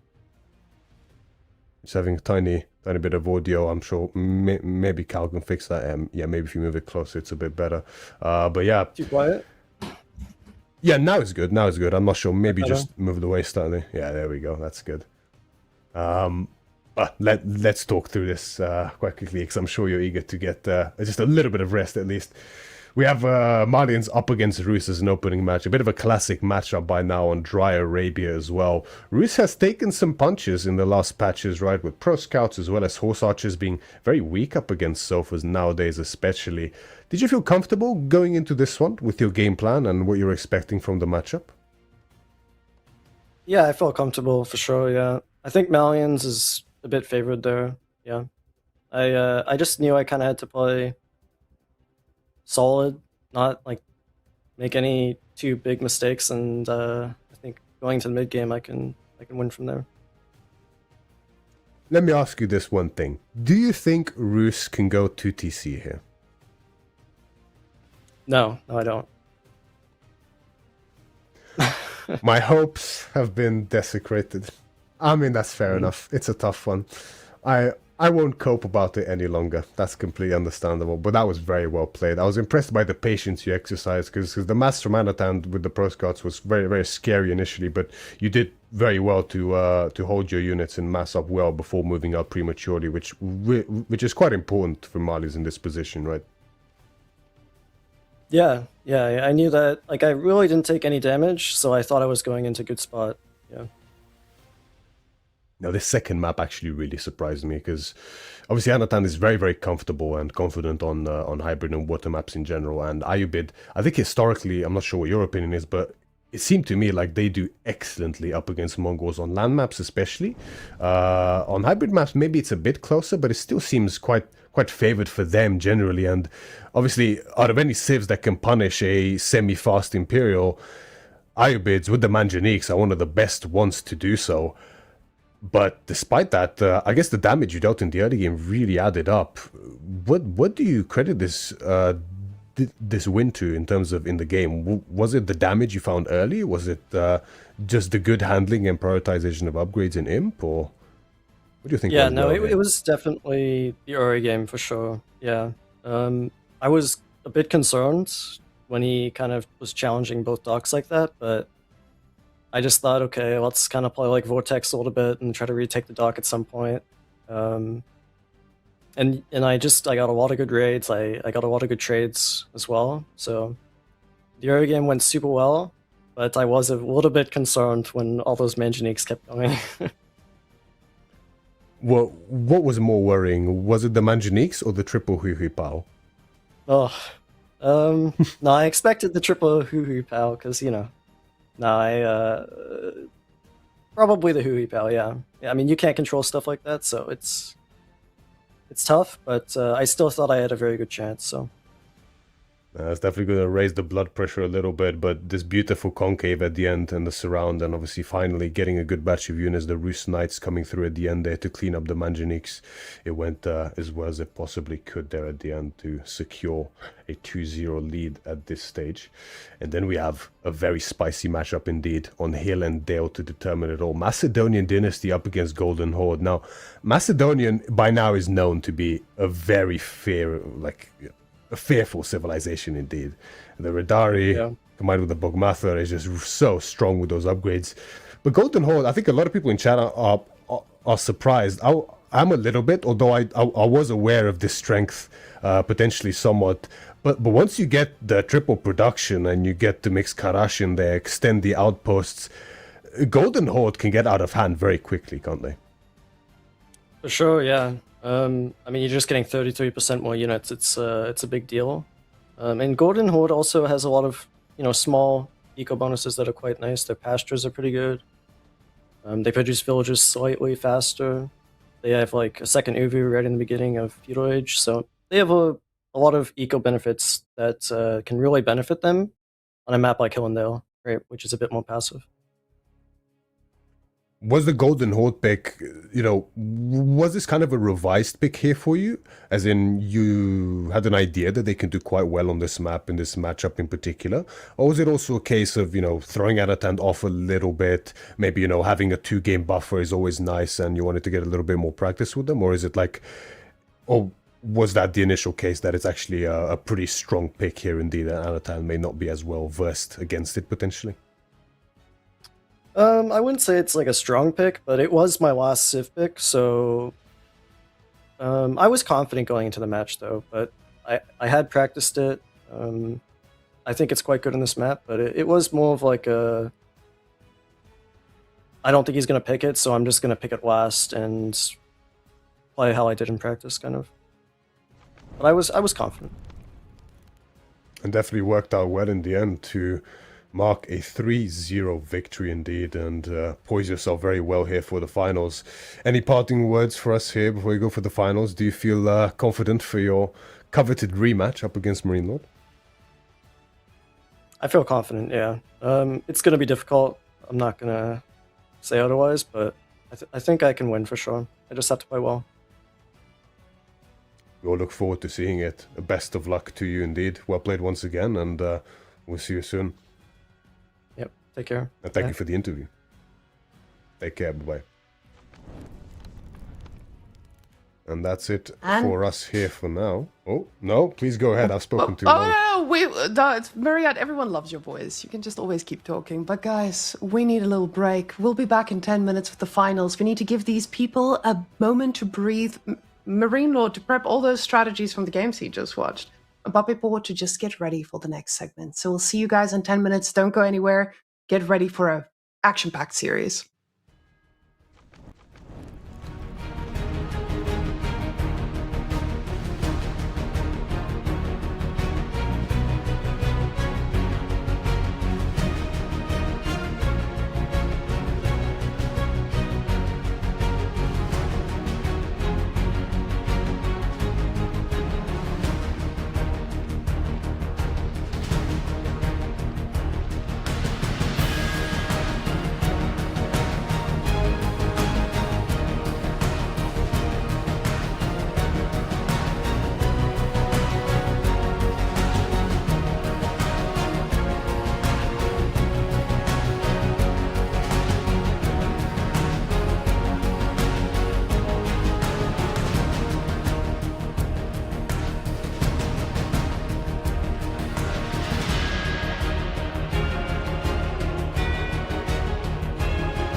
it! Yes, We're Wyman. back! We're kind of. There we hello. are. There we go. Now, Marine Lord and Puppy Paw. This is an... oh, goodness. Sorry, guys. I just choked on protein bar. So, yeah. We're getting fit, boys. We gotta get fit for the Homestead Cup. We're gonna get nice and fit so I can carry all the boxes. But we have Puppy Paw and Marine Lord. These two, I feel like this is the Clash of Titans recently. Puppy Paw is an absolute monster recently. But Marine Lord, he's shown some weaknesses over the last few months. And we'll see if Puppy Paw is going to be able to take him down. Because yesterday, Puppy Paw might have looked perfect today. But yesterday, Boltoon gave us a little insight on Puppy Paw maybe having some weaknesses. Indeed, Boltoon started in stunning fashion up against Puppy Paw yesterday, up 2-0 before getting a reverse sweep, which, I mean, even then of itself is an incredible result for Boltoon. Very well done indeed. But it does show that Puppy Paw, despite this previous series, does indeed have chinks in his armor that can be exploited. And someone like Marine Lord is definitely going to look to exploit those. Looking at the head-to-head between these two, now 2024 was a very interesting year for AoE 4 because that is the year where Marine Lord's sort of reign of dominance first really started crumbling, and it was Puppy Paw that spearheaded that effort. That is, of course, when the last Red Bull Wololo was as well, where they met in the finals there, despite Marine Lord, of course, being invited to it. And unfortunately for Puppy Paw, that was not the day that he toppled Marine Lord. Marine Lord took him down 3-0. But once again, they meet. Now, ever since then, it hasn't looked great, I won't lie. Marine Lord is currently on a 6-series streak winning against Puppy Paw. Now, Puppy Paw has won a total of 3 games in these 6 series, which doesn't bode very well. But anything can happen, right? You know, when Puppy Paw first defeated Marine Lord, he was on a 8-series loss streak when he first broke him. So, you know, it can happen again here today. And in a best of 7, there's plenty of opportunity for that to happen. Because Marine Lord recently, right, he's not looked as dominant as he has before. He's struggling a little bit more and more than he has before. Players are catching up to his level. Maybe he's not improving at the rate that he would like. But really, it's an incredibly exciting series. Now, and also, we have to keep in mind, just because Marine Lord did not win the last EGC tournament, doesn't mean, like most people, you're like, oh, they lose 1. Oh my goodness, they're washed. Marine Lord's the opposite of washed. This man may have just gotten a rude awakening and is like, let me just fix this and get back on EGC's #1 list. So, yeah, let's take a quick look at the drafts, though. We have Dry Arabia at first, and I want to take a moment to look at the civilizations. We can talk about the maps at a different time, but we have a Japan ban for Puppy Paw being prioritized, and Ottomans, and while Marine Lord says Ottomans and Byzantines, we saw the power of Byzantines today. So I can see why this is a priority. But at the same time, we haven't seen the power of Ottomans in a long time because everyone says, nah, that thing's not being allowed in my games, especially not with maps like Frisian Marshes on the roster. Yeah, Ottomans is just disgusting, frankly. That civ should not see the light of any game until they're changed. It's just so strong on every level, and they just defy the game's rules, frankly. So no surprise to see a unanimous ban across the board. I think every single series we've had so far in this tournament, I think they are first ban, if I'm not mistaken. Deserved, honestly, deserved. And but after that, things open up a lot, right? After that, there's about 4 civs that, depending who you ask, they're going to give you a different answer on what's best. And we already have the difference showing up here, right? Marine Lord taking Byzantines has been banned away from him, I think, is the way it works. It's always confusing with the bans. I think that's the case. And then he takes away Japanese from Puppy Paw, but then opts to first pick Chinese. Puppy Paw taking the Malians, following up with the French, Jushi, as well as Mongols. Marine Lord has rounded out his draft with Ayubids, Tughlaq, Delhi, as well as Macedonians, banning out, being removed Sengoku from him. And Byzantines has also been removed from Puppy Paw. So surprisingly, actually, Papipo does not opt for Sengoku as his final pick. Instead, he opts for Lancaster, which I'm also surprised hasn't been picked by either of them. Well, in this case, Lancaster, we saw it being constantly banned at lower ranks. But now, Papipo and them not even prioritizing it here. And this kind of makes sense. I mean, I see Delhi and I'm like, does it make sense? At the same time, we have to look at Marine Lord's picks here. Going for China, Ayubit, and Taklak, completely solid picks. China being first pick, I get it, Marine Lord. You're really good with this. And I mean, China is just good in general. It's a great all-around civilization. Ayubit, it has a lot of maps where it's pretty viable. Taklak, we've seen a little bit of shenanigans on any dot of blue that we might spot on this map. So Frisian Marshes and Kawasan, viable picks all around. Now, Macedonians, we've seen what he can do. Macedonians is not something that Marine Lord would give away for another civilization. But Papipo feeling like Malians, first pick, I know a lot of players are just saying, Malians, it needs to be banned or picked. It's not a civ that you can let through. And we saw that earlier today as well. Malians is looking fantastic. French as well. You have a civilization with the cavalry meta right now. It is a good response to most of what you have. It's also a good response to a lot what Marine Lord has picked here. So, Lancaster, I can see why it's not first on that whole roster of, hey, I need this. Definitely showing that there are more viable ones out there.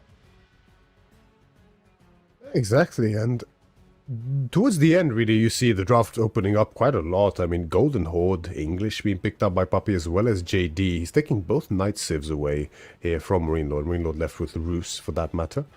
HRE and Japan making it this far in the draft just absolutely blows my mind as well. Honestly, I didn't even see that. Because it was banned. My mistake. It was banned away from Bobby Paw, so of course he can wait to pick it. And we're looking now to see the very last picks for these players. Abbasid is going to be picked up for Marine Lord, and Sengoku, of course, for Bobby Paw, and that makes complete sense there. So, looking at these two drafts, Where's Katie? Tough one. On the water? We saw in the qualification. Everyone was like, oh, there's water, I'm getting KT, don't you worry. But all of a sudden, these two top players are like, KT who? KT who? So neither of them prioritizing it at all. Yeah, here's the problem with KT and the way this was. KT is actually really good on Frisian. Really, really good. Okay. Problem is, that's the only map it's good on. And you're not guaranteed to be able to pick KT as we talk with Marine Lord because of the snipe system. So picking a civ that's really good on a map is not even the best, but picking a civ that's good on a map and there's a decent chance you won't even get to play it on that map and then you can't pick it anywhere else, doesn't feel good. It doesn't feel good. So it's not going to be a case. And it's a similar thing for OTD here as well. OTD can be okay on some of these maps. It's something like Holy Island was in here. I wouldn't be surprised to see it, but that's not the case. Holy Island has been banned out. So no OTD either. It's a very similar case there as well. There's just better choices. Makes a lot of sense. I love the fact that Papipo got to save that Sengoku pick for last as well, because Golden Horde being picked away. Golden Horde. I mean, after watching Golden Horde in action, I am surprised it's not a higher prio. But now you have to ask yourself, is Golden Horde only viable on a few maps where they can't get punished so easily, such as Hillendale? So I feel like we have a lot of good civs right now. And getting into a meta where now cavalry is pretty dominant, but at the same time, they're telling us there's a lot of viability. And then you get people like May on the ladder, who's just absolutely dominating with Delhi. And you ask yourself, do I need to learn more than one? These guys say there's more than enough out there, but they have sniped and they have chosen exactly what is going to be first on Dry Arabia. And I'm surprised the choice was Abbasid in China for Marine Lord. Can you talk me through this? Are we blind? I don't know. Abbasid. I don't know what I'm seeing. Like, and English. What? Okay. So we What have year is China this? and Abbasid being picked by Marine Lord. But people naturally snipes Abba, right? You don't want to face Obviously. Abba instead of China, yeah, of course. And then we have Abbasid, French, one of English the- being picked by Poppy Paw. And the Marine Lord sees English and he starts shaking in his boots. And he'd rather face French for some reason. I don't know, I think they're trolling us, to be honest. No, guys, you might be like, oh, they're laughing at the players. No, I think both Marianne and I are sitting here absolutely confused, looking at this draft, thinking, how did English and Abbasid get sniped out of these two choices? How were they prioritized on Dry Arabia out of all of these choices? And I have no idea, Marianne. I feel like the fact that you're laughing at this makes me feel a lot better at my game knowledge too. So I'm really hope that our Kong3 Twitch chat that knows everything has the real answer to this. But after watching the drafts from all of these players for so many weeks, I think most players are watching this thinking, what just happened? Frankly, it doesn't make much sense to me whatsoever. Like I don't really understand, if I'm being honest. But I'm very excited to see what it results in. Because, I mean, it's a spicy matchup that it results in. So that's good for us. That's going to be entertaining. And it's a good one, right? We have an economic defensive powerhouse in the form of the Chinese against arguably the best aggressive civ in the game in the form of the French on Dry Arabia, of all maps. A fitting one indeed. So looking forward to seeing that. But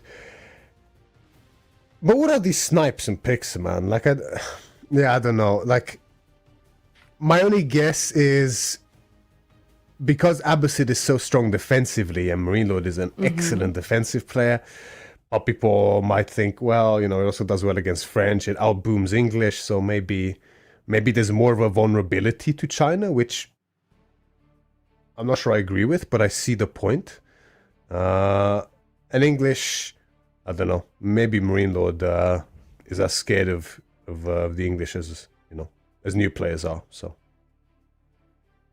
So when I think about Marine Lord's tier list, I wish we had the tier list to bring up here so we could see exactly what was going through. Oh, and I just got word that there might be something popping up on the screen. But Marine Lord, for those of you who don't know, he made a tier list on YouTube recently. And you might be thinking, Marine Lord making a tier list right in front of a big playoff like this?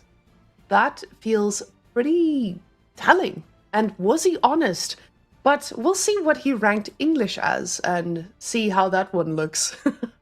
Yeah, it's worth noting when that little tier list does pop up, it's strictly for land maps, I believe it was said. So that is a notable thing. That doesn't necessarily dictate their priority in a draft like this, of course, but it still gives us a good indication of Marine Lord's opinions, as well as how much he wants to throw people off, as we have it here. So you can see, you know, yeah.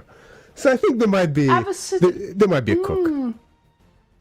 This might be right there to throw people off. He made this tier list so that people would not know exactly what he's cooking for this qualification. You see him prioritizing a Tuckluck pick as well. See, this is confusing, Marine Lord. And I think that was the intention. He prioritized picks that you would, from this tier list, you would not have said that would be on the list at all. I'm so confused. I'm thrown off. But one thing's for certain. The A-tier picks was pretty accurate for him anyway.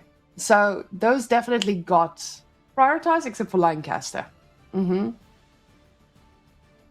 yeah.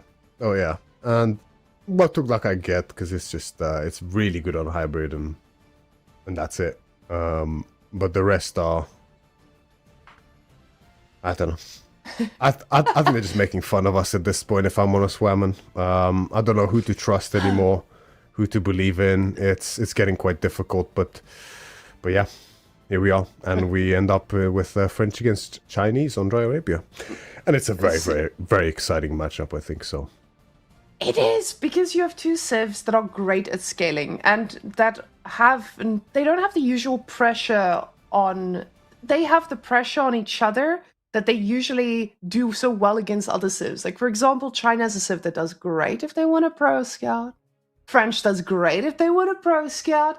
Both of these, very great pro-scouting civilizations, but I know that was bad. I just got called out by Cal about how bad that was, but it came from the inside. And maybe that is just what this game is going to tell us as well. The bans threw me off, guys. I plead innocence here. So, unfortunately, I think that French might just do this a little bit better. Big thing, though. Maybe Poppy will pick this away from Marine Lord, because we have seen him on French. Home civilization wins every time. There could be a point made for that, and you'd expect these picks in reverse normally, wouldn't you? Because Marino's French, so he would pick French, right? Naturally. But Papipo, you know, China has been his signature for a very, very long time now, and Marino took that away from him instead, and Papipo takes the French as a second pick, which is quite high priority for French. I mean, French is very, very strong, but normally we see third or fourth or so, not second usually. But Papipo taking them nice and early here. And just 2 minutes until the game gets underway here for now. But what would we see after this naturally? I mean, Marino strikes me as the type of guy to pick Bold Land as the map after this if he loses. Whereas Papipo would pick Front Range. See, that's my prediction. Papipo, that's some pretty... That's some predictions right there, Maria. I feel like Marine Lord has shown us Boldland is a very safe place for him to wait in. This man, you know, sort of expose those little wood lines. You think you have a wood line, you think you have villagers chopping wood, they're all dead. Because Marine Lord has arrived, he has a knight right in your base. But this time, he doesn't have the same type of knight civilization to handle that with. Yes, we've got a Japan there, and honestly, now that I look at it, I'm actually quite surprised that Japan didn't get banned out, but apparently Sengoku, it needed priority here. So Marine Lord, it doesn't have the same answers to what we usually see on Boldland. You also have Delhi, which we've seen a lot of players pull out as well. But front range, Papipo is a very happy boy going out onto the board, but Marine Lord is exactly the same. See, if we get into a matchup like that, I want to see Dark Age fighting, because Front Range has given us the pleasure of being the best level of entertainment in the Dark Age. Yeah, that's a possibility, isn't it? It's always so hard to predict in these cases. I mean, because I feel like oftentimes a win or a loss impacts what kind of map you would want to go into next after your next loss or win, right? You maybe change your mind as to what you want to go into. So who knows what we're going to see. But the game is now underway. At long last, the Marine Lord in the color red, as the Chinese spawning the north side of Dry Arabia, is going to go for the house opening here with the Chinese. So quick time feudal age and no efficiency from that village just yet. Papipo, on the other hand, in the color yellow as the French, spawning in the south side of Dry Arabia here. And he's going to go for directly the gold. So no mill for that wheelbarrow just yet. That's interesting to watch, because for a lot of players, that's one of the first things they do. The other thing that I'd like to mention is that Papipo... Oh, now Papipo's moving to the Dia. I was about to say, if this was Marine Lord on that side, he would instantly move out to the Dia. But... of course, you need to scout the deer first, so fun fact about that. And that's exactly what Papipo now has done. So Papipo's staying on the sheep there. I was a little worried for a second, but he just wanted to adjust himself and find that deer pack to be able to do so. Now, what I want to take a moment at here is I want to diagnose each of these players with a spawn. Who has the Marine Lord spawn? And when I look at this, I feel like Papipo is the one with the Marine Lord spawn. He has a pretty easy area to wall off to secure the whole backside of that base, while Marine Lord is the one out on the open. And if a knight arrives, things are going to get very hairy, because you can see both deer packs being on the same side as well. This just means that Papipo has to secure one single side, and at the same time, Marine Lord can say the same. I just need to secure one side and I'm good. But for China, that is a little bit harder than for the French player. Yeah, spawns is always a very interesting discussion, I think, because the spawn, it does matter where exactly the resources are positioned, of course, in relation to your enemy. So we have a forward secondary deer pack here for Marine Lord, for instance. But it also affects you in the sense that depending on whether the left or the right side is more resource rich and in terms of what resources they are, it heavily impacts the way you want to lay out your base and how to expand it. For instance, we see Marine Lord, right? His northern corner and towards the right side of his map is very resource rich, right? And he has a very natural double wood line there to serve as the wall towards the southwestern side. So that corner there for Marine Lord is likely going to be pretty much his entirety of the base, and I'd be very surprised to see him go anywhere near the left side of the map for the first 20 minutes even, right? There's just nothing there for him. There's his third gold, which is actually technically a second gold, but obviously the one in the north, the third one in this case, is actually even safer because it's in the corner. So whereas for Puppy Paw, right, again, his corner is very resource rich. His right side is pretty barren, really. The only thing that is there is that second deer pack, which is a bit annoying for him because he definitely wants to go for that, but he also has the boar on the left. So this impacts the way, obviously it's very different on different maps, and this impacts not only where you're likely to get struck from by your opponent, but where you want to pivot to as well. Well, the spawn of Puppy Paw puts him in a position where he doesn't even need to think about pro scouts. That's the one thing about China versus French. Both of these civs do well as pro scouting civs, but Puppy Paw has the luxury of deciding if he wants to go that way, if he just wants to invest the resources in getting rather units to try and deny this from Marine Lord. So I love this for Puppy Paw spawn. I think he's in a pretty good spot to have that safe deer all to himself. But of course, deer doesn't last forever. Now, with the 3 still there on gold, we do see a little bit of gold floating, but it should be enough for our knight and for a very smart decision, because Puppy can only make smart decisions from here on out. He's a goat. Or potential goat. As the Imperial officials run out of that academy to start collecting taxes, that is what they do best, and they are here to do it.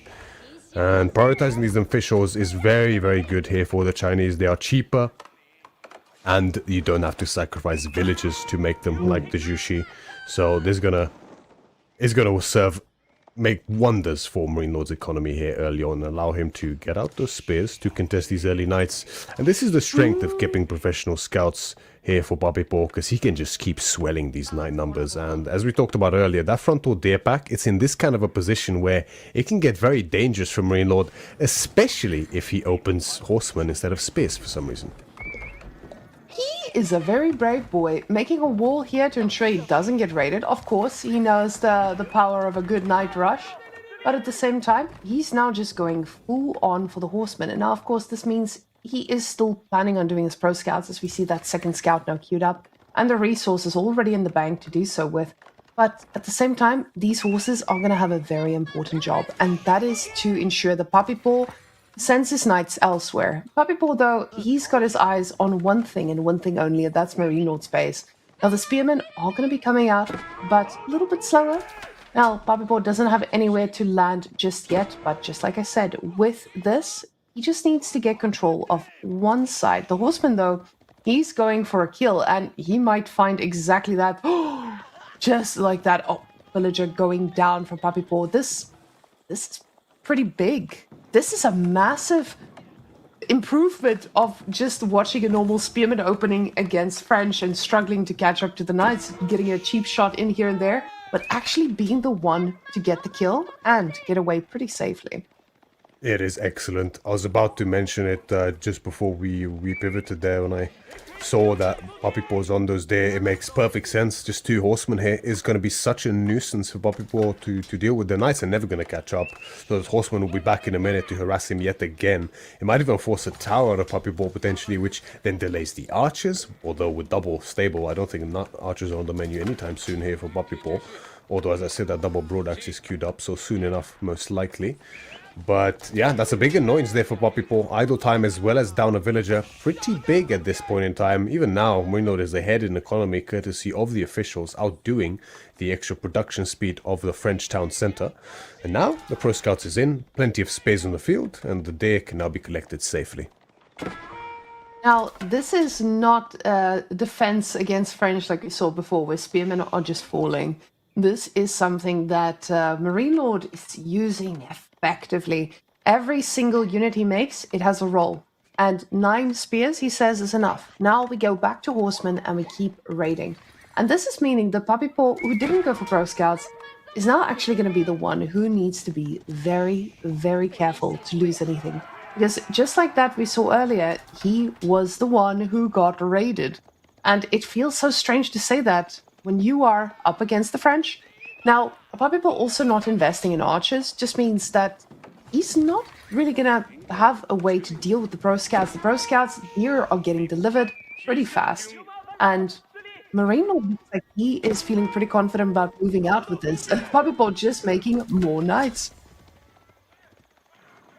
Yeah, and there's an advantage and a disadvantage to everything you do in AoE4. Are people determined to skip Pro Scouts, and now he's bearing the fruits and also paying the price for it, right? Way more knights on the field than he normally would have, but more idle time. And down a villager as well, forced to make a tower on his external deer pack. That just goes to show, you always have to consider these things, and we're going to see at the end of the game, of course, whether that paid off for him or not. And you can see those Chinese numbers swell just at a rapid pace. The supervision, the cheapness, the economy. With these deer coming in, survival techniques undoubtedly in by now as well. You can see the food income just skyrocketing for Marine Lord, close to 1,000 now. And Puppy has to be so careful how he moves with these knights. There are archers on the way now. Idle time has been caused on the gold. Very well done there. But with the archers now coming in on such a delay, this is the type of timing where Marine Lord might look to go for an age up as the knights get skewered and Marine Lord not quite quick enough to fully engulf them, but he does get one of them at least, and that is more than worth it. And at the same time, another one falls. This feels pretty tough. Already, knights that don't pick up kills and are that low HP, this is not the French we're afraid of. Now, with this mass, you can see Marine Lords feeling very confident and just going straight for the food where it's going to matter. The knights are not that great at handling these spears, and the one archer is doing his best, but those villagers, they need to run for their dear life, and that's exactly what they're doing here. There's a horseman in the mix, won't be able to catch up, but the knights are getting skewered yet again, staying alive, surprisingly, and that one archer is trying to make miracles happen here. But the horsemen have something to say about that.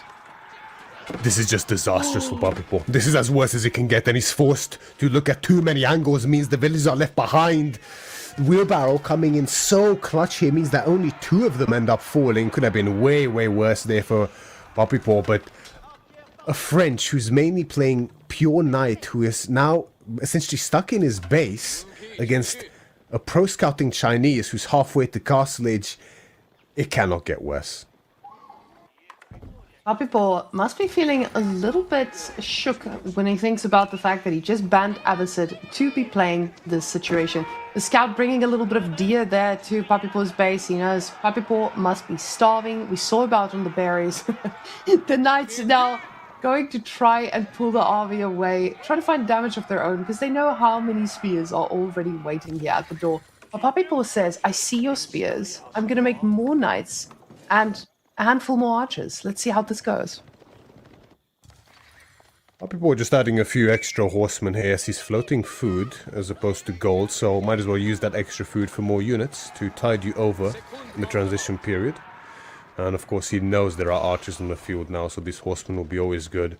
I mean, the reality is that Puppy Paw is so many units away from being even able to fight this army, but Castle Age is a very distant memory for him, or the possibility of it even, because the Imperial Palace is on the way now for Marine Lord, and once these spearmen are upgraded, I mean, you don't even need knights here as Marine Lord, honestly. You could just save your gold, get the level 2 ranged armor, and you can even dive directly under that TC with the spears. Now he does spot this, and he will be able to get a few shots in as the spears were not in position. He gets a little bit of a surround here, taking down a few of these spears, but he needs to find eco kills, and he cannot, because he backs off against these horses. And now the spearman upgrade, it will come in so fast, especially considering, well, the knights are finally, I was going to say getting kills, and they do get a spearman kill. One Vil goes down, but again, beautiful reaction here by Marine Lord. He loses one villager to this, another one falls on the wood line, but the knights get skewered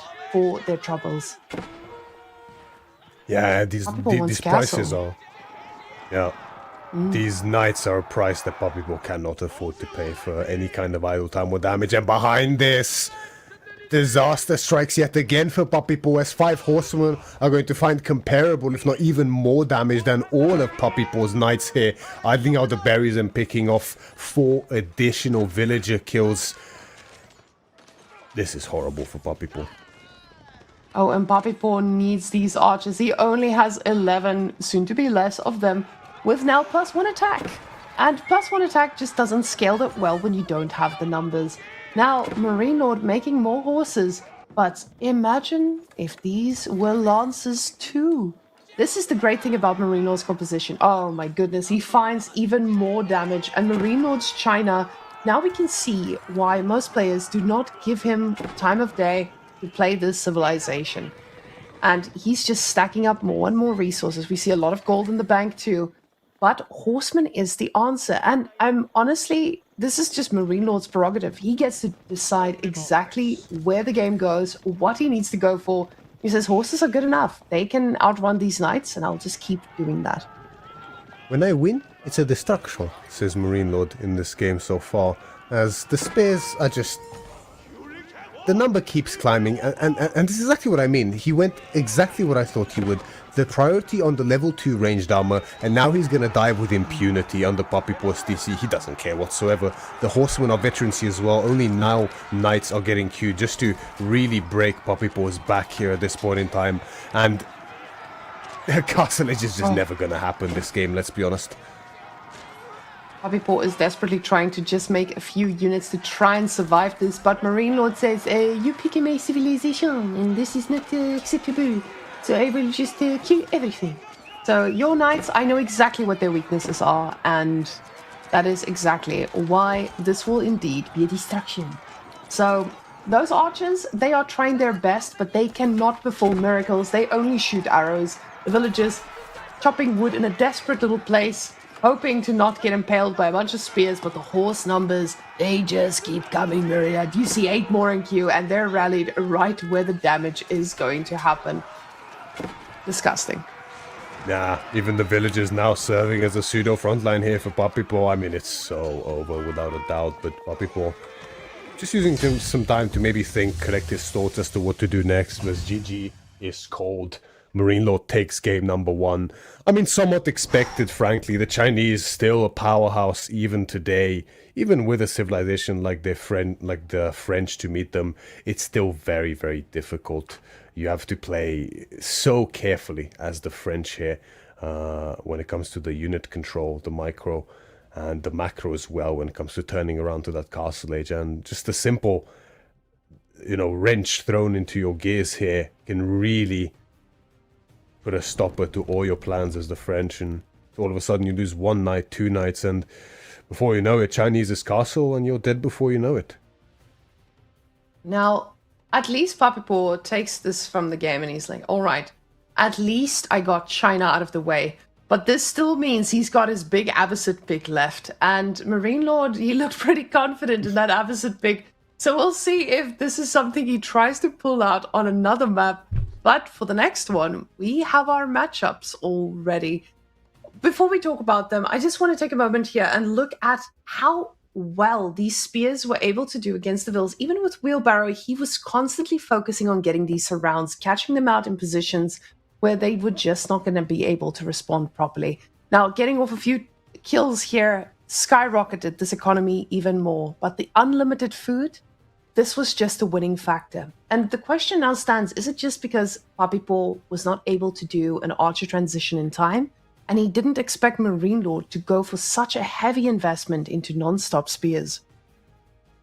I do think it was the delay on the archers. The double stable play has immense potential to work out if your opponent makes mistakes.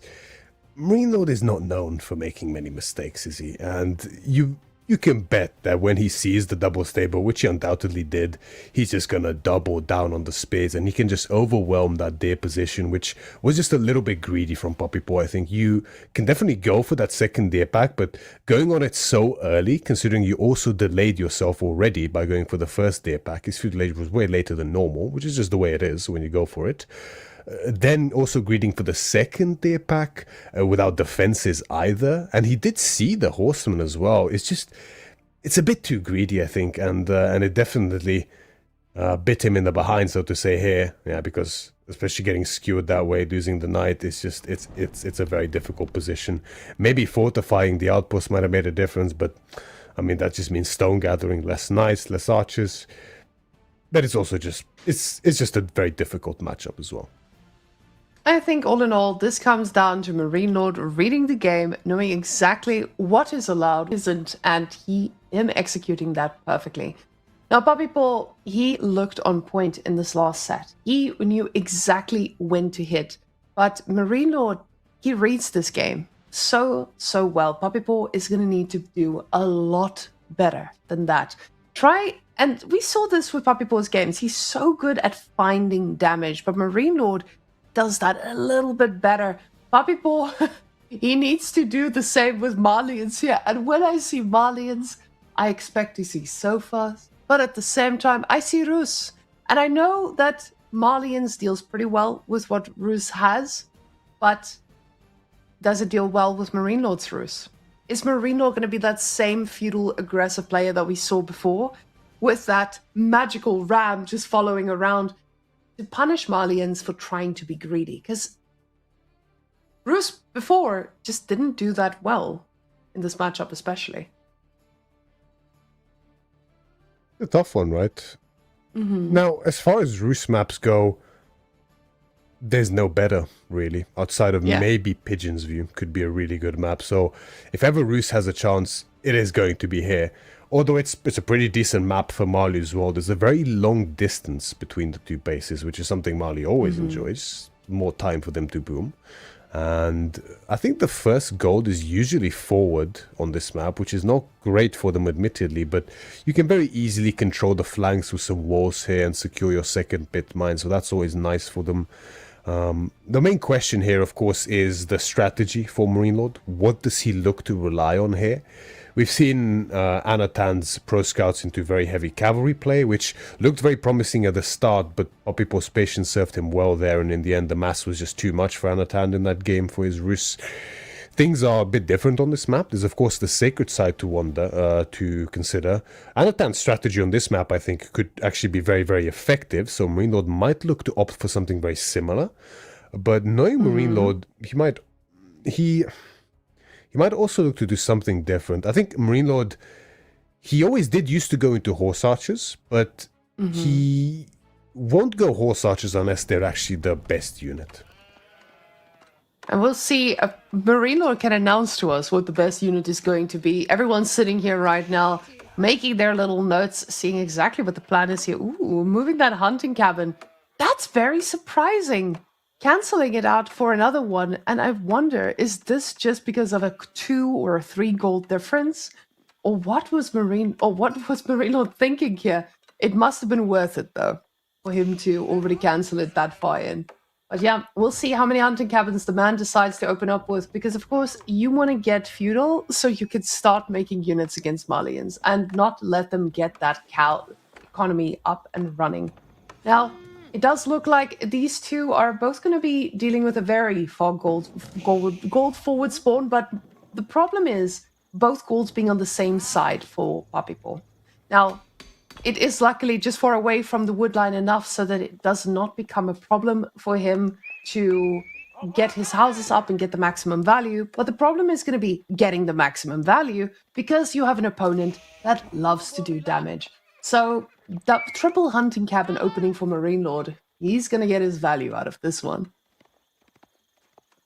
Yes, the new opening here for the Rus. We've seen it a few different times, and it's definitely a very nice little opening. It's slightly inefficient on the idle time, granted. A lot of walking around for these villagers, and I'm slightly surprised to not see Marine Lord actually place sheep on those hunting cabins. On the normal map, that's quite difficult because you're going to run out of sheep very quickly underneath your town center. But here you actually start with all the sheep next to your town center, so you can really avoid a lot of that idle time by doing so. So I'm not sure why he wouldn't opt for it. Maybe he's worried about the Sofa and Warrior Scouts early on, doesn't want to forget about them or something. Wait, is that that's a fourth hunting cabin? Oh my goodness, the man is going for it, but keep in mind, could be a very good reason for this. He could be going for a lot of scouts very quickly to try and burn down whatever there is. And at the same time, with all that gold, Myriad, wouldn't it be so nice to have pro scouts? Pro scouts with a lot of scouts just means instant pickup, instant denial, and a very happy Roost player in Castle. Certainly would be, and I mean, with this amount of gold income, you might not even need to sell anything to get the pro scouts, it looks like. I mean, this is unprecedented. I've never seen this before in my life. So I'm very excited to see what's being cooked here, because it smells good, and I like it. Maria getting a little hungry here, but we do see the villagers moving into position. No surprise here, Mansa Quarry being the weapon of choice. Now I'm just sitting here waiting for Marine Lord to see, does he pull out something even crazier? But of course not. You are going to need your Golden Gate to make this worth it. But look at that. Marine Lord has 5 scouts. And he might be able to pro scout. And he will be able to pro scout. But he wants to ensure that this becomes just harder and harder for his opponent to really get the value after investing, moving out on the map like this. Now, with these villagers out here, we do see that they are gathering as much of the deer as they can. But the scouts are going to have something to say about this. And with all of these scouts, he's going to be able to shut this down pretty quickly. You have to consider that Marlians is very heavy on the wood in the early game. So killing this, getting rid of 50 wood is massive. Marlians cannot afford to fix this right now. No, they definitely can't. This is another little greed here from Puppy Boy, which isn't excessively greedy or anything. This is quite prudent against Roost normally, but this is a very, very smart opening from Marine Lord, I have to say. I should have foreseen this, seeing so many cabins with the 5 scouts. We've seen this before. Anatan notably has done this, and I do know that they two practice together very, very often indeed. And after this mill is finished, he'll go straight towards the pit mine next, and he's going to be able to get a good bunch of houses torched down before Puppy Paw has a Donzo or a Sofa to answer this. Oh, but you remember earlier in our castle was like, well, it's really impressive how someone is not going for peppering up villagers.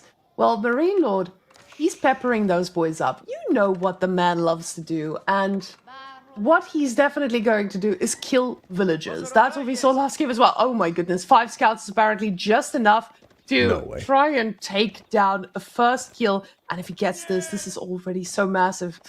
He does just leave him a little bit wounded. He says, my horse archers will deal with you just a bit later. You just wait. Yeah, I was scared and it needed to be there for a sec, but of course, only 1 damage a hit. It's pretty tough. It's pretty tough. Puppy would have to fall asleep to do Seville there, realistically. Now, losing the mail and the idle time definitely hurts a bit, but at least the houses are mostly unharmed here. As I say that, though, they're, of course, the next target on the menu. Puppy Paw, though, he's opening with scouts here, which I think is normally a good choice against the Roost, but when you're so behind in scouts already, you actually need to make so many scouts to be able to fight these scouts and then upgrade them to warrior as well. And every time you try to delay them from the houses, you take hits, taking longer to regen. It's a big delay before you can even deal with these scouts, and already Professional Scout is on the way in for Marine Lord behind this. And yeah, now we see the barracks being dropped by Puppy Paw as well. And Puppy Paw is floating resources. He's getting ready to go pro scouts himself. And this is a pretty cool answer to wanting to deny pro scouts from your Roost opponent. But at the same time, Marine Lord is not going one direction. He is making a lot of answers to whatever Puppy Paw decides to do here. Now, the warrior scouts, they do well against most things, but other scouts can still do quite a bit of damage here. Now, they are going straight for the kill. Puppy Paw, he has more scouts in the queue there, so he's going to be... Ooh, I was going to say, he's not going for pro scouts anymore. He made the cows, finally. And now putting the cows in the pens means that he's basically got +2 villagers right there. Barracks, as well as an archery range, are the follow-up here for Marine Lord, so nice little one of his favorite compositions really coming into fruition here to defend the deer. And no, he's got the lead he needs. He killed the mill, destroyed the mill rather, caused the idle time, chinked these scouts a little bit, so now he can just focus on getting his deer and then play from then onwards. The question is what he's gonna do afterwards. Has to be careful though, because Hardened Spearman is not in yet, so you can see a lot of damage on that one Spearman. The scouts will regen, but not the Spearman in and of itself.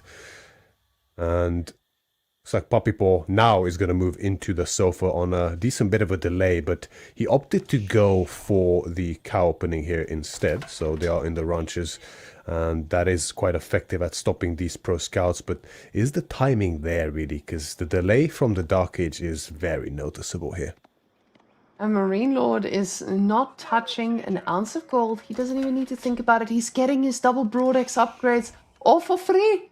So he's a happy man, ready to just overwhelm with a ton of units, and soon enough bringing home all the good stuff to ensure that the army is nice and fed. The scouts here from Puppy Paw, they are looking for damage, but they know their limitations. Spearmen in mass is not going to be the fight that they're looking for. At the same time, it feels like Puppy Paw, he wants to Calboom, he wants to get his gold up and running, and at the same time make units too.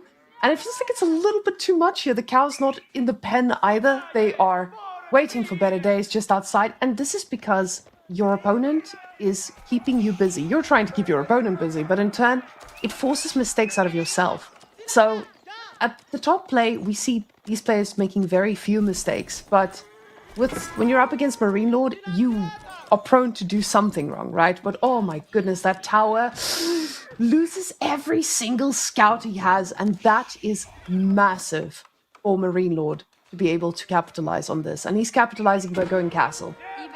I see knights coming soon, and I am very scared for Puppy Paw. It's a big loss, those scouts. Not only the harassment potential, but the information that they provide as well is pretty notable loss indeed. I mean, Puppy Paw's going to expect this castle, so that's not really an issue for him, but it's mainly the composition, right? What's Marine Lord actually going to move into in this castle age? We already know that the spearmen as well as the archers, as the sofa actually gets skewered and barely gets away with its life. The Donzo 4s, these are losses that Puppy cannot afford. He has to be very, very careful here as he looks to move in again. Yeah, this is so dangerous, but yeah, losing the scouts, as I mentioned, the lack of information is a real big problem here for Puppy Paw, because Roos can go into virtually anything in this castle age. 2 additional archery ranges dropped here. This, yep. I think we know what's coming. Twitch chat, I don't know if you guys were ready for this, but the half Lani is coming online, and the most delicious high trade house also joining the online party, and Roos getting there first. Feels good, pretty standard here, but Puppy Paw rushing up this castle age just means that he is foregoing that feudal power that you have with a little bit of the pressure that you put down. Again, Marine Lord, he was the one putting the pressure. He was the one forcing you to make units, and now you're stuck with a bunch of sofas who are going to get absolutely massacred by these horse archers in mass, at least at the beginning, because you are going to need to invest a buttload getting the rest of your cows up and running, and getting the upgrades for those sofas that are quite expensive. Quite expensive indeed, and especially with spears already on the field, means that although the sofa do excellent against the horse archers when they're on the same playing field, there needs to be a good amount of them to do so, as Puppy Paw gets caught again with the sofa as it falls. You get the destroyed value. I mean, that tells you everything you need to know so far. It's looking quite dire already for Puppy Paw, frankly. But never count Marlians out. Never ever do so, as I learned the hard way as well. But soon enough, we're going to find out exactly the number we're looking for, and it's... oh my god, that is 3 relics worth of gold. And he has not touched a single bit of that gold for himself so far now, trying to deny the pro scouts, but guys, this is a dead sofa, because now horse archers have arrived, and in mass they are coming.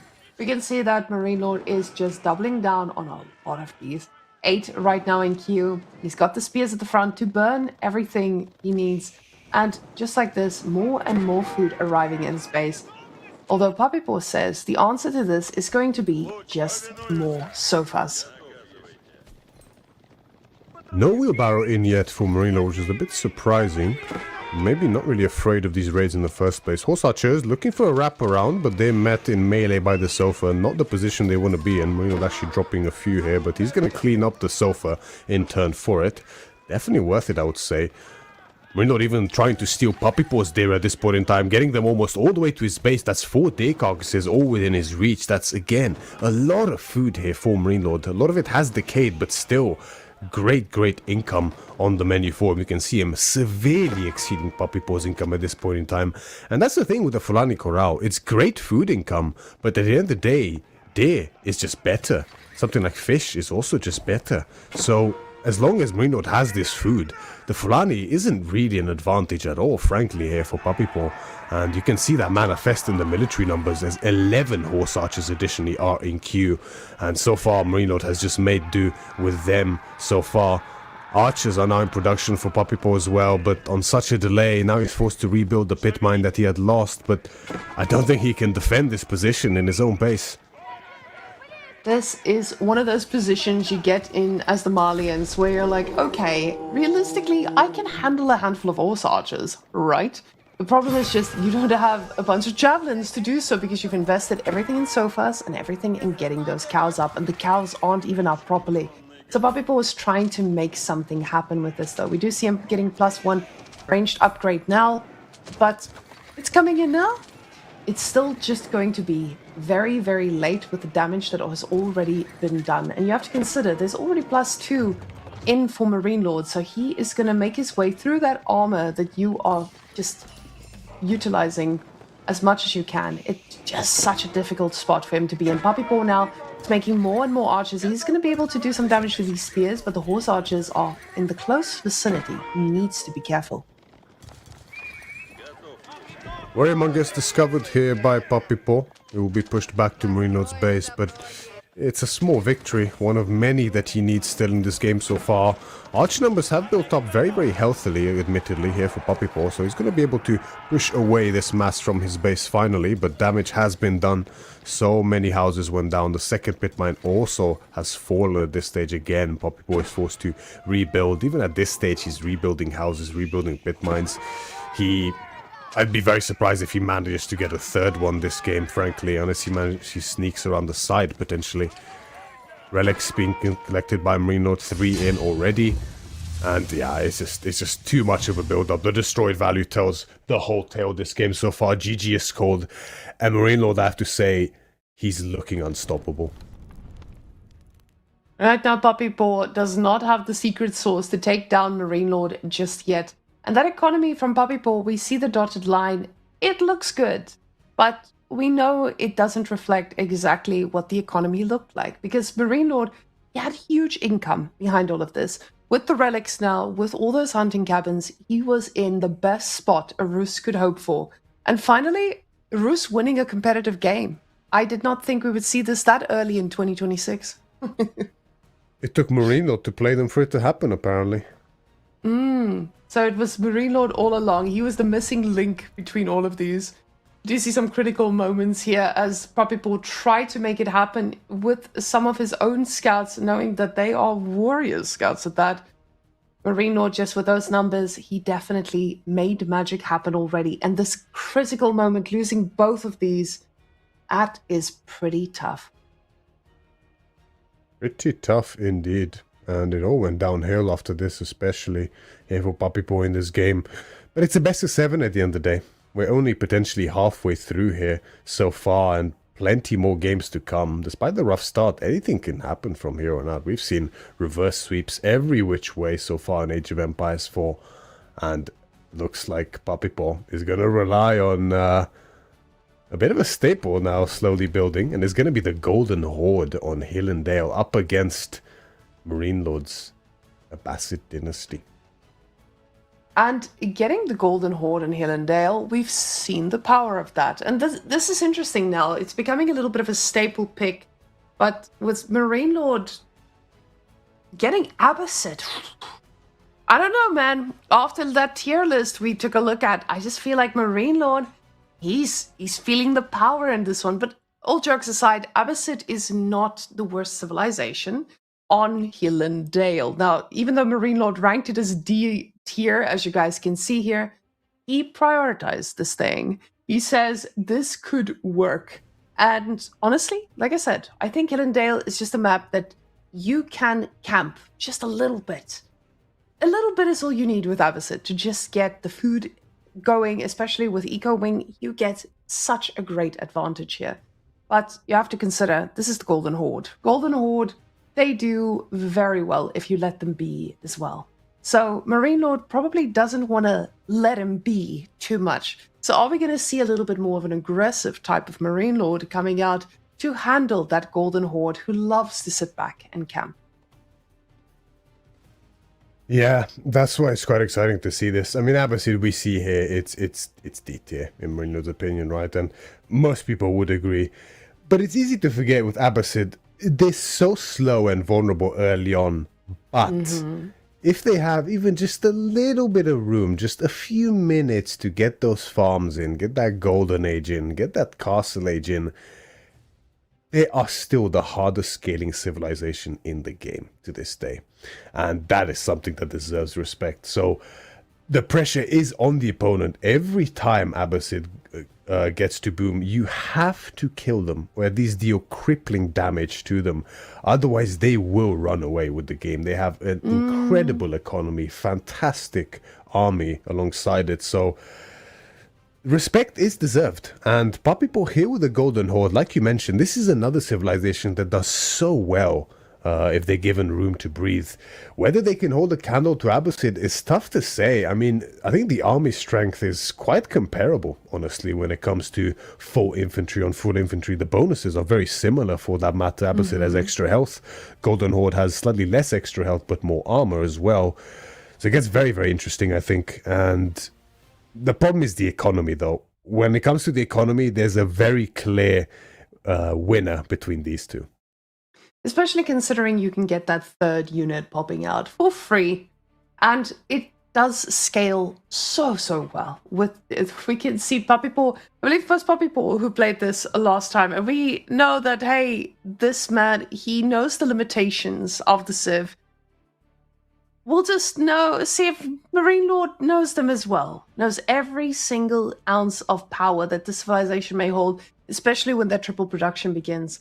But honestly, it wouldn't surprise me if he just tries to completely steamroll. I think this is going two ways, one of two ways. We're either getting complete steamroll, or we're going to get a lot of eco and a lot of TCs to just have an economy that outscales anything any man could ever dream of.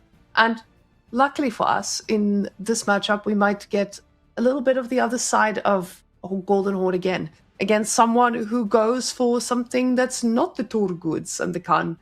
So I'm excited to see a little bit of another side of these civilizations, because in a lot of matchups, I think when you move out of the top 4, maybe out of the top 6, you see a lot of linear gameplay, a lot of very straightforward strategies. But with these guys at the top, they figured out things that we might just not be aware of up until now. And after this tournament, who knows? Maybe Abbasid gets picked on ladder again, and we make Abbasid great again. Maybe so. I mean, I know for sure after Ottoman became clear that they're quite strong, because they've been strong for a while. There's plenty of absolutely shameless Ottoman one tricks on the ladder, and I know who you are. But yeah, it might be a similar case with Abbasid soon enough. We'll have to wait and see. It's quite interesting because I was talking earlier about economy, and I sort of led it into, you mentioned Golden Horde. I was talking about Abbasid, but you're perfectly right. Golden Horde has some amazing economic bonuses too, with that discount, with those stockyards. Whether it's better than Abbasid, I'm doubtful, but hopefully we get to find out this game. Honestly, can we please see Puppy going for TC as well? Please. Thank you. If it's a TC play, we need it to TC play from both players. Thank you very much, Papipo Marine Lord, for making this happen. The 2 TC meta cannot be dead this quickly. We need it to come back. And guys, we're about to go find out exactly what that looks like as we're ready to roll in, ladies and gentlemen, Poppy Paw in the yellow, here on the Golden Horde. And that's very far forward. Ooh, wow. Yeah, that it is. That's almost off the cliff even at this point in time. That just screams, come burn this. But yeah, I don't think Abbasid's going to do that. That's for sure. So this game, at least, unlike the last one against Anatan, Poppy Paw can rest assured that Dark Age should be pretty tame for him so far. As House of Wisdom goes up for Marine Lord, who is in the color red as the Abbasid in the north section of Hill and Dale. Facing Poppy Paw in the color yellow, fitting for the Golden Horde, spawning in the south side. And how many TCs, Mareka? I feel 3 TCs. 3 TCs from Marine Lord. He's a responsible Abbasid boomer.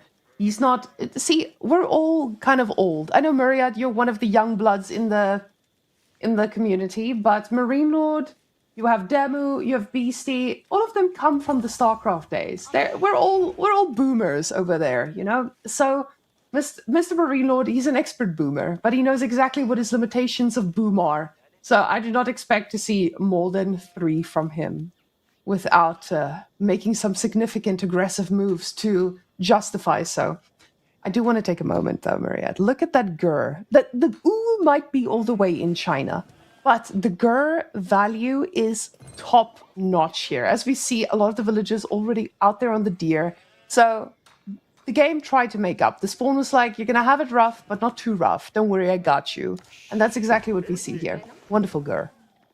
Yeah, it's pretty OP, I gotta say. I think we even had survival techniques, if I'm not mistaken, because of the extra on gold. Don't know if I'm wrong or not. We can maybe have a look to see. But, yeah, that's a nice little Gur. And he's going to push in. Yeah, we do have it. There we go. And we do have the additional deer push to come in. That's great value here for Poppy Paw. It is going to delay his age up, but more food is very, very nice.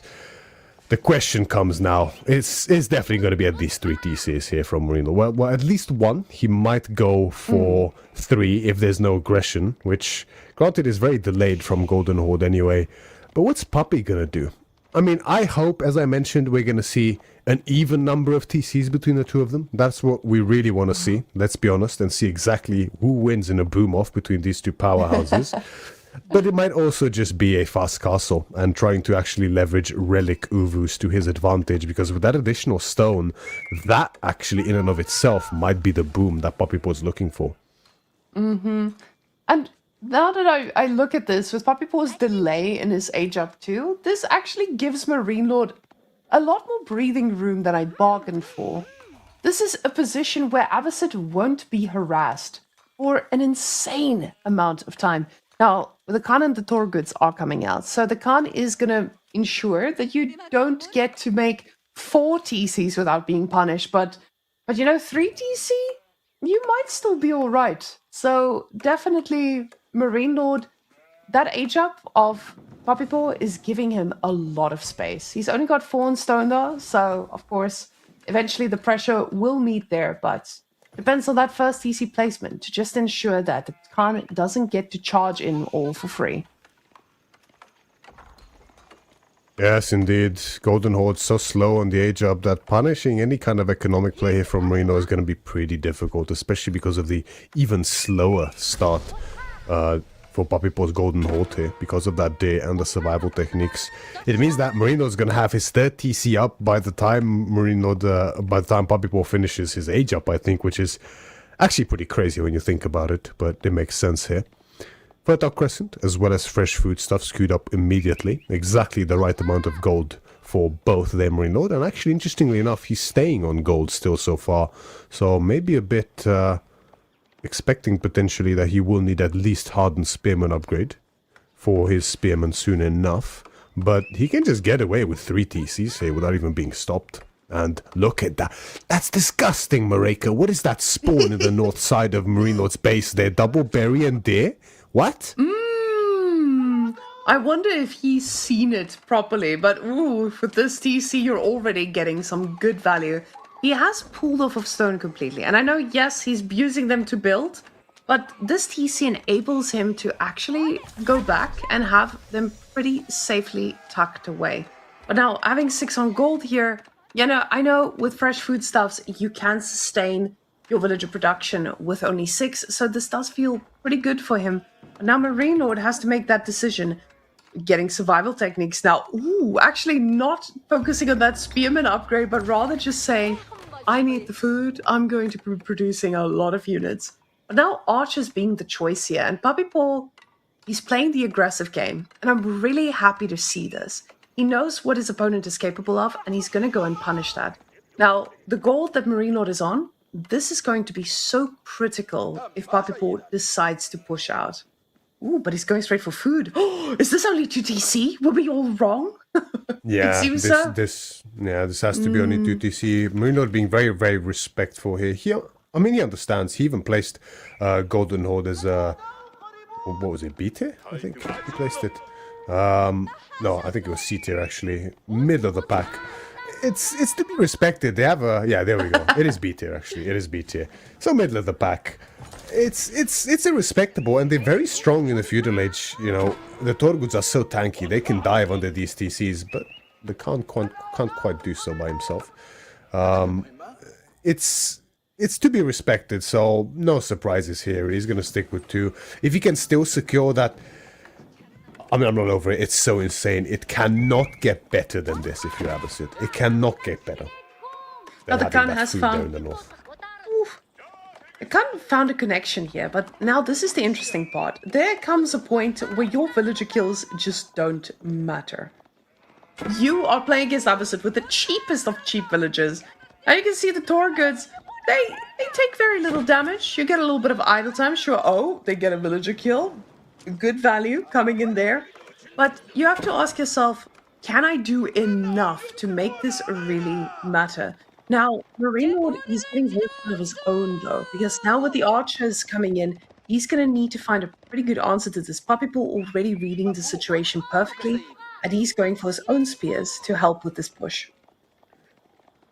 Yeah, some horsemen is very prudent here from Marine Lord, similarly to how we saw him doing the Chinese game. You want to have at least a few on the map to keep Puppy Paul on edge, not let him have free reign on all the map resources is crucial here for Marine Lord on this defensive position.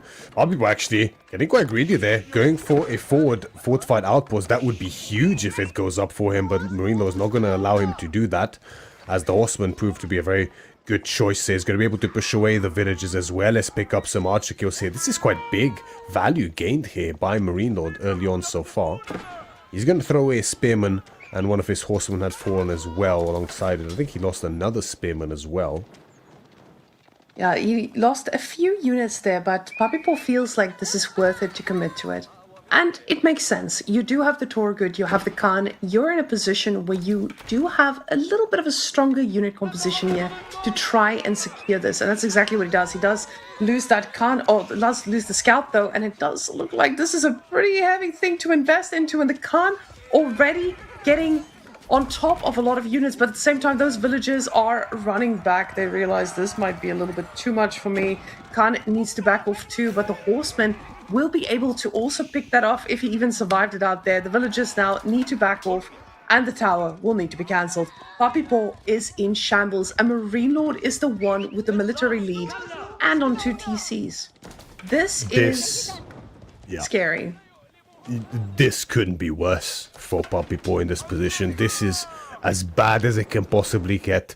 Not only is his tower denied, but he loses his entire forward military for this. Now, as you mentioned, Marine Lord ahead in economy, firmly ahead in military at this stage as well. Puppy Paul doesn't even get to cancel the fortified outpost before it gets torched, so losing the wood for it as well, and it's more expensive than normal. Even losing the stone for it, I think, because it costs 50 stone as well. These are huge losses for Puppy Paul so far in this game. Look at the destroyed value, triple in favor now for Marine Lord. It is massive, well, almost. But I don't see what Puppy Paul does from this position, honestly. Puppy Paul needs to find some kind of answer that handles an economy that is completely boomed, while he's the one out here on the map getting punished for it now. Spearman in position to try and stop this, but even just these raids, they don't need to stop. Marine Lord says, though, they're gonna stop because I'm going for a responsible castle behind. Oh, never mind, the horses have been queued up. But at the same time, you can see he still has so many villagers there on gold. They are easily just going to boost him into castle in any way he wants. Now, he can still make units without even delaying it. So the horsemen are really going to be paying off because this just is going to force Papipo to keep responding with these spears. And we can very clearly see Papipo wants to go castle. Yeah, well, when the push fails, I guess that's sort of what you're left with in this position. And granted, he's going to have the timing advantage here by a decent margin. And he might be able to even rely on Relic Uvus here to bail him out. And that income is not to be underestimated. But it is going to be the Musk of the Yasak instead, which is on paper better. But the issue is, although you're going to have the extra armor on your armored units, Abbasid deals with that so well, especially with an economic advantage like this. Papipo is struggling, without a doubt, and he's looking for ways out of this struggle. As the horseman from Marine Lord keeps circling, he's still actively producing even now, just waiting mainly for his gold to catch up to his food at this point in time. Food, of course, not usually a big struggle for Abbasid whatsoever. Now, it does feel like these two guys have definitely... They're going to be facing it off in castle with a bang, but the difference is there's camels on the one side and a lot of other diverse units to handle this.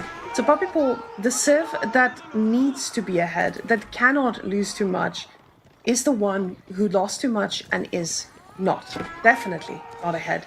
You usually have this little bit of a timer in your head for yourself where you're like, okay, I need to punish that second TC. And that's around 11 minutes. It's 12 minutes in and he has been punished. So definitely putting Marine Lord in a spot now where he's going to decide what the next moves are as he goes and gets another villager kill very smoothly without the cost of horsemen. Yeah, just exemplary control being displayed here by Marine Lord, pinching another villager there for... What was it, one horseman overall for two villagers in this running around? Certainly a trade you're happy with. And right when Papipo moves away, the two spears are not going to be enough to actually stem the tide of these horsemen, as there's going to be another villager down. Make that two. It's going to be three. I think they're all going to die here almost right as it finishes. Maybe he didn't quite finish it before stopping. Another 4 villagers fall here for Papipo. It's just going from bad to worse for Papipo in this game and in this series, unfortunately. Now, when I see a position like this for Marine Lord after taking or giving so many hits and now getting military wing, he's the one who now is aging up, right? So you're the one who's at risk in a way, but the tower is reinforced and the units he has just cannot handle this. And at the same time, he's got horsemen in Papipo's base. He's got Papipo completely under control, and it doesn't even seem like Papipo knows this. Now an archery range coming out here. He wants to produce more and more archers, a few men-at-arms in queue here. Papipo is spending everything, and it's getting desperate. We do have the additional armor and stats coming in for the Karash upgrade. That has finished. Veterancy is finishing as well. Level 2 ranged armor for Papipo finishing as well. There is a little timing to be had here maybe, but the issue is the wall as well as the outpost throwing position. Marine Lord's own age up has finished, and Papipo knows it's go time. It's now or never, but quadruple knight in queue for Marine Lord behind this. There's very few spares here in line for Papipo to actually stem the tide of those lances once they're out, and they're going to be out very soon indeed. Veterancy upgrades are quite far out for Marine Lord still, but he's fighting under a TC here, Papipo is, so he's going to lose a lot in this as the TC focus fires the veteran archers. Marine Lord's own archers are also focus firing on them, first dealing actually with the Karash as well as the spearmen. The first lancers are joining the fray. The camel riders were here as well, but they are fallen by now, and it looks like it's just a pretty firm hold here for Marine Lord. Not a lot of danger. Only one villager has fallen in this debacle. Maybe another one will fall now on the exit, but it's just a repeat from earlier. The push has completely stalled. GG is cold, and Marine Lord is one game away from being the first to qualify to the Red Bull Wololo in London. Now, when I see a performance like this, I have a feeling all other players are going to be very happy that Marine Lord qualified the first week. The competition looking a lot tighter here for the rest of them, but Marine Lord, he wants to make this clean. He's coming here to qualify. He gets to prepare for the next few weeks, just watching every other player do their best. And this is exactly the spot you want to be in. You get to practice the things that you know will be coming for you in the tournament. You get to see every single series that comes out ahead. And you have a lot of downtime right before a major event that is probably the biggest one you're worried about this whole year. It's true. Qualifying first is just such a great advantage here for Marine Lord if he does manage it. Of course, we can't quite count Puppy Paw out yet, but yeah, it would be a huge advantage indeed, because so many games you can watch just relax, knowing you don't have to compete for a while longer until the actual event. You're going to see exactly how players play, what they prioritize, and prepare accordingly for the tournament within 2 months' time, and 3 months actually. Is it March or April? Can't quite remember. Start of April, we get confirmation, yeah. And yeah, that's a very big advantage here. And Puppy Paw, once again, leaning on what seems to be quite a reliable pick for him. It is going to be the Mongols on Frisian Marshes up against Marine Lord's Delhi Sultanate. Now, this is a pretty good spot for Marine Lord, like I said. But for Puppy Paw, someone who is also very, very likely to qualify for this event, he gets every bit of practice that he needs. And this feels decent enough. He knows his performance today has been great in his other showings. So this doesn't mean he's done. He's definitely going to have the opportunity to try and bring this back, especially getting Mongols here on Frisian. And I know that for Mongols, we haven't seen as much action on Frisian as the rest, but Marine Lord respects the Lancaster power on Frisian Marshes. And I like seeing the fact that Puppy Paw wants to face off against Delhi. Now, the Mongol-Delhi matchup, Maria, talk me through this thing, because you're the pro player here. What happens? How does this one play out? Historically, it's gone very back and forth, hasn't it? It's seen a lot of play. It's seen a lot of either side winning. Historically, trade has been a part of this matchup as well. Back in its peak, when Mongols were what Ottomans are now, essentially, really. that was a time to be alive for sure in AoE4. Long gone are those days at this point in time, and Frisian was a trade map back then. No longer, really. The trade posts so far central and very unsafe. So I'd be very surprised to see trade. And I think the sad reality here for Puppy Paw, if I was to have a prediction, is that without trade, and safe trade to do so, I just don't see Mongols winning an extended feudal age here, and it only gets harder in Castle Age.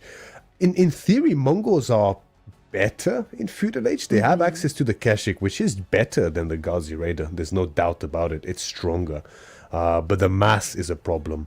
The free upgrades are a problem. The berries are a problem, and the healing from the scholars is an even bigger problem than all of the other factors I mentioned. And someone like Marine Lord piloting Delhi, it's kind of difficult, I think. I'm really curious what Puppy Paw has planned here, because he did pick this map indeed, and went for Mongols here, of course, despite having some pretty other decent picks here as well. I mean, Sengoku is quite good here as well. Not the best, but pretty decent. Jushi can be a very prudent pick. JD as well is good up against Delhi in particular, but he opts for the Mongols, so I'm very excited to see what he has in store for us. Now, a lot of people might be thinking, okay, so we're going to get some water action from the Delhi here, right? And Mongols, they're just going to try and shut this down. But we'll see that as we're going into the game in a second. But you have to understand that Mongols is the one with the spears here. He's the one that gets to push out and actually do a lot of work to control the pace of the game. We see the Uwu the TC right on top of the Uwu. And as Marine Lord, you're not really too worried about the spears shutting down your dock, because you have fishing boats that can shoot.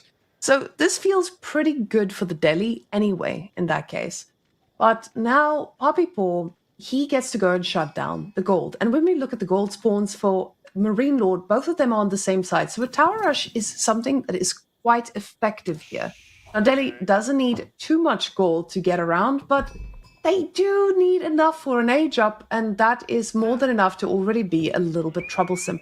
But Papipo now getting close to that required wood needed for the barracks and puts it down. It's time for our Mongol shenanigans. I was going to say, the Dark Age opener here for Mongols, that's something they can definitely do very well. They can still fight Dark Age against the best of them, really, against most civilizations, except Ottomans. You know, again, Ottomans being the best in an age, what a shocker. But on this map in particular, and against Delhi, you can't destroy a dock. The fishing ships shoot, and I don't think you're gonna stop the gold from coming in fast enough here for Marine Lord. Granted, Marine Lord went for a bit of a greedy opening here. He went for an early mill to prioritize getting the faster gathering rate of the berries, so that does delay his feudal age, and in turn also delays his mining camp here in turn. So there might be a little value to be gained here for Papipo. The villager is still also on the shoreline fish next to the dock, so if Marine Lord doesn't pay attention, that villager could be dead. Now, that villager usually gets in a little bit of danger for staying out here a while. And I want to quickly take a second to just look at the amount of villagers we still have on wood here. Now, 10 on wood just means we might just see continued investment on all of this. Papipo sending that villa out, he's ready for some action. But Marine Lord feels confident enough in all of this, and he's just going to make more docks. And that was what I meant.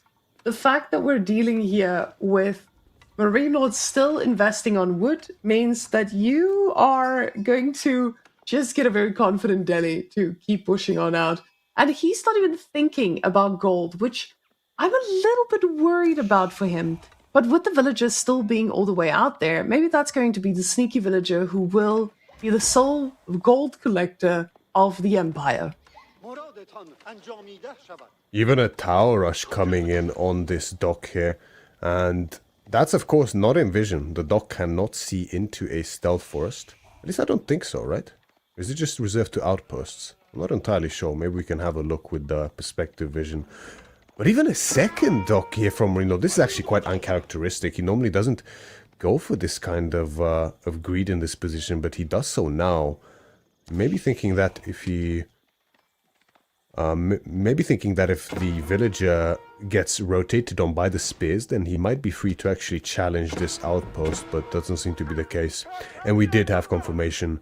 Docks cannot see into stealth forests. And this is what I'm talking about. The fact that Marine Lord was so confident he knew exactly, again, the limitations. And he says, there are none. Let me just keep investing on water. I already have the economy lead. I got this. Now, the villager here will eventually go down, right? But he has served his purpose. He's done what he could, and the Khan will eventually get this kill. But before he does, the villager will just go and try to catch a little bit more fish. And we see those spears desperately trying to do some work. They are just not able to do so. Oh, but they might get another villager. Never mind, never mind. Marine Lord is a fast boy, and he is able to keep that villager alive again. Oh. Oh, Myriad. So close, yet so far there for Papipo. Still, it's a decent value gained, right? A lot of long distance mining here, which is very inefficient here for Marine Lord. And he did pick off the villager that was building those additional docks. This tower is also going to be very annoying for this fishing. But actually, is it annoying enough? I'm not sure. Okay, well, the spears is definitely going to be, without a doubt. Especially when arrow slits comes in. Like, this dock is going to be kaput. But there's more docks behind this, and there's more fishing ship production. Actually, Papipo is just going to tower that one as well. Why not, at the end of the day? And in theory, this makes a lot of sense. You're paying 100 wood to deny... what is, well, 150 wood for the dock, but then way more for every additional fishing ship, 75 for every fishing ship, and then you only need a 50 stone and a bit of gold to upgrade for the arrow slits, so the value is definitely there, especially if you manage to torch these docks as well behind it. That's bounty in the favor for Papipo. So I'm actually really liking Papipo's position right now. This is interesting and something I didn't even consider. The option of tower rushing the docks. Because of course for Mongols, it is about getting that bounty too. Now, the question just becomes, is it worth it for Marine Lord in the long run just to have that food boost that he got initially with these fishing boats? Because still, this is a pretty big investment here from Papipur too. So the fishing boats, they do drop off what they can. And now they will burn down the dock, but again, big investment at the same time. Papipur getting his tower in place onto the next dock, and he's just gonna have to keep making towers here. So those fishing boats, I feel like they may have paid off. I'm not sure though. And this is why I think Papipur is the one to answer that. But Marine Lord at the same time, the insight you can get from this man is really understanding when do I stop investing? And for him, it was when the villager died. If he didn't die, he might have still been making docks up until now. I think he definitely would have. There's only so many outposts Papi can build at the end of the day, right? That's probably what he's thinking to himself. But, I mean, we saw, even without the arrow slits, the spears just in tower were enough and in range to challenge that fishing. And people, I mean, getting another outpost there is probably a bit of a stretch, really. It's so far up north and there's already plenty of idle time. But this is a very good start here for Papipur, I have to say. And Marine Lord, this just goes to show Delhi, right? There's 9 spears on the field and he still opens Ghazis. Mm-hmm. Yeah, he believes in it. He knows the power of Ghazis. He knows how well they're going to deal with the follow-up that comes out of those spears. And Papipur going for double broadaxe here as well. He's just wanting to get that wood boost, and we do see him slowly moving out onto the water. So, getting the water for himself makes a lot of sense. You're Mongols. You do pretty well with that extra bit of food boost. And we have seen what Mongols can do if they get a little bit of breathing room anyway. The problem is the Ghazis. The Ghazis are going to be everywhere at the same time. And that Ghazi picks off the first archer who made his way back to the base. Now, the hospital is waiting right behind. And it is feeling good. Ghazi all getting back up to max. That's going to be a very healthy Ghazi for yet another raid. Nice little value eked out there by Marine Lord, taking out the archer, and only a bit of idle time caused on the towers. Yeah, I mean, Marine Lord's trying, but the amount of micro required to actually fish at least a little bit from that pond is way more than it is worth, without a doubt. So he's just got to leave those garrison for now, I think. Archer follow-up from Marine Lord makes complete sense here, of course, to deal with the plenty of spares on the field. Meanwhile, Keshix is on the menu here for Papipur behind this. Already has his double broadaxe in. Marine Lord has his wheelbarrow finished. Horticulture as well as wheelbarrow soon finishing as well. And now Sanctity is in queue. Upgrades are quite a bit slowed down for him because of the lack of gold so far, which meant no additional scholars from that Dome of the Faith. And actually Marine Lord prioritized a very early blacksmith here as well, with Iron Undermesh now on the way as his first upgrade of choice. You see him now queuing up 2 scholars pretty quickly, realizing, hey, I've got the gold in the bank. Oh yes, I'm Delhi, I don't need any gold in Feudal Age, so I need to get my scholars up and running. Now, it looks like he put on a second archer range, cancelled it, and put something else down, but I have no idea what he could be investing in. But now, Papipur is the one who's not on the side of Marine Lord anymore. Now, he's the one getting the food as much as he can from these waters and going into Keshix. Now, the Keshix, they are going to be spicy for the raids. But the problem is, at this point in the game, it's pretty hard to raid Delhi, because they've got a tower here on the gold, and the woodline is still in a pretty safe position. So if you do get on top of them, those Ghazi raiders are going to catch up with you very, very quickly. Even double blacksmith actually here by Marine Lord means that he has his steel arrow on the way as well. Quite greedy, but somehow he makes it work. The macro from him is exquisite in this position, I have to say, keeping his resources very nice and low. Papipur is floating a little bit of gold, but manages to steady it out now, investing into wheelbarrow as well as specialized pick, and further Keshix behind this as well. But Marine Lord's mass is looking very healthy. The barracks is on the field now as well, with the scholar inside, so he's going to produce spears quite quickly here, and these archers are a little bit out of position. Keshik and the spears not going to be enough to stop these 3 Ghazis from actually killing the archers, and yeah, then just run away. The Keshiks, again, they are stronger, but at the end of the day, they are slower as well. So catching up to these Ghazis is not something that's ever feasible for them. And you can see that demonstrated in this chase where the Ghazis, even when being charged upon, they are just running at normal speed, not a care in the world. They know heavy armor weighing them down is just a fever dream. And that just means Marine Lord gets to have his little leg back. So go straight for the tower. He does need to be careful here because the Keswiks are in position. But you can see with the amount of archers he's got here and the 2 scholars to sustain the units, he doesn't want to lose a single thing.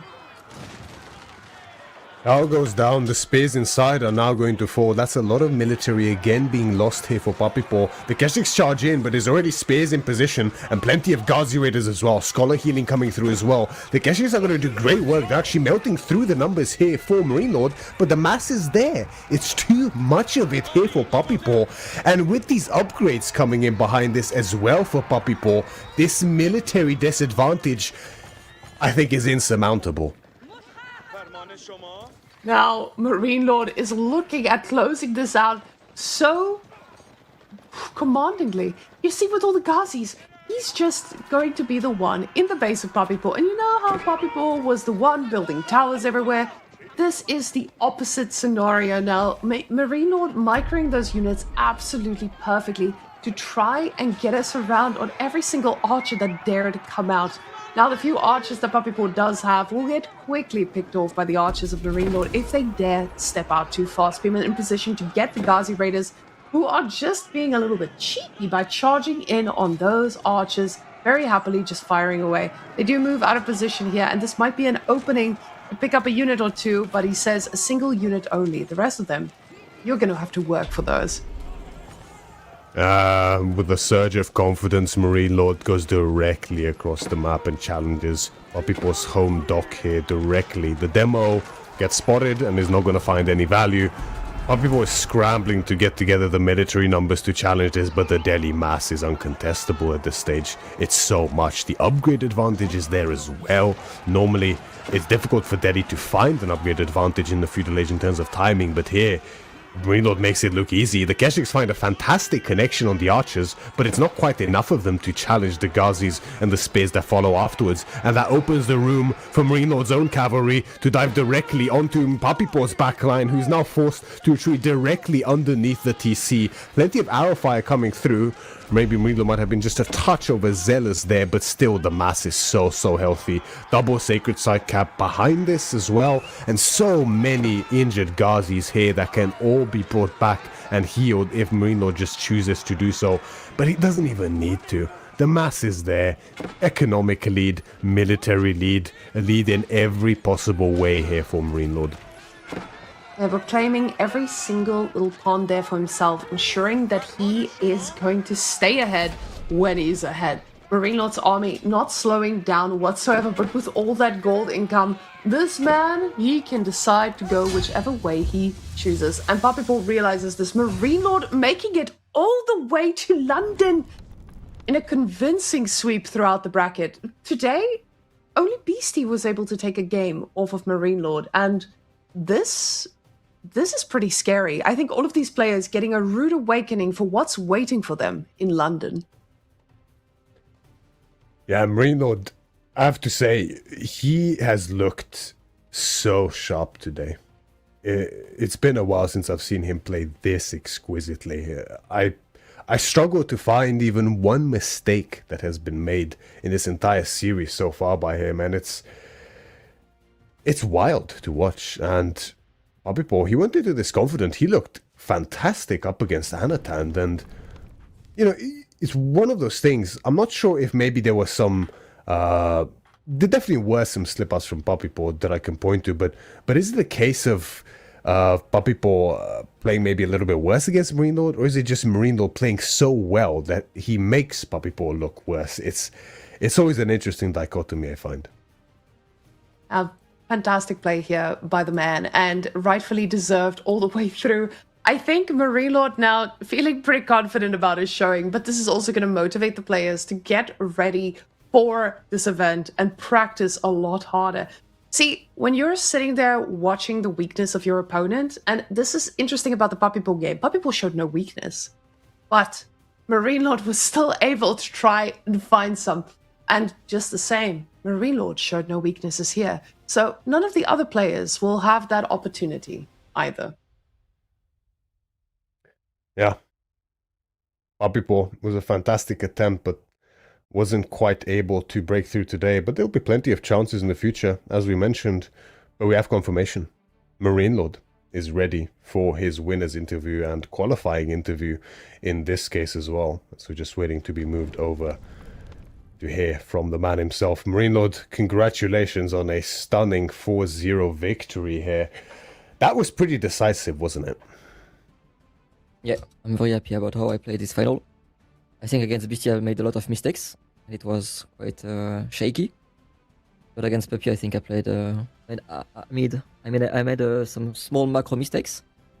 But all my game plans were very good, and all my decisions were very good, and my micro was very good. So it was just about maybe lacking some wood on the first 2 games at some point. But it was still a very small macro mistake. Otherwise I think I played very well. I think so as well. You did look very, very clean throughout this series. We can go through the games now to sort of dissect your brain a little bit. I think the burning question first and foremost is this Dry Arabia draft here. We see Chinese and Abbasid being picked by you, and Papipo opts for the French and English, and you snipe out English, he snipes out Abbasid. Why? What's going on here? I mean, it's a best of 7, and you cannot, in my opinion, you cannot give yourself your best sieve against worst opponent sieve. It's gonna be a free loss, but then your draft is gonna look much worse. So normally you just send the 2 best sieve, but it was not so easy because I think China is slightly disadvantaged against French. So I was not sure if I should get the free win against English, or if I should ban English and play against French. I saw him play this matchup, I'm not sure when, but at some point recently. So I knew how he would play it, and I felt like my style would beat what he is doing most of the time. I think they are a bit too greedy with French, maybe. Going all out on the map. Yeah, that definitely seemed to be the case. The horseman read was, I think, fantastic. Just too early on to push him away from the deer, as there was no tower, nothing there to protect. That certainly worked out very, very well. And I'm surprised to hear you say that. Do you think the matchup is generally actually difficult for China and favors French, or do you mean that it's closer than most people would think? If I could pick, I would pick French, but it's very, very close. Maybe like 52-48. So it's a skill matchup, but with my first pick against its second pick, I didn't want to lose, obviously. So I was not too sure. Also, losing China here means I cannot snipe. I mean, you cannot really snipe, but Mali against China is fine for China. So I wanted that, maybe. Or some other matchups that was possible. Same like if you get Golden Horde against China, Golden Horde is decent, but against China it just get destroyed. So I just wanted a better matchup, right? But this one was fine, I think. That makes a lot of sense. And speaking of matchups, Rus up against Malians on King of the Hill. Yep. From what I've seen, Rus, especially nowadays, tends to struggle more than ever before in this matchup. Yep. But despite this, I think you had a very intelligent opener here with the additional 2 hunting cabins to produce the scouts and put this heavy pressure here on Papipo. Obviously, you got great value there from the mill, as well as the idle time caused by it, and then switching towards the pit mine to start torching that down. Is this your usual opener up against Malians? Is this the way to sort of turn it around in favor of Rus, do you think, or is it still quite difficult? No, I think on this map it's fine, but on other maps it's harder. And I feel like everything went my way on this game. He went for the mill, pretty far away from his base, I just decided to torch it. Plus I know this matchup a little bit, and I'm quite sure he never played against 4 hunting cabin. I played it maybe like twice in practice against Anotan, so maybe he's the only one aware I do that. And yeah, basically with 4 hunting cabin you can actually, instead of selling your wood to get gold, when you age up you can sell gold to get wood, which is very different, right? Because you can get wooden fortress so early, plus barracks, and then even if your pro scout is delayed, you can easily pro scout while you deal some damage on the other side of the map, and you get more passive income for the whole game, right? So it's not big, but it's a lot of small details that can help a weaker sieve win. That's very interesting. So Yeah, I'm glad you told us about that. That's something I'll study a little bit as well, without a doubt. But it worked out great in the end. Yeah. I guess it's an issue that it comes down to sort of the food really by the end. If you can't do significant damage with that push or gain firm control of the hill, then it gets quite tough if you don't have a good transition or dealt damage, right? Yeah, but horse archer are very good on this map because you can wall pretty easily. So usually on open maps, people can raid you. But on this one, you can wall pretty easily and then you just make mass horse archer. And in theory, there are not many counters because the unit is still a little bit broken. So it's not as strong as before in early Castle Age. But when you scale with it, it's still as broken as before. So once I got the few damage at the start, I knew like it was enough for me to snowball properly. And then he lost scout against scout, and then he lost scout in my base and sofas, and he lost pretty much everything all the time, which was very nice for me. Yeah, it did go from bad to worse for Poppy in that game, unfortunately. Well, fortunately for you, of course, it worked out there. Moving on to Hill and Dale here, we have another almost unseen matchup. We've seen this a couple of times, actually, against Anatan, didn't we? But not on Hill and Dale, but this was on Hill and Dale. Abbasid up against Golden Horde. Now, I was joking pre-game that Poppy should just match the amount of TCs you make and look to try to outboom, because I'm sure you'd agree, Golden Horde scales very, very well. As to whether they scale better than Abbasid, I'm not so sure. Do you think that would have been an option for Poppy Paw in this game, or is it just you're just playing a losing game? I mean, what I learned from AoE4 since the release, never go 2 or 3 TC against Abbasid. Like, the economy is just too strong for Abbasid, and you're gonna get relics, you're gonna get map control so easily, and then you still have a very strong army. Plus, like, Golden Horde is very decent against thieves that are not very good at archer knights, and obviously Abbasid have a decent archer, very good archer, and normal knights. So I think this matchup is actually pretty good for Abbasid. I wanted it. I wanted to snipe it, and I think it depends on the map spawn and on the map. But on Illandale, most of the time you get a good spawn. So I felt like once I saw my spawn, I was like, yeah, that's good enough for a safe win in my opinion. And then he went for something very aggressive. And going very aggro against me rarely works, I think. So that went well for me. Well said. You do seem to be the master of defense a lot of the time, and the spawn is true. Like that's kind of as good as it can possibly get, right? The 2 berries as well as the day in the corner. That is exactly what you want to see, especially as Abbasid. So that worked out there in the end. But obviously there was some fantastic execution from you in denying that outpost. So all's well that ends well there. And then it all culminated in another classic matchup here. Oh, let's have a look there at that. She left me. She was not here with me tonight. Betrayal, right there. Yeah. That's the face of betrayal. Yeah, you can see that that she's love. slightly ashamed of herself, right? For leaving and doubting you. Yeah, I fed her at like 7 PM and then she left me forever. That's terrible. Oh, But it's God. fine. I won. Yeah, my cats do something similar. You feed them, and then yeah, that's it. No more attention needed. It's how it goes, right? The price we pay for love. It's how it goes.